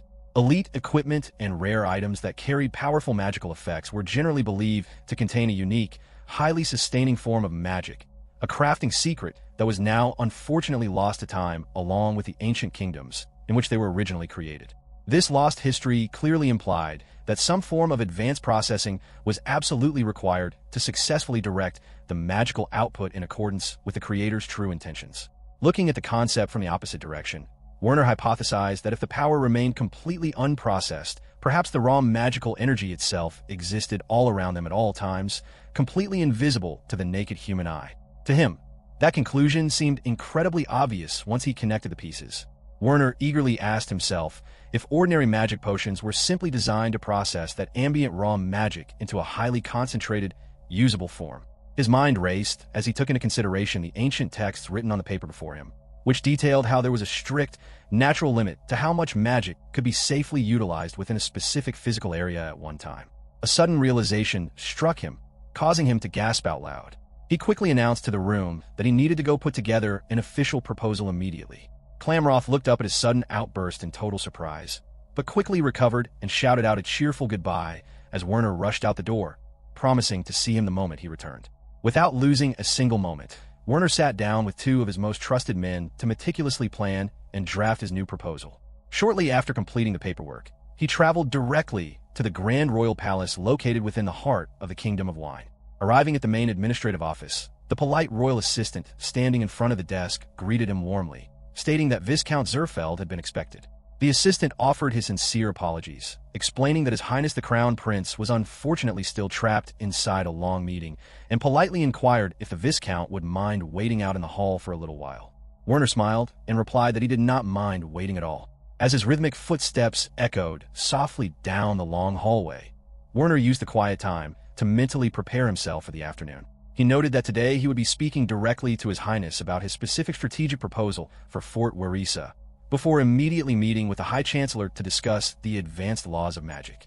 Because both of these topics were incredibly heavy and important subjects, he felt genuinely grateful to have a few extra minutes to steady his nerves and prepare himself mentally. He knew that no matter how many times he attended these high-stakes royal meetings, the political environment was still incredibly nerve-wracking. He reviewed his notes, observing that the construction and repairs on Fort Werisa were making steady, excellent progress.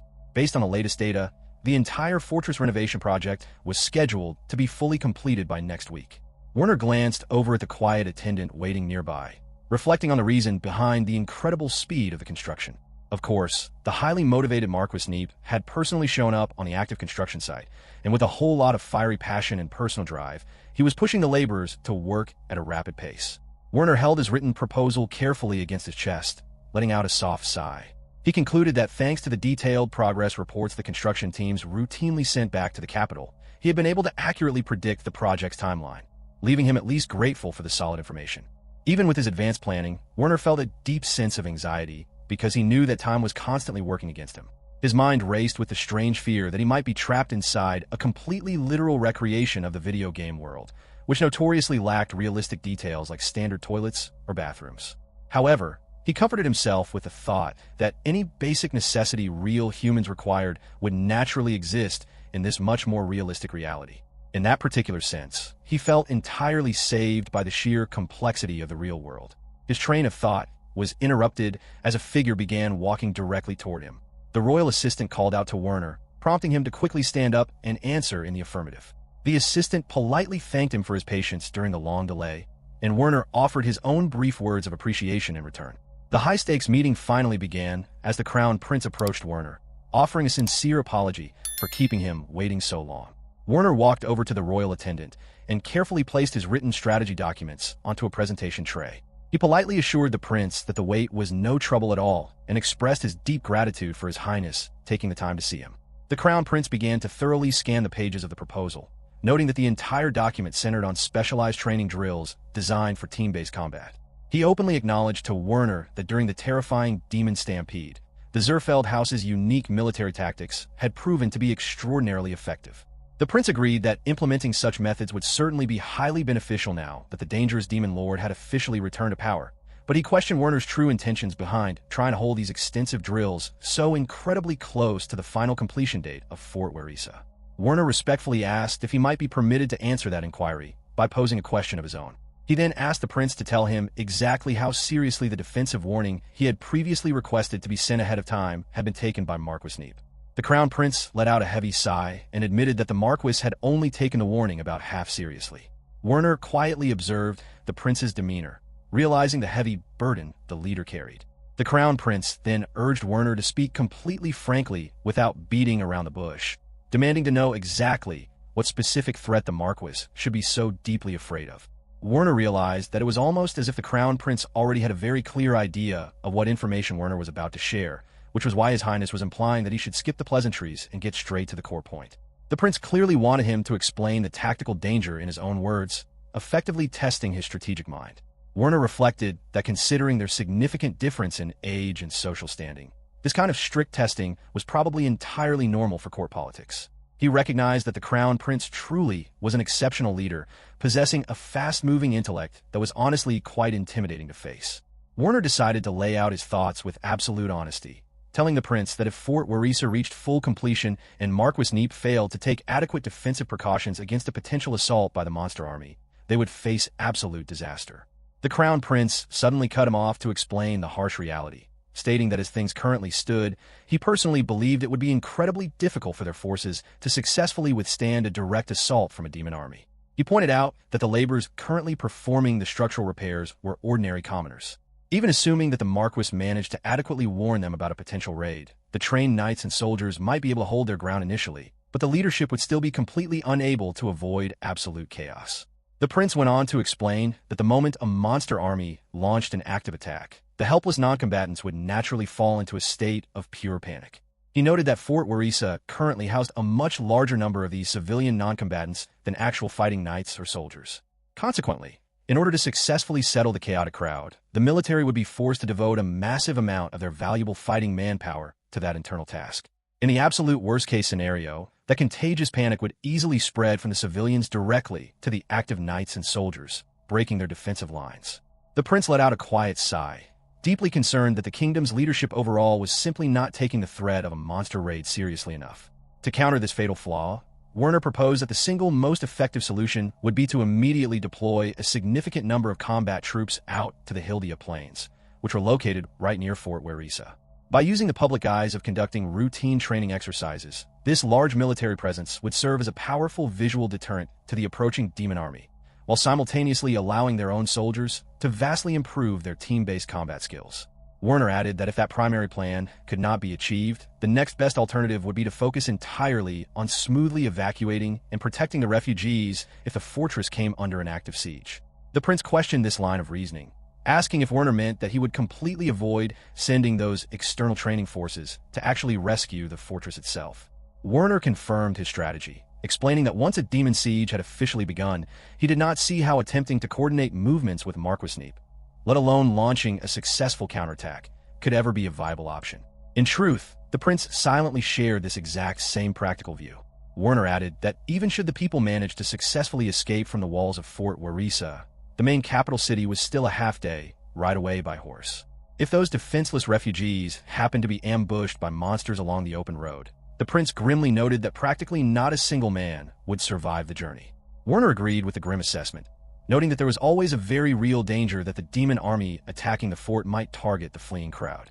However, he argued that if their external training troops were fully armed and actively practicing for battle, he believed they would be more than capable of withstanding the monster assault entirely on their own. The prince admitted that this was an exceptionally good point. He reasoned that by leaving the protection of the escaping civilians entirely to an independent military force stationed outside the fort, they could successfully prevent panic from disrupting the ranks of the soldiers fighting inside the walls. If they could achieve that internal stability, whichever side possessed the most tactical freedom could easily step in to help out the other, depending on how the battle developed. The prince concluded that such an arrangement would be the absolute ideal scenario, and Werner voiced his sincere hope that their efforts would allow the situation to work out exactly that way.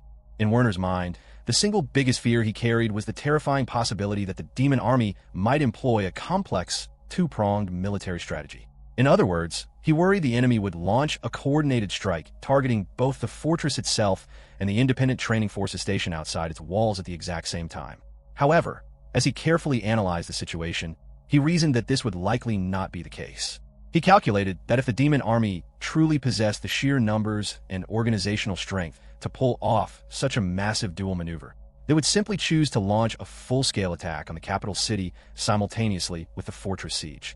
If that extreme scenario actually happened, Werner admitted to himself that he would be at a complete loss for what to do.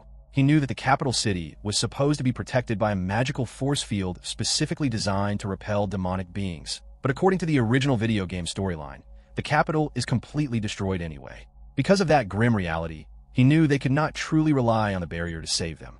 Based on how the game's plot originally unfolded and the predictable way demons use psychological terror to intimidate human populations, they would most likely prioritize the absolute fall of Fort Werisa above all other targets. Once the fortress was thoroughly decimated, only then would the monsters turn their cruel eyes toward the remaining survival forces. Werner resolved that before that dark moment arrived, he would do everything within his limited power to assist the kingdom and then immediately flee for his life. Shifting his focus back to the conversation, Werner told the Crown Prince that if they were to believe the detailed military reports regarding the recent tragic fall of Subritz, it was clear that the demon army was heavily prioritizing mass intimidation tactics. The prince acknowledged this point, admitting it was true, but he questioned the timing. He asked if it would not make much more logical sense for the demons to wait and capture the fort after its complete restoration, rather than striking it while it was still broken. Werner replied that even if the enemy chose to do that, anticipating the dark events to come made him believe that their current team-based combat training for the soldiers would certainly not be in vain. The prince admitted that the logic made perfect sense, though he expressed a deep worry that the common citizens would be incredibly unhappy and lose faith in the government should the fortress fall to the enemy. He noted that if the stronghold fell, both the elite royal knights and the nation's regular military forces would have to work tirelessly around the clock to rescue the innocent civilians. Werner reassured him, arguing that the mere survival of those innocent people would be more than enough to put the general populace at ease. The prince smiled gently, stating that while he hoped for the absolute best possible outcome, securing the second-best scenario was not a bad result either. Werner agreed, noting that taking those survival rates into account made the plan perfectly fine. The prince then looked at him knowingly, asking if this specific arrangement was exactly what Werner had been aiming for all along. He explained that the Crown would explicitly state in the official orders that there would be no mandatory military aid sent from the capital in the event of a sudden fortress siege, thereby placing the entire heavy burden of defense squarely on the shoulders of the noble commander responsible for the site. Werner fell completely silent, surprised by how easily the prince had read his hidden intentions. The royal attendant, who had been quietly listening to the high-stakes conversation and taking detailed notes of the meeting, broke the silence by telling Werner that the palace staff would sort out the necessary personnel assignments themselves, asking if that arrangement was okay with him. Werner quickly shook off his shock and replied that it was, of course, perfectly fine. In his mind, Werner desperately questioned just how much of the future the crown prince truly grasped, realizing that the leader's sharp intellect genuinely scared him. The crown prince spoke up again, praising Werner by saying he had provided excellent counsel to the throne, and smoothly asked if it was all right for them to move immediately to his next written proposal. Werner, still feeling a bit awkward and overwhelmed by the prince's intensity, quietly said yes. After a short while had passed, the setting shifted, and Werner found himself sitting in a private chamber alongside Chancellor Falkenstein and the powerful court mage Voigt. In his mind, he looked back and forth between the wise chancellor and the young but extraordinarily gifted court mage, feeling a massive wave of anxiety. He noted that being surrounded by such high-level individuals was enough to make a barely magically proficient person like himself feel incredibly nervous. Suddenly, the crown prince, who had surprisingly tagged along, began to explain the core theory, stating that according to the new ideas being presented, there were two distinct kinds of magic in the world: the internal kind that built up naturally within the human body, and the ambient kind that existed all around them in the environment. Werner internally panicked, loudly asking himself why in the world His Highness the Crown Prince was even present in a specialized magic meeting. The prince calmly continued his explanation to the mages, stating that this exact fascinating hypothesis had been put forth directly by Viscount Zerfeld. Chancellor Falkenstein turned to Werner, admitting that while such a radical concept was highly difficult to suddenly believe out of nowhere, it would still be an absolute waste of intellectual potential not to look into it further. The Chancellor declared that he, for one, would very much like to see the young Viscount's hypothesis put to a practical test. Court Mage Voigt smiled brightly, adding that he felt exactly the same way. The prince then turned back to Werner, asking if he was going to officially confirm the theory for them. Werner hesitated to answer immediately. In reality, after meeting with several magical experts over the past few weeks in his desperate pursuit to find an effective countermeasure against deadly, wide-range enemy magic, he had gradually arrived at this specific scientific hypothesis. He knew that in this fantasy world, supernatural magic and observable physical phenomena were often lazily lumped together as the same thing. But his theory argued that two entirely separate sources of power had to interact for a spell to successfully activate. Court Mage Voigt spoke up cheerfully, confirming that Werner's description was exactly right and reiterating that the brilliant idea had come entirely from Viscount Zerfeld. Werner explained further, stating that if his hypothesis proved to be correct, then just as the heavy use of magic gradually drained the magical energy built up inside a human body, the ambient magic of the surrounding environment would drop significantly as well. Simply put, he revealed that there was a very high possibility that there was a strict, natural limit to the number of people who could successfully cast magic simultaneously in the exact same area. In addition to verifying that environmental drain, Werner explained that when spells of completely varying power scales were cast at the exact same moment, he hoped to verify whether there was a natural law dictating how that limited environmental magic was prioritized and picked up by the spells. In his thoughts, Werner emphasized that as someone who was desperately hoping to develop practical range-based magic countermeasures to save lives in the coming war, this specific detail was by far the most critical part of the entire experiment. He knew that if the surrounding environmental magic was automatically prioritized and absorbed by the more powerful spell in the area, it would completely ruin his defensive plans, forcing them to come up with an entirely new defensive strategy from scratch. He let out a silent sigh, concluding that there was simply no way of knowing the truth until they actually conducted the official experiments. At present, Werner believed it was highly unlikely that the ambient magic would prioritize the stronger spells, but he knew they needed proof. He turned back to the gathered leaders and explained the next step of his plan, suggesting that they should gather a large group of people into a specific, enclosed area and have them all cast their magic together at the exact same time. Furthermore, he proposed that they should scrounge together as many magically enchanted items as they could possibly find in the kingdom and activate them all simultaneously in that same location. Upon hearing this unusual request, the three powerful men simply looked back at him in complete silence, processing the scale of the experiment. The Crown Prince broke the quiet by asking where in the world Werner had come up with such an original concept. Chancellor Falkenstein smiled thoughtfully, questioning if this brilliant mindset could perhaps be a wonderful boon resulting from Viscount Zerfeld's exceptional upbringing and education.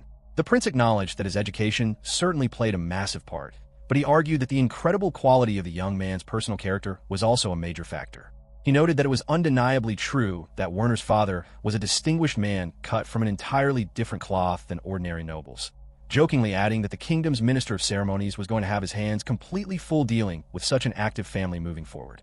The prince's tone then turned warm as he stated that he simply could not bear to destroy or hold back the bright future of a youth who was so clearly full of immense promise.